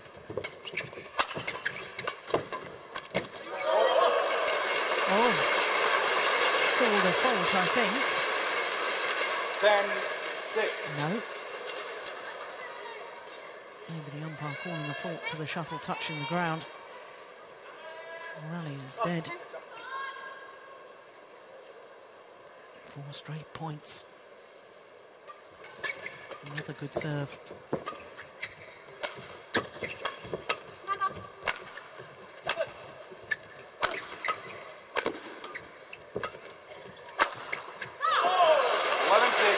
About 5 straight points. And to the mid-game interval, the number 2 seeds Chen Hongling and Chen Wen-Sing.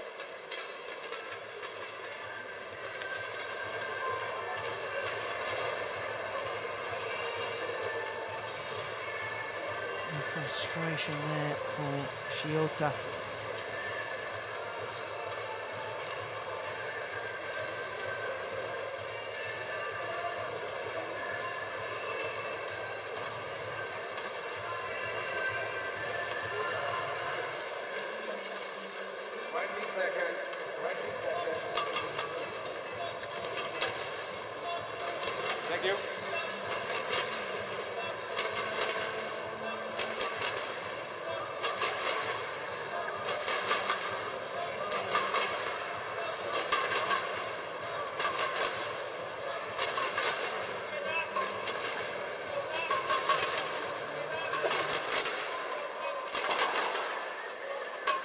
fans here at the Singapore Indoor Stadium. Play. Being treated to some extraordinary badminton here today.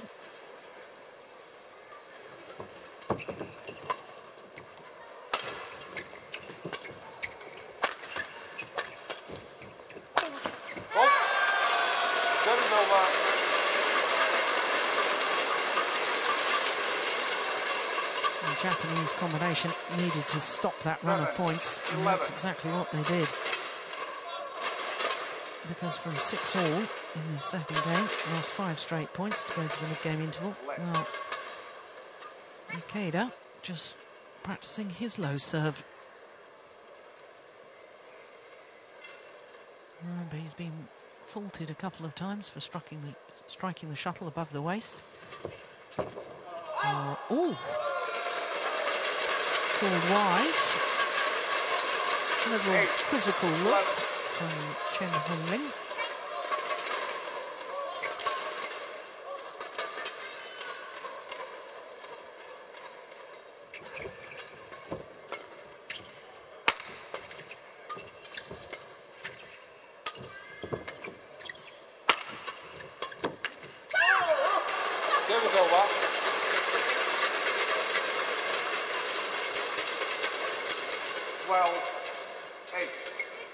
Now, what's she going to do on serve this time?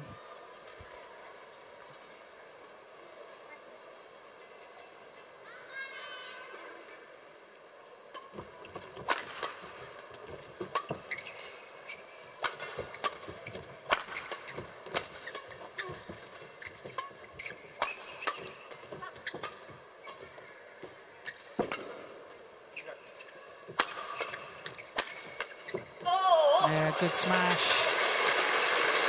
There's no doubting her capabilities once she's into the rally. 13-8.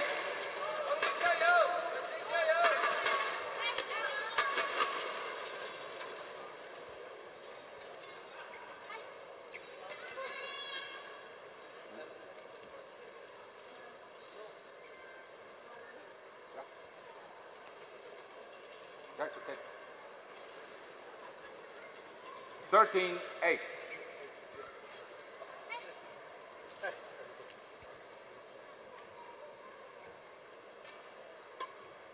Yeah, flick again. Might as well. 14-8.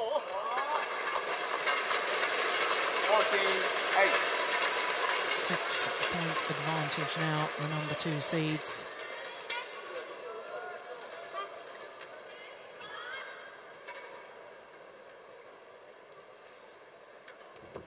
Oh dear. So as soon as she tries to serve low, snatches at it, makes the error.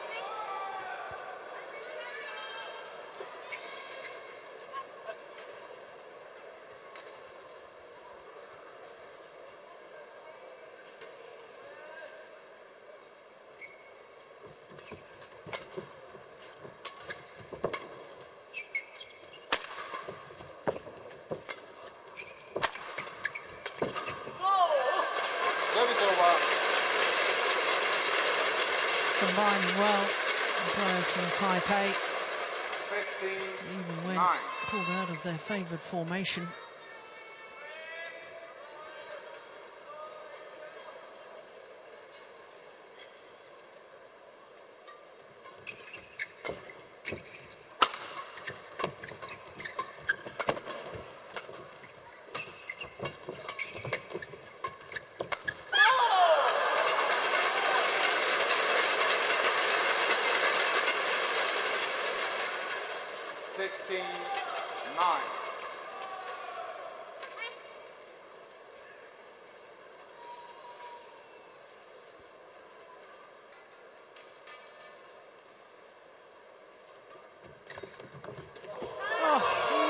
Return serve.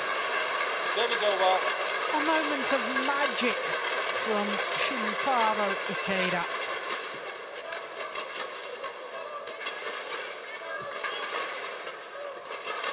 Brilliant.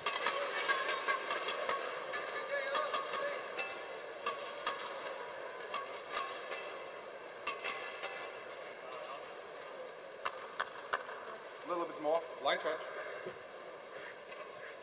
Yeah, the umpire just noticing that the line judge, who doubles up as the court attendant, hasn't quite mopped up all the perspiration from the court surface.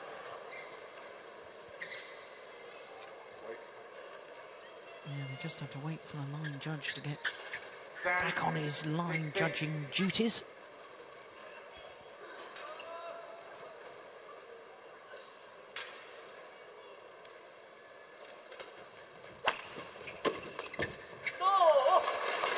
Service over.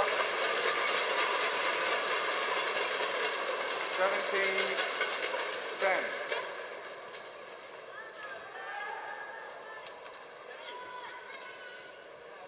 Yeah, the despair. You know, his time is running out. Because now, the number 2 seeds from Taipei, just 3 points away from the title.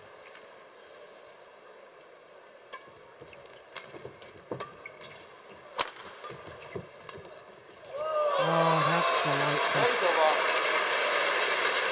Exquisite shots from Reiko Shiota. 11-18.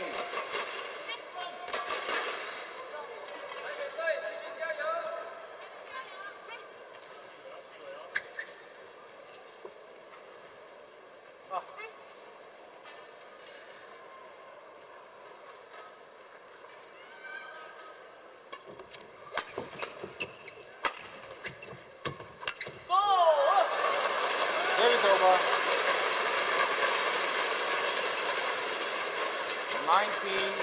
19-11. 2 points away from their second ever Super Series title together.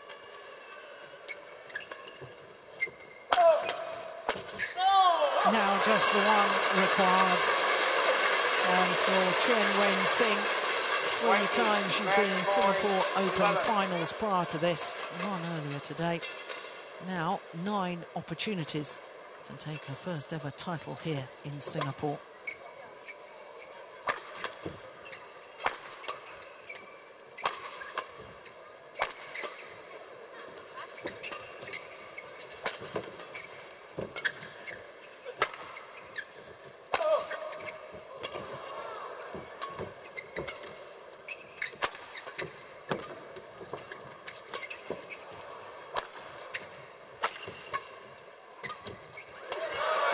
Let's get it back. Oh! And a little bit of luck in the end from Chen Wen-Sing. But my goodness, she deserved a little bit of luck. 4th final of this particular tournament, and at long last, she is the champion. They were beaten finalists a year ago, were Chen Hongling and Chen Wen-Sing. This year, in 2012, they've got one better. Match won by They are the champions. 21-17, 21-11. 21-17, 21-11 confirms the umpire in 39 minutes.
So the prize presentation for the mixed doubles finalists coming up in just a moment. Shintaro Ikeda and Noriko Shiota. Well, obvious disappointments at not winning today's final, but they'll take great confidence away from this year's Singapore Open, going into the Olympic Games in London, because this, their most successful ever Super Series tournament thus far.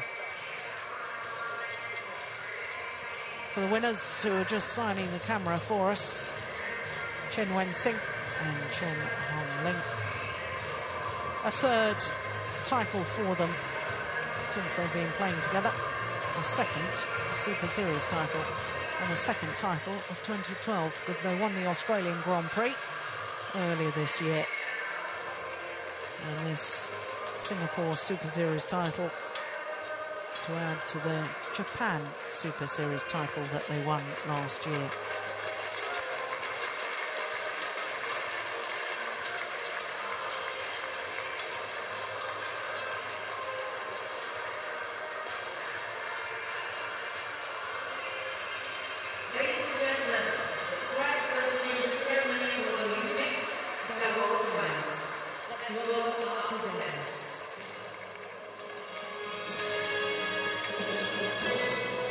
Mr. Bob Chief Sports Development Group and Singapore Sports Institute. Mr. Francis Koh, Secretary General, Singapore Badminton Association, and Mr. Lawrence Liao, Treasurer, Singapore Badminton Association. So the announcement Firstly, we'd like to present of our presentation party. Mr. Klaus Schubel, and first service judge, Mr. Tian Yu-Chin. Ladies and gentlemen, Klaus Schlieben of Austria and Tiong Yu-Chin of Malaysia, the court officials.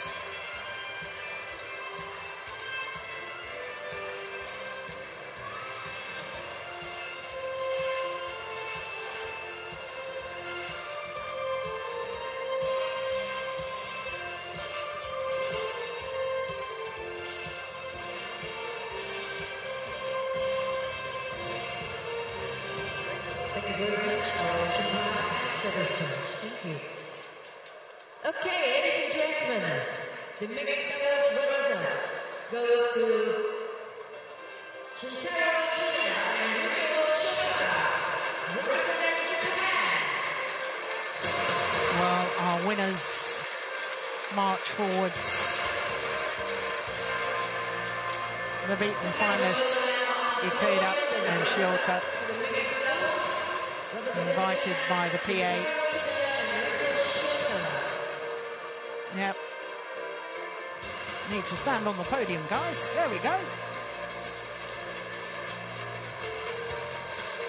Mr. Bob presents a plaque to runners-up, and Mr. Francis Cole presents a check of $7,600 Well, to our mixed doubles runners-up. Lovely to see them smiling now, because there was obvious disappointment at the end of the match. But they will treasure this experience, I'm sure, for a long time.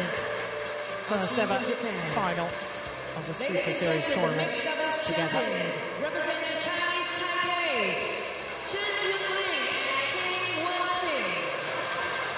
Let's invite Mr. Bob to present a plaque to the champions. Mr. Francis Cole to present Last year, beaten finalists. This year, the champions. Chen Hong-Ling, and for Chen Wen-Sing, who experienced disappointments in our first final today, the women's doubles. It's a matter of fourth time lucky, her fourth final here in Singapore, and at long last, she's on top of the podium.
you very much, our presenters. Let's give our presenters a round of applause. Thank you very much, sir.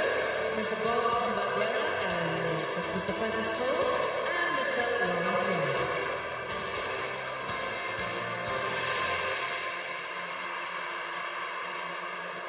Ladies and gentlemen, once again, a big round of applause for our champions from mixed doubles finals, representing Chinese Taipei, Chen Li and Chen Wen-Xin. Congratulations.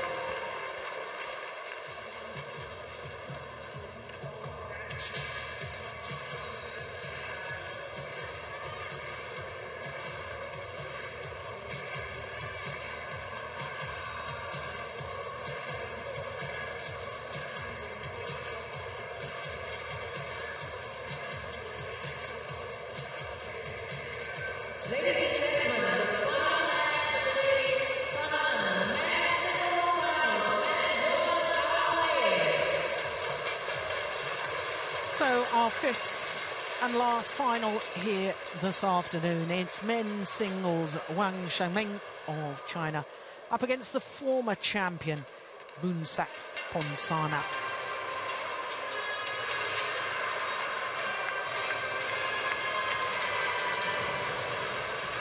There is the former champion, Boonsak Ponsana, won the title here the first time that it was a Super Series event. 2007, of course, the first year of the Super Series. Well, almost a little mishap. Wang Shengming busy throwing souvenirs to the crowd. It's the entrance gate.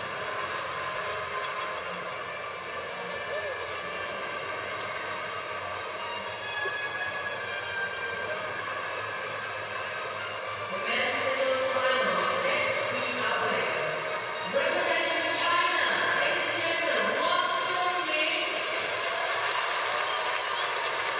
Former world junior champion introduced to the crowd. And Boonsak Ponsana, very, very popular man here in Singapore. It's been one of his favourite tournaments over the years. Service judge from Singapore, Mr. Lo Yao. Mo Yao Ladies and gentlemen, the men's singles from finals. Singapore, service judge. Manfred Gill from Germany, the umpire.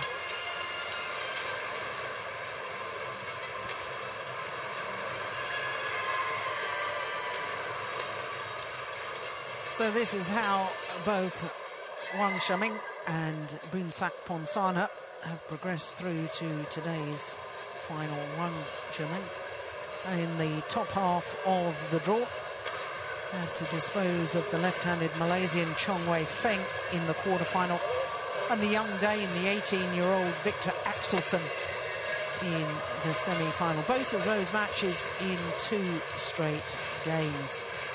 For Boonsak Ponsana, well, his quarterfinal was against Dionysius Hayum Rumbaka, went the full distance there. And in the semi-final yesterday against number 6 seed Tianmin Nguyen of Vietnam, dropped the second game, despite having been 14-9 up. And then in the third game, he was 2-9 down before eventually winning it 21-19.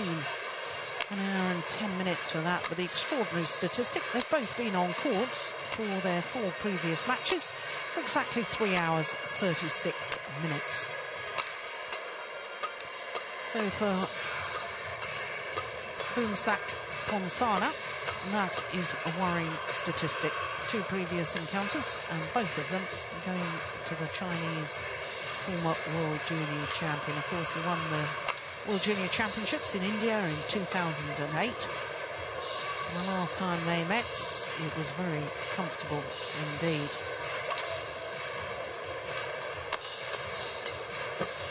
So the 22-year-olds from China, down 1 place in the world ranking to 18 this week. So I'm sure after this week he's going to shoot up again, because he has been as high as 12 in the world ranking. His win-loss record for the year prior to this tournament only progressed as far as one quarter-final. That was the Asian Championships in Qingdao. So to the 30-year-old from Bangkok, law student, the world ranking has dropped to 32 and therefore not seeded, despite the fact that this is his 4th Singapore Super Series tournament final. The 6th Super Series final in total, but 4th time here in Singapore, because of course he was winner in 2007 and twice previously has been a beaten finalist. 2009 lost out to Bao Chunlai in 3 games, and then a year later, 2010, lost to Sonny Dwi Kunchoro of Indonesia. So as I was saying, our court officials, Gil and now Kwang of Singapore.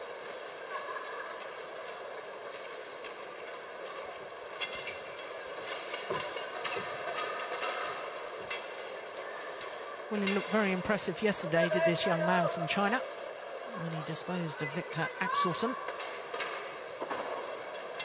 My goodness, how hard Boonsak Ponsana had to battle to come through in 3 games against Tianmin Yuan. Ladies and gentlemen, on my right, Boonsak Ponsana, Thailand.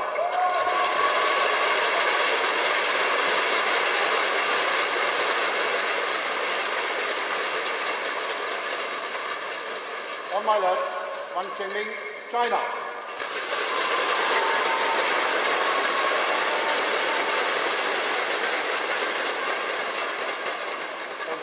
To serve, love all, late. So the former champion from Thailand, Boonsak Ponsana, getting this men's singles final underway, and every winning shot will be cheered by the fans here at the Singapore Indoor Stadium.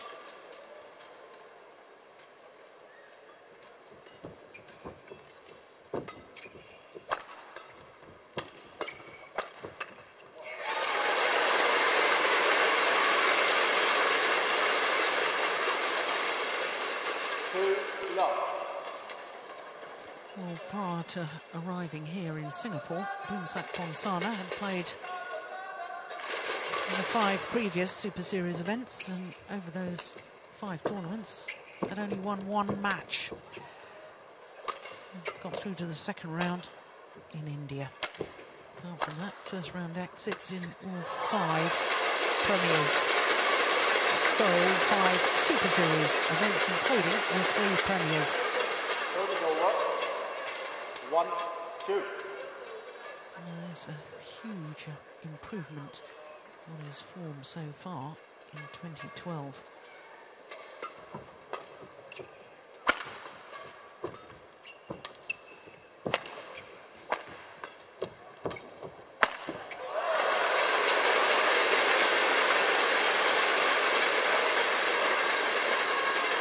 Service over, 3-1.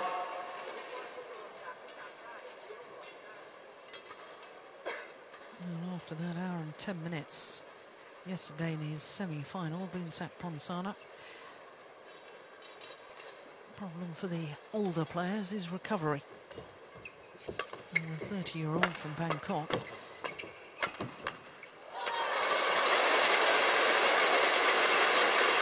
While stamina-wise, he'll be okay, but whether he's got the speed and power left in his legs remains to be seen.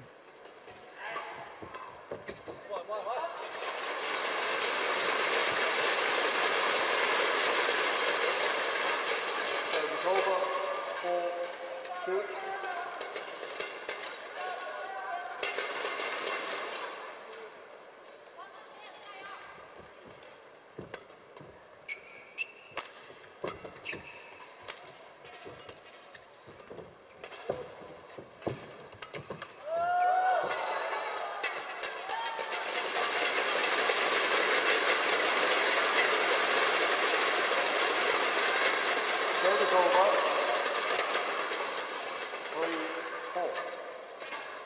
Boonsak Ponsana, of course, shot to prominence at the 2004 Athens Olympic Games, where he reached the semi-final, lost his bronze medal playoff match to Sonny Dwi Conchoro.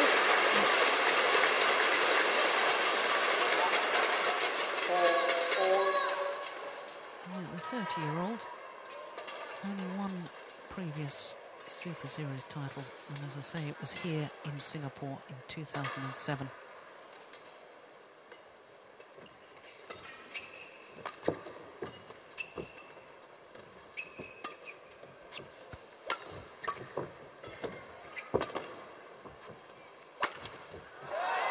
His opponent, Wang Xiaoming, has never won a title.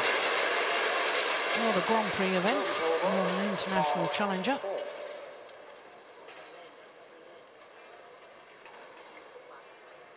Still waiting for his first ever title. Maybe today.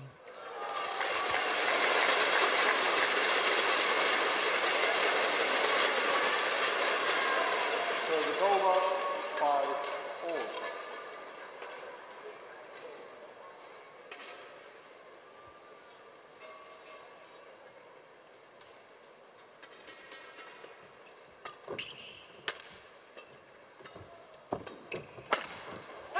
That's a clever smash.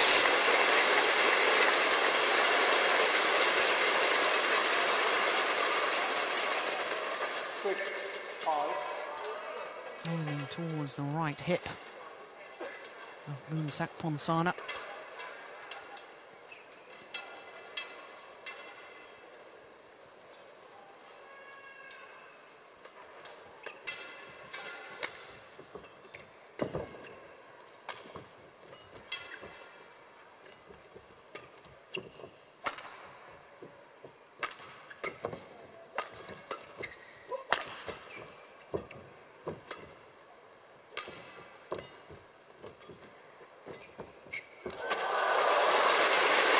Fairly extraordinary, a late arrival of Wang Xiaoming's coach in the middle of that rally. They have spotted him walking behind the court. 7-5.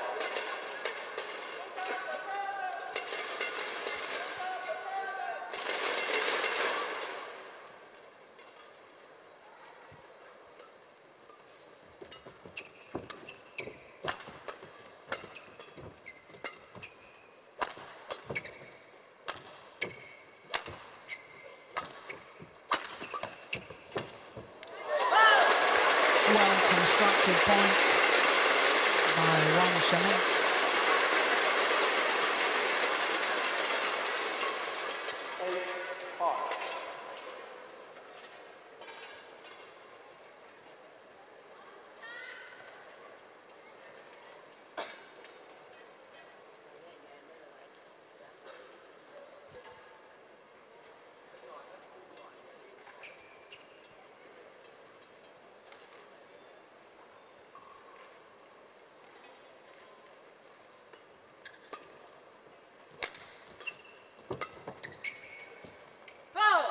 Deep into the backhand corner, played with absolute precision.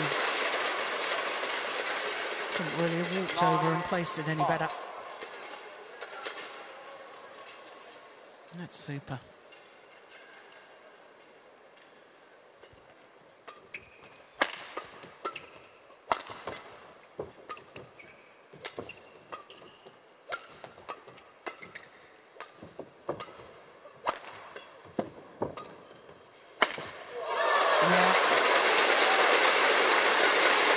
There's a very good little phase of play from Wang Xiaoming. 10-5. 6 straight points from 4-5 down to 10-5 up.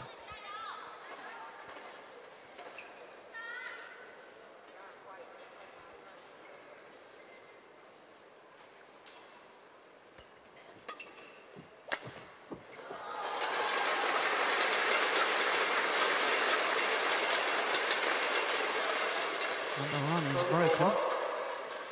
6-10.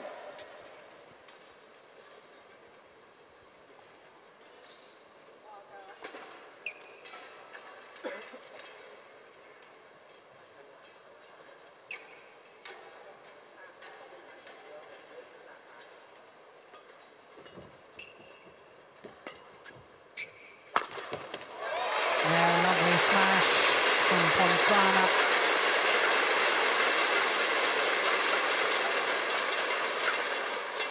7-10.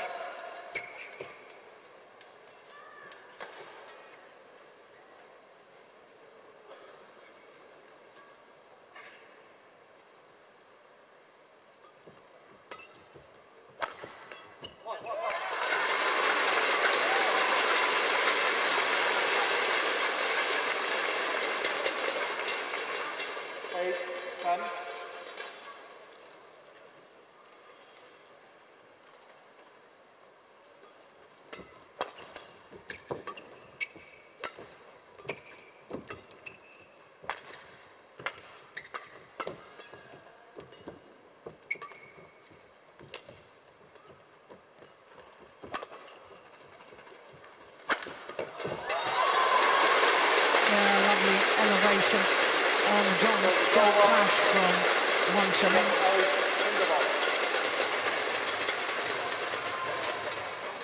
And he has the advantage at the mid-game interval. 3-point advantage, to be precise.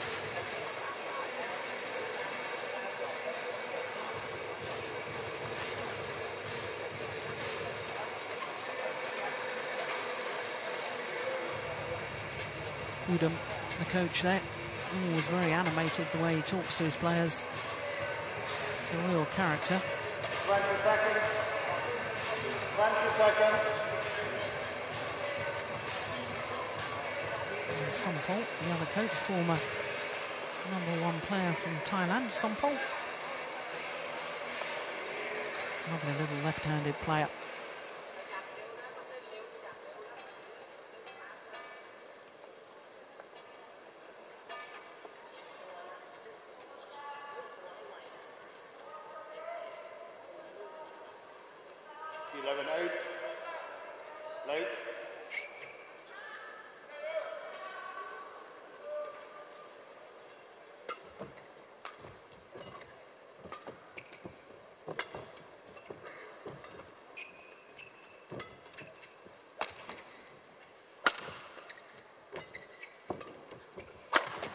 Oh, round the back.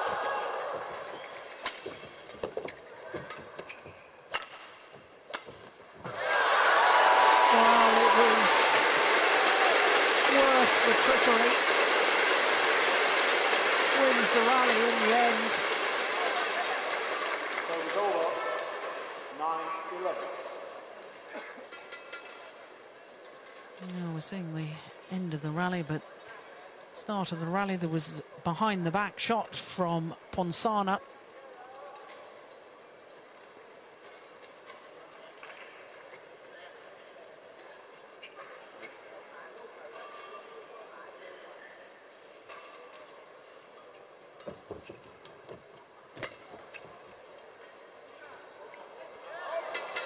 Oof, goodness me.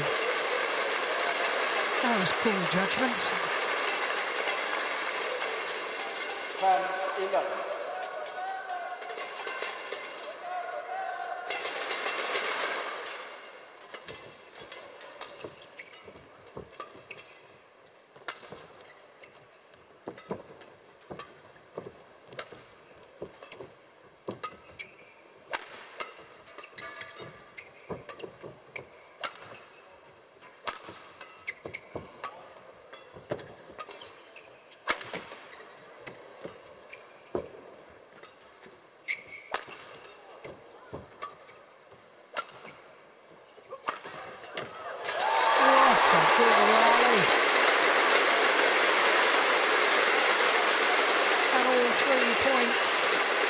Since the mid-game interval have all gone in favour of Boonsak Ponsana.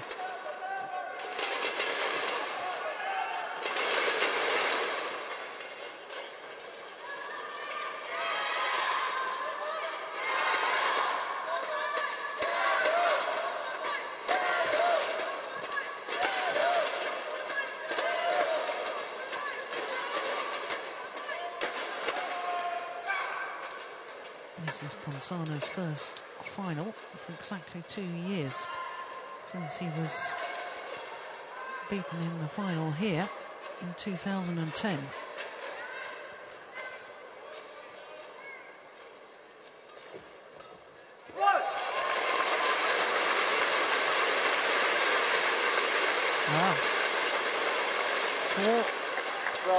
straight points since the mid-game interval. And back into the lead.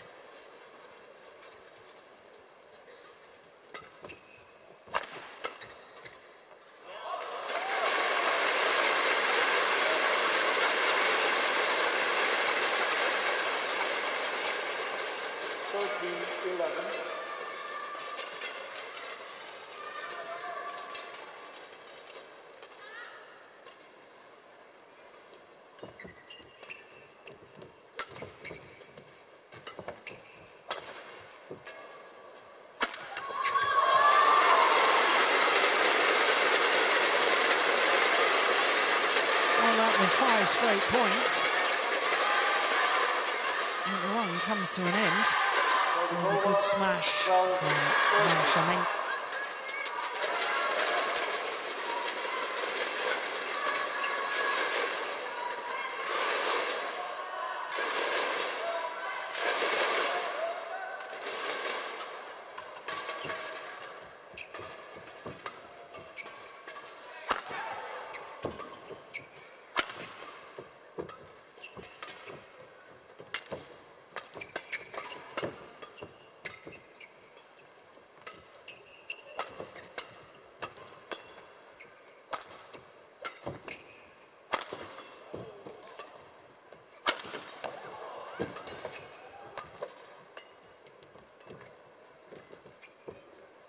Oh, good net shot.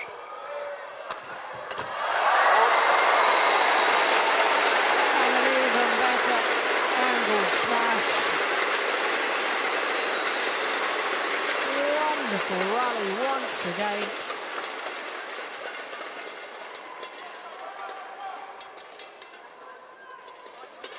Service over, 14-12.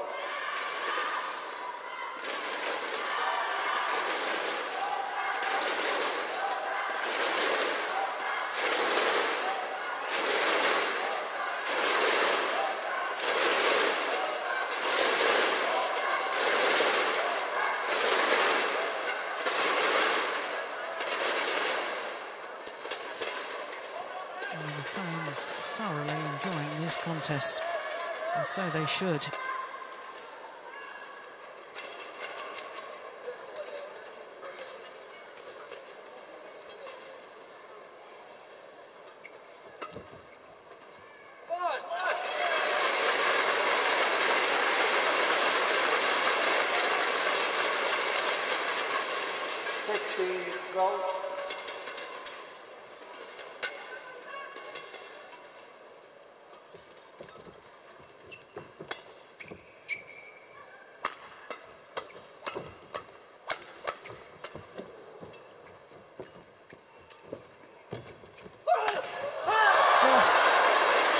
Desperately trying to get back in time to thunder down their winning smash. But just a little off balance, drags it down into the net.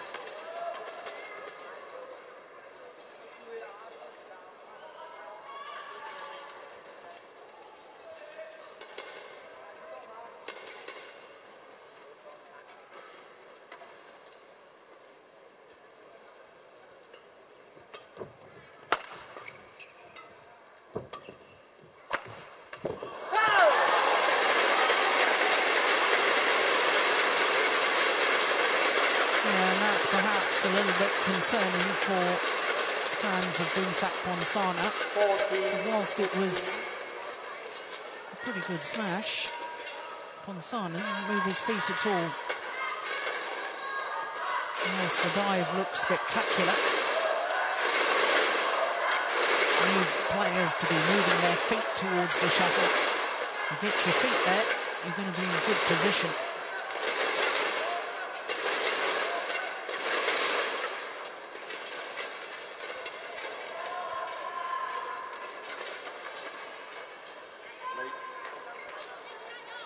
Xiaoming closed the gap to just one solitary point.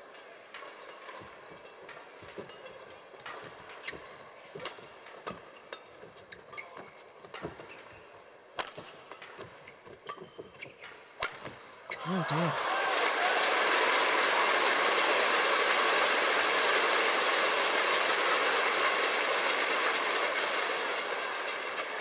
Service over, 15-40.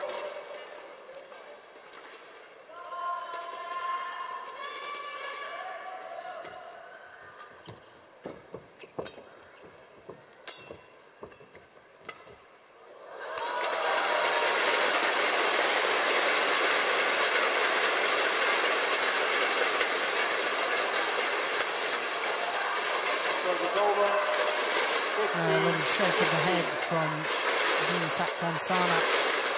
Knows that his net shot is just too loose.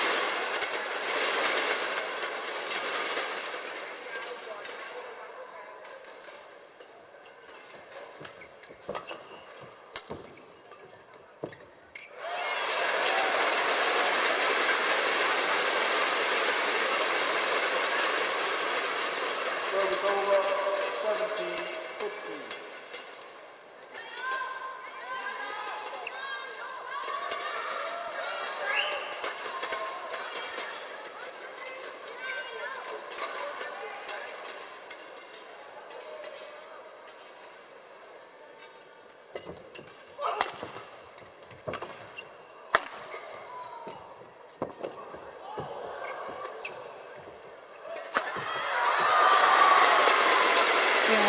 The rally so well.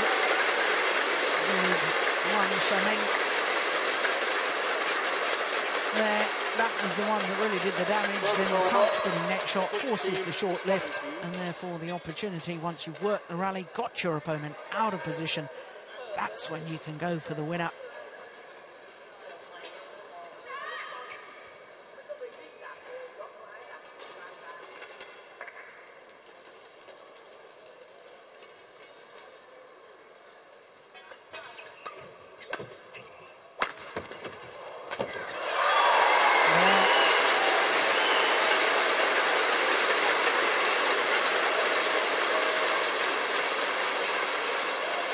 Ponsana too, he's a very clever player.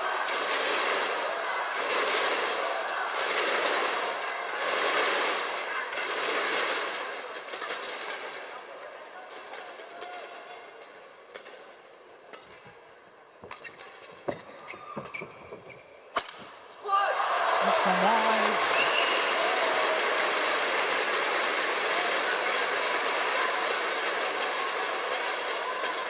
Oh goodness, Ponsana is going to be considered a very dangerous floating opponent at the Olympic Games. He won't be seeded, but he'll be at his 4th Olympic Games.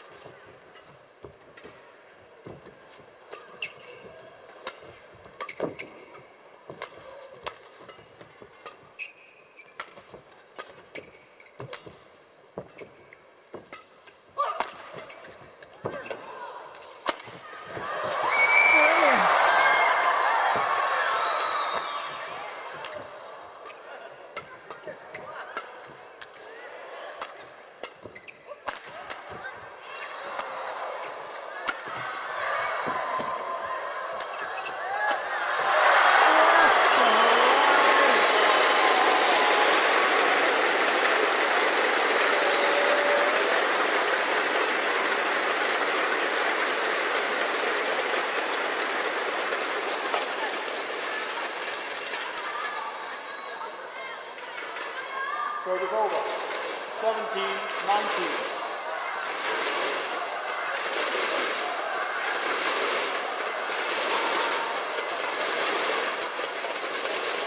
Well, I can't help but wonder just how much that rally has taken out of Boonsak Ponsana. Yeah, taking all the time that the umpire will allow.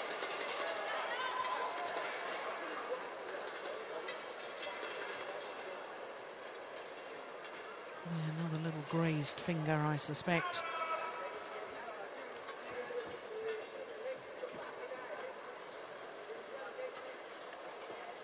And the dive doing the damage.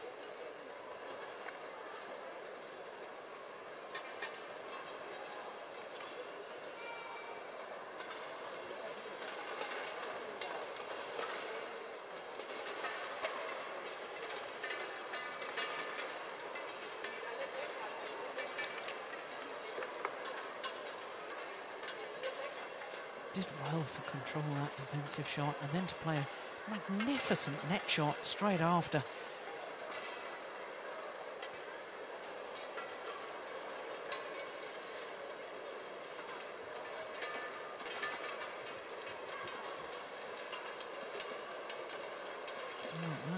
Injury timeout.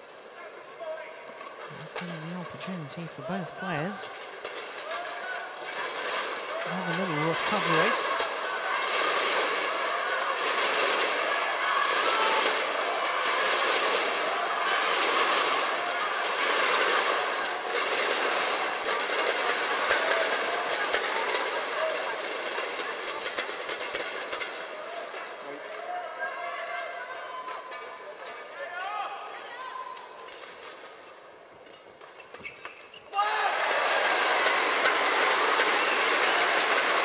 Happens after a wonderful rally.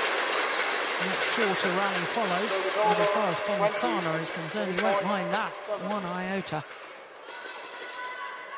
Because our error from his opponent under pressure means that the former champion has 3 game points.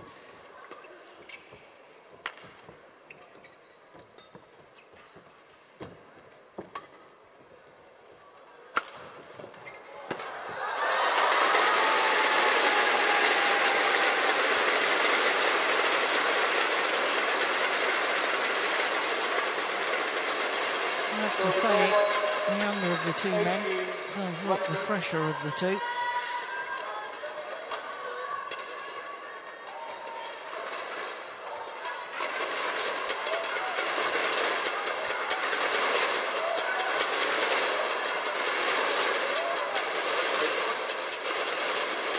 Still another 2 game point opportunities for Boonsak Ponsana. He takes the open game on his second game points. 21-18.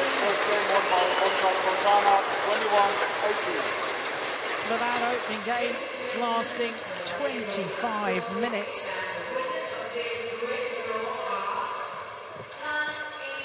And I can't help but wonder how much that has taken out of the 30-year-old from Bangkok.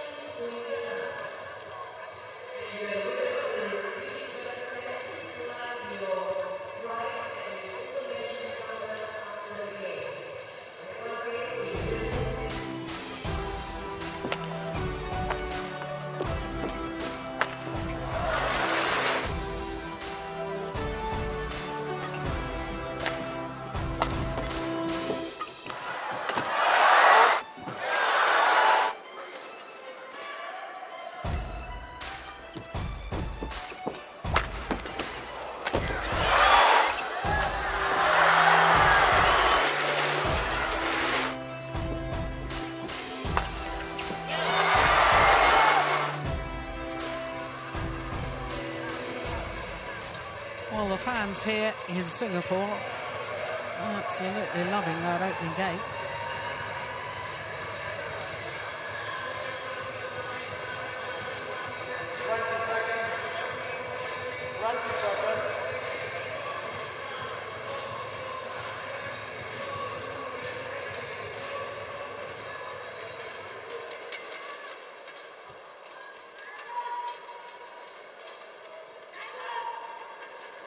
Well, he was looking a little bit tired to me at the end of that first.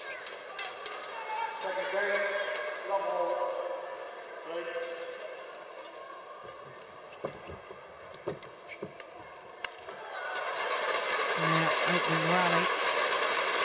Difficult to tell. But as I was contemplating towards the end of the opening game and in the timeout between the first and second, just wondering how much Boonsak Ponsana has got left.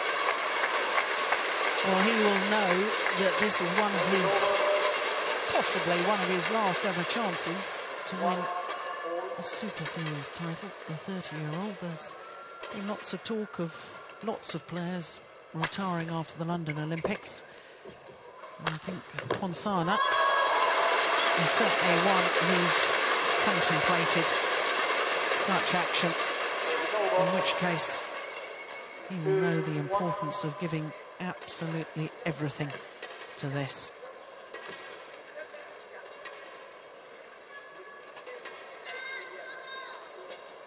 Not that he doesn't give absolutely everything every time he plays.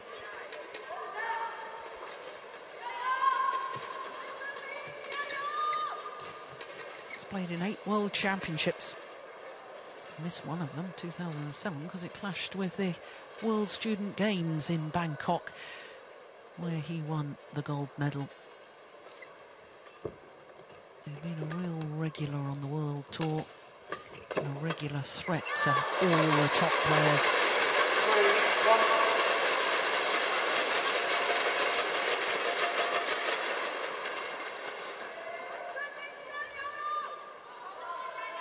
Well, I thought last night he was probably in trouble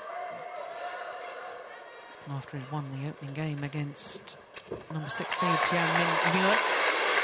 He was 14-9 up in the second, and I thought when he then lost that second game, I thought he was going to be in big trouble, Ponsana. And it came back from that 2-9 deficit in the decider. Now, where there's a will, there's a way.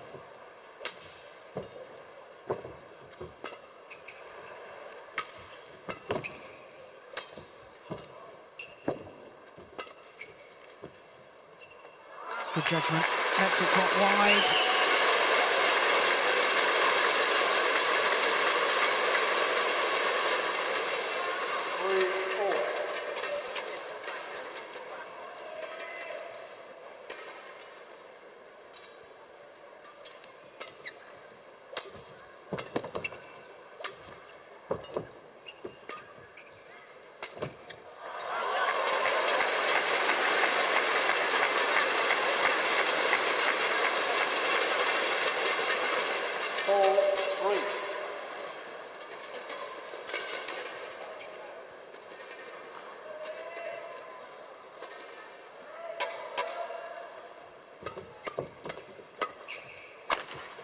Oh, that's nice. Good smash from Wang Cheng. Service over. 4 all.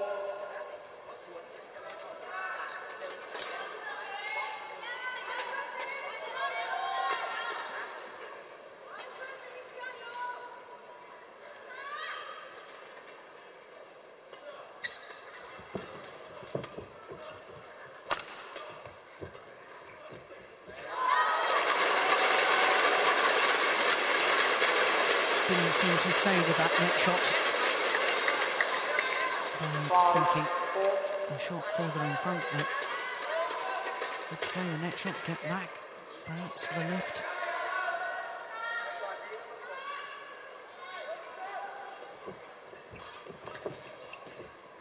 Yeah, readjusts on the next one, so that's good.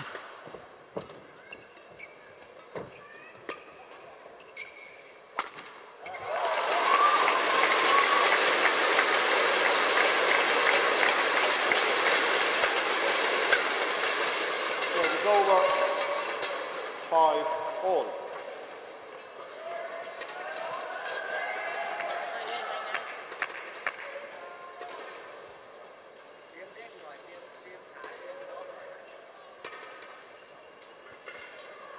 Well, I can hear Thailand coach giving instruction to Ponsana. It's allowed in between rallies.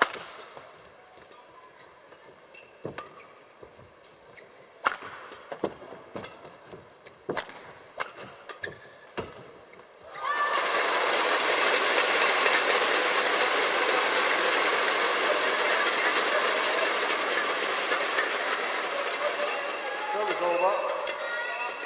6-5.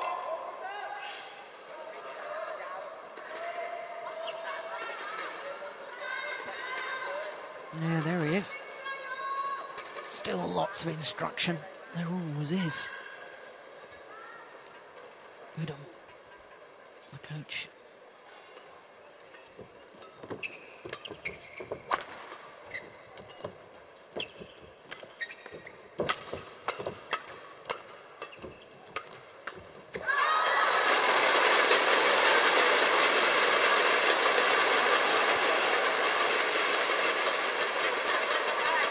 7-5.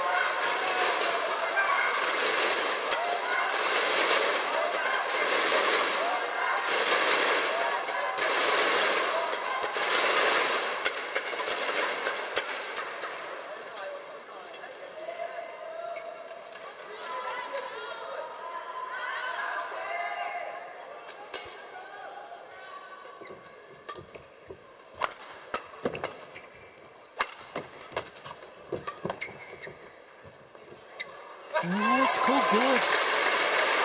One can't believe the call. He's stormed over to speak to the umpire. I think he has a fair point. That did look long. But call good. And he's absolutely incensed by it.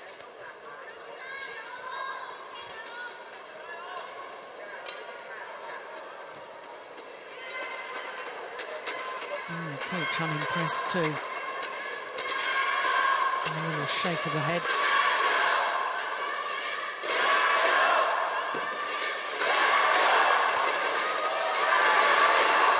Well, the umpire is only allowed to overrule a line judge if he sees that a clear error has been made.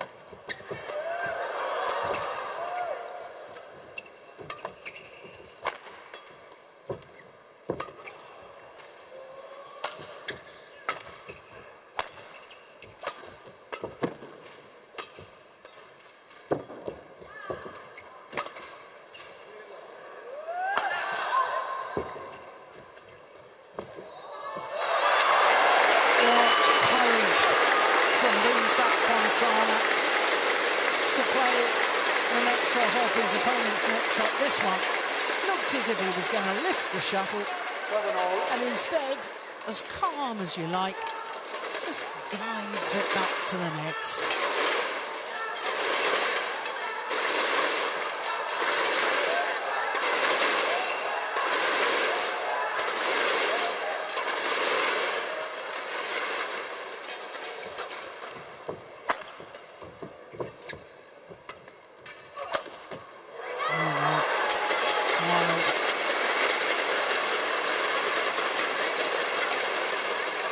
Get behind it. Seemed to go for an outright winner too early on in the rally. Two signs perhaps of fatigue.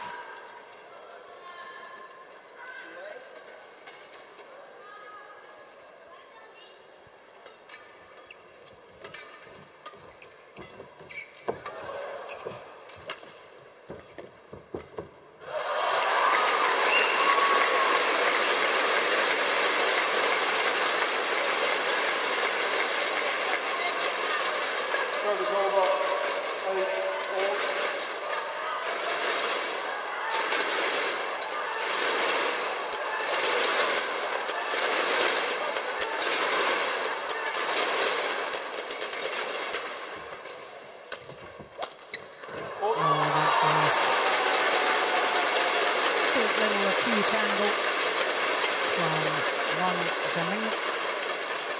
Service over, 9-8.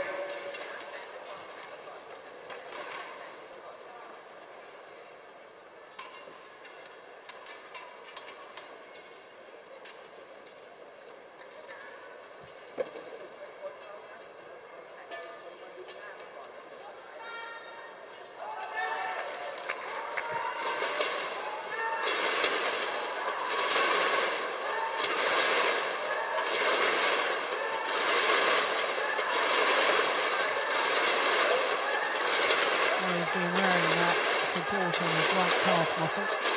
Certainly wore it yesterday. Doesn't seem to be any problem with his movement, probably more of a precaution. The muscle was slightly stiff, rather than a real injury. It's well taken. Command of the front of the court. over, 9-4.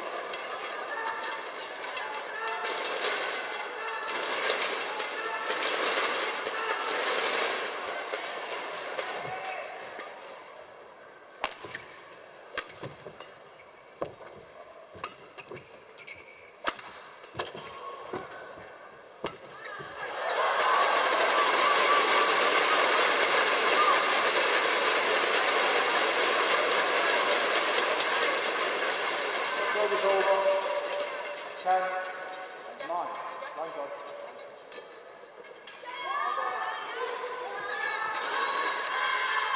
And once again, court knockers come out.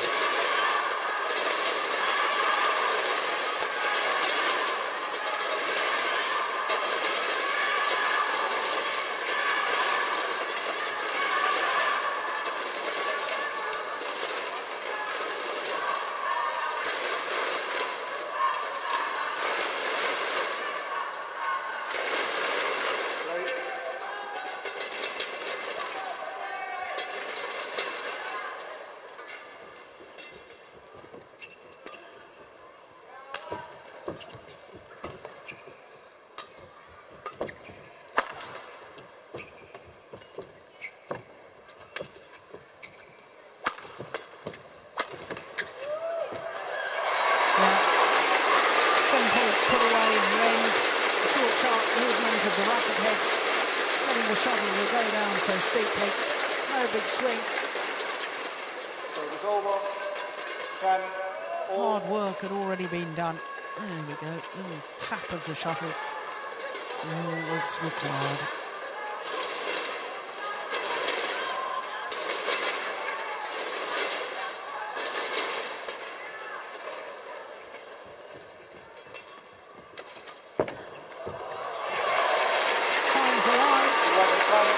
And the former champion brings up Ponsana, goes to the mid-game interval with the narrowest of possible advantages.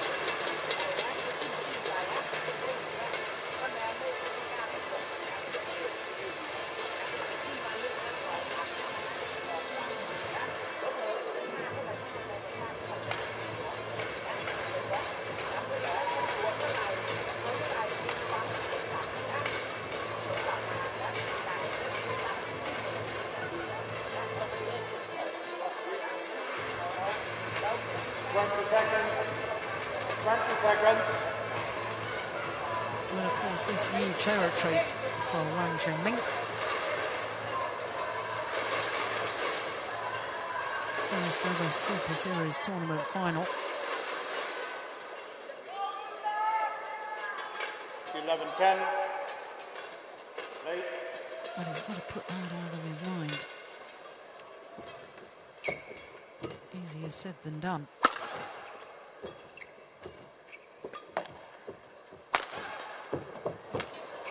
He's missed it.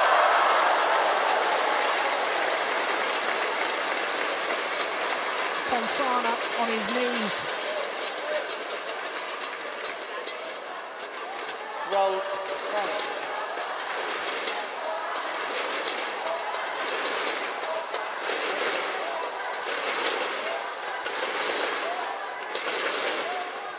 And that's the inexperience of Wang Zhengming.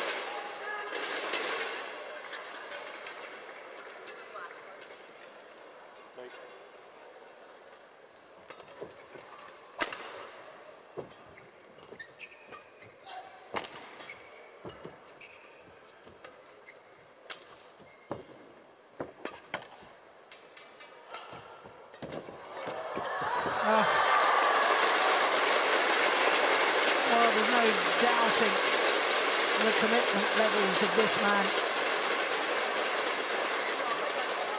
Giving it absolutely everything. Once again, the feet didn't respond to the brain.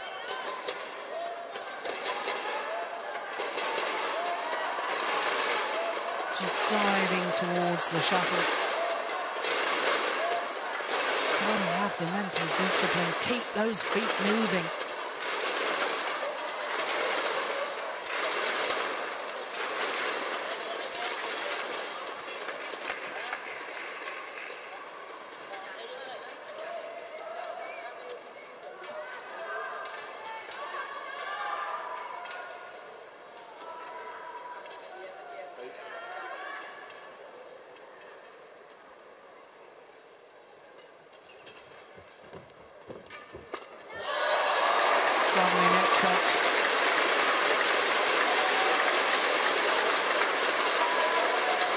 controlling the net Service over. is definitely the 13, tactic 11. that Ponsano should be employing.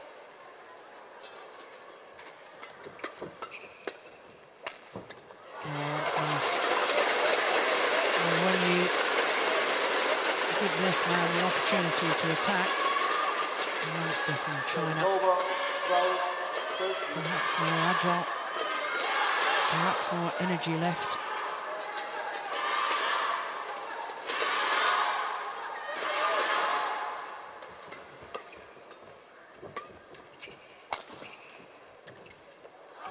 That's good judgment. Lets it drop long of that back line. And Ponsano creeping ever closer to his goal. 14, 12. Yeah, good call, line judge.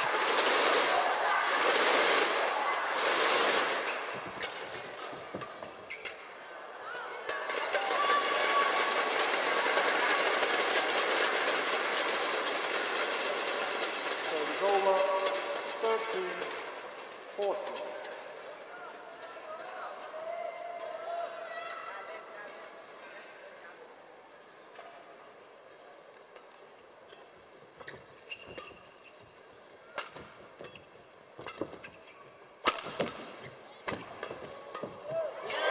Yeah. As he got to the net, that's where he can control proceedings. The smash from the back of the court, race forward, knows that the reply's got to be a straight block. And once he was at the net early, there was only going to be one outcome.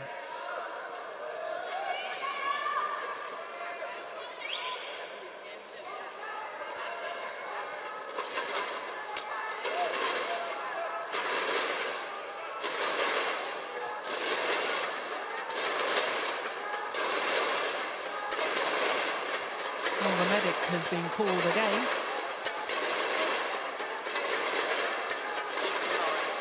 More strapping on plaster required for that grazed finger.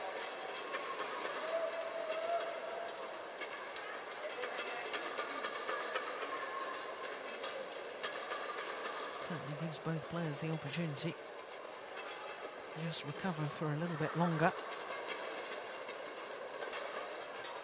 46 minutes this men's singles final has been in progress so far.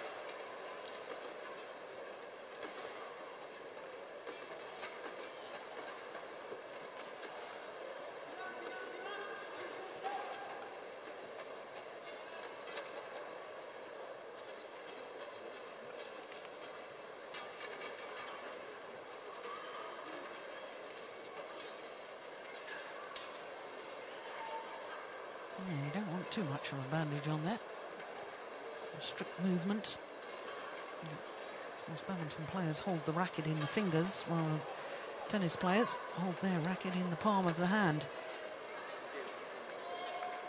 And therefore, mobility of the fingers for a badminton player are very important indeed.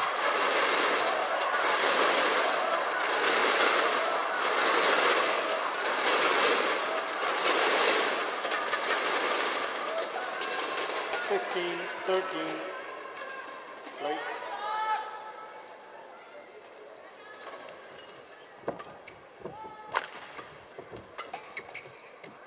Let's push long.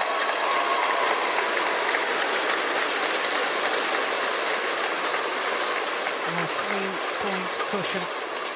16, And just 13. another 5 points required.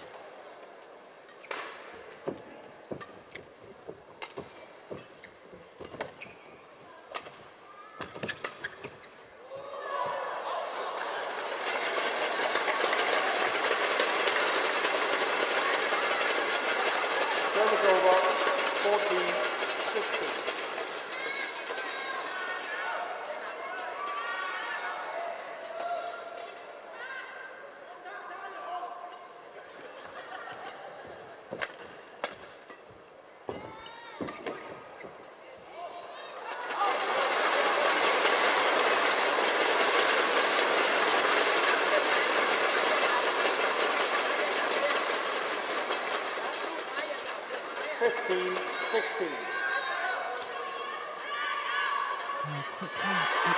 change.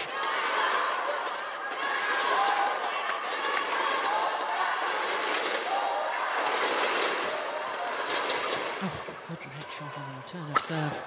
Oh, misses his opportunity on the smash. And it's all level. 16-all. 16-all.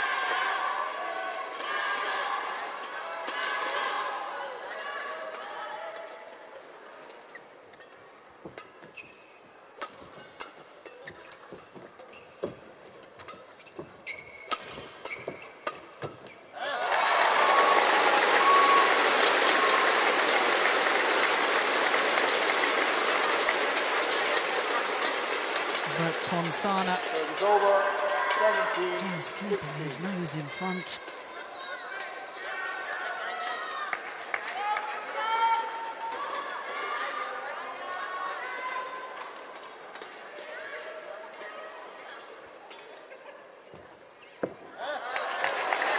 On the return of serve.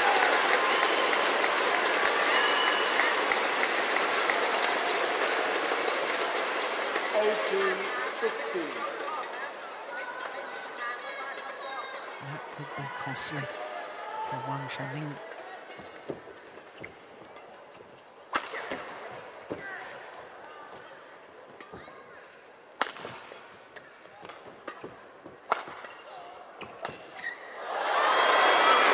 Very tentative on his defensive play there, Boonsak Ponsana. Acutely aware of the importance of that rally. 17-18.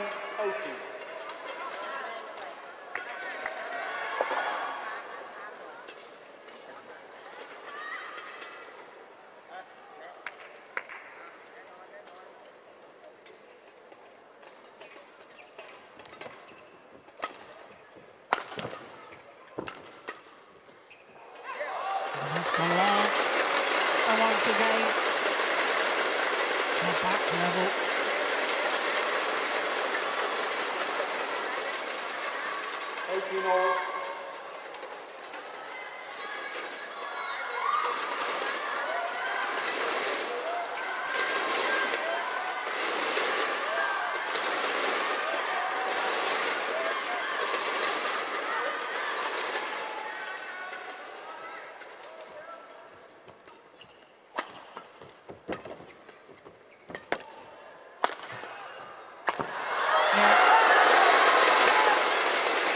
Urging himself on, Wang Xiaoling.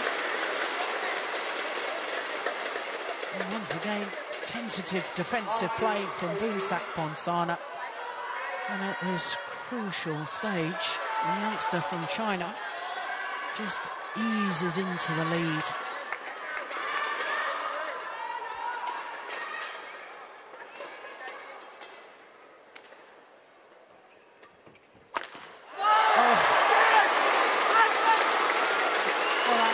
Experience of one. When you're on a run of 3 straight points and you're 2 points away from taking the second game, 19-all. one thing coaches tell you to do, make your opponent play. But in essence, an unforced error, and it's 19-all.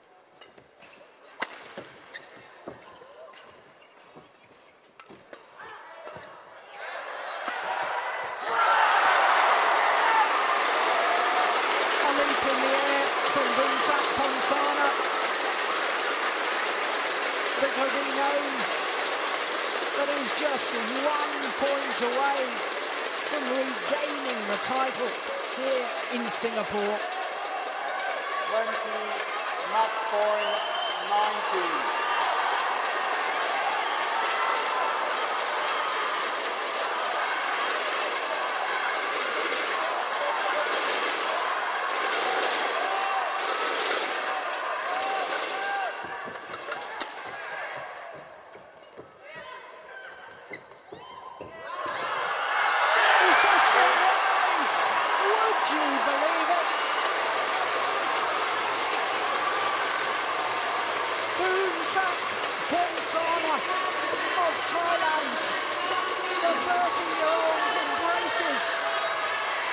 his opponents.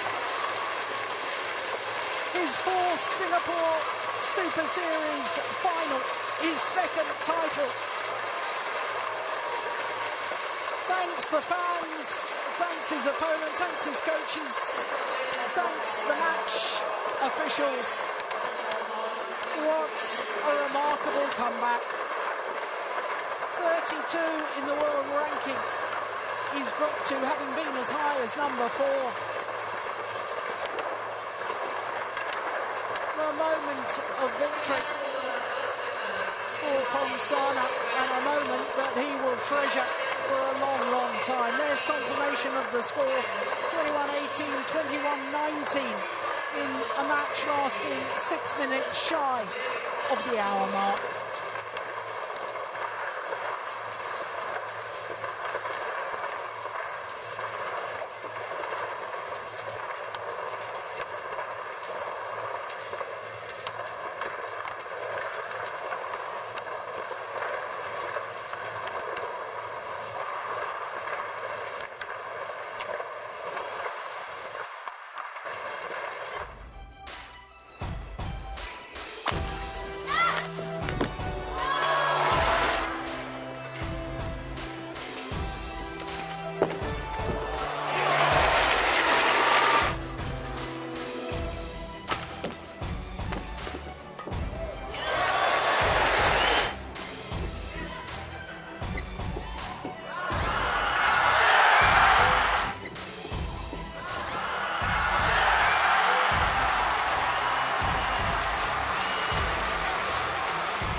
Well, good sportsmanship shown at the end of the match, and that's nice to see. He is a delightful young man, is Boonsak Ponsana. Has 3 sisters, one of which is a regular on the tour as well, Salikat Ponsana. She was here playing this event, but it's big brother Boonsak who goes home with a title. Well, this has got to be his favourite tournament of all time, isn't it? His second Super Series title, and the second time he's won the Singapore Open.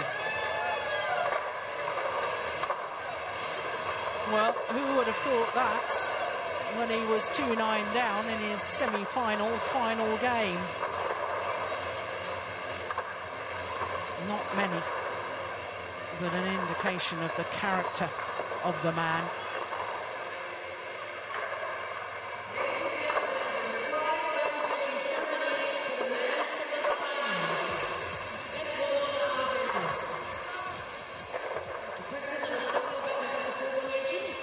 He's also the Minister of State for National Development and Trade Industry, Mr. B.E. Shan, Mr. Gavin Young, General Manager for Li-Ning Company Limited, and Mr. Peter Lee, the CFO of OSIM International Limited. I would like to present a memento to the men's singles finals match umpire, Mr. Manfred Gill from Germany, and the service judge, Mr. Lo Yao Kwang from Singapore. So first of all, our court officials receiving congratulations and mementos for officiating here on finals day at the Li-Ning Singapore Open.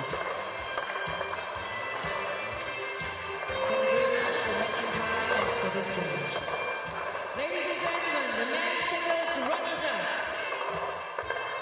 is Wang Zhengming from China. Let's welcome our players. Wang Zhengming of China. Well, he will have learnt from today's experience. He still waits for his first ever title in international badminton.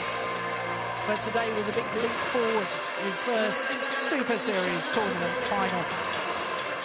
After this, a couple of semi-finals. For the first time, they've reached the last day of a Super Series tournament. 7,600 to the men's singles runner-up.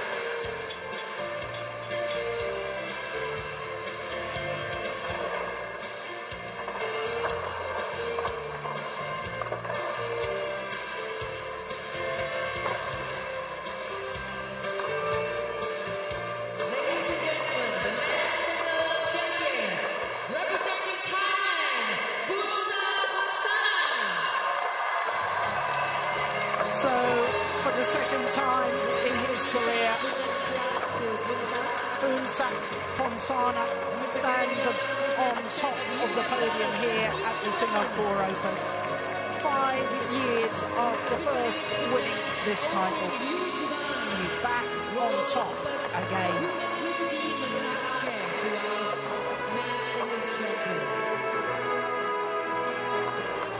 4 finals in 5 years. That's not bad going, is it? Here at the Singapore Open.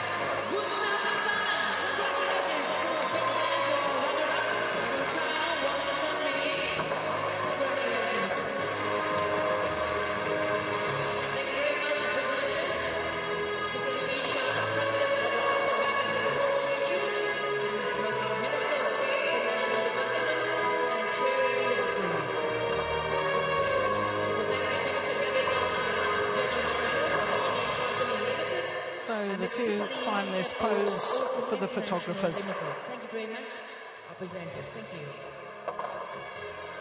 Well, what a delight to see Boonsak Ponsana back to such great form. And of course, our champion from Thailand, Boonsak Ponsana. Very popular amongst his peers. An influencing player and figure for the entire Thailand badminton team.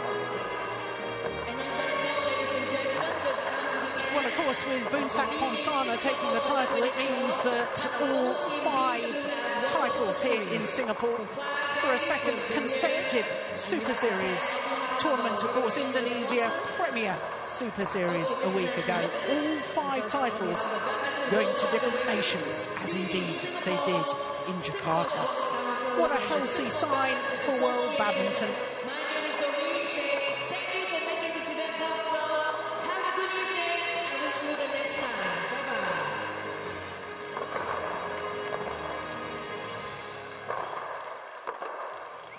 Bye-bye. Well, he's absolutely delighted with that, and so are his coaches.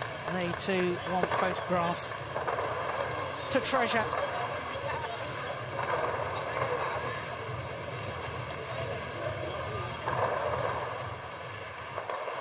So as he leaves centre stage, we can reflect on finals day here in Singapore. It all started with women's doubles, and Bao Yi-Sin and Chong Xian-Sin from China defeating the former world number ones Chen Wen-Sing and Chen Yu-Chin, who for a second time following on from 2008 had to settle for second best.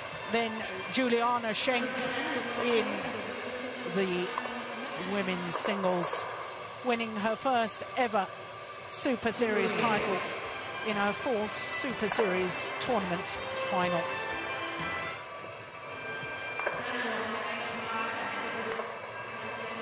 The German, the 29-year-old. And then, of course, it was men's doubles. And I had the audacity to suggest that the Olympic champions, Marcus Guido and Hendra Setiawan, after dropping the second game, were perhaps looking a little jaded. They certainly weren't. They came back and took the final game, 21-6, and therefore the title once again, having been beaten finalists in 2009.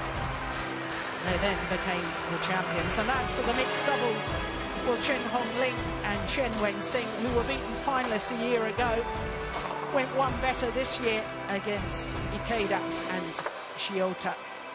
And for Chen Wen-Sing, in her 4th Singapore Open final, her second today, at long last, went home with a title. And as we've just seen in the men's singles, Boonsak Ponsana struggled for 6 months with his form, but is coming good at just the right time for his 4th Olympic Games. What a performance in beating Wang Zhengming in today's men's singles final. His fourth final here in Singapore, and his second title to go with the one he won in 2007. Well, of course, the players have a little matter of the Olympics to look forward to at the end of next month. But for us in Singapore, that's it for this year's 2012 Singapore Open. Of course, the next Super Series will be the China Masters in September. But in the meantime, from all of us here in Singapore, until that China Masters, bye-bye.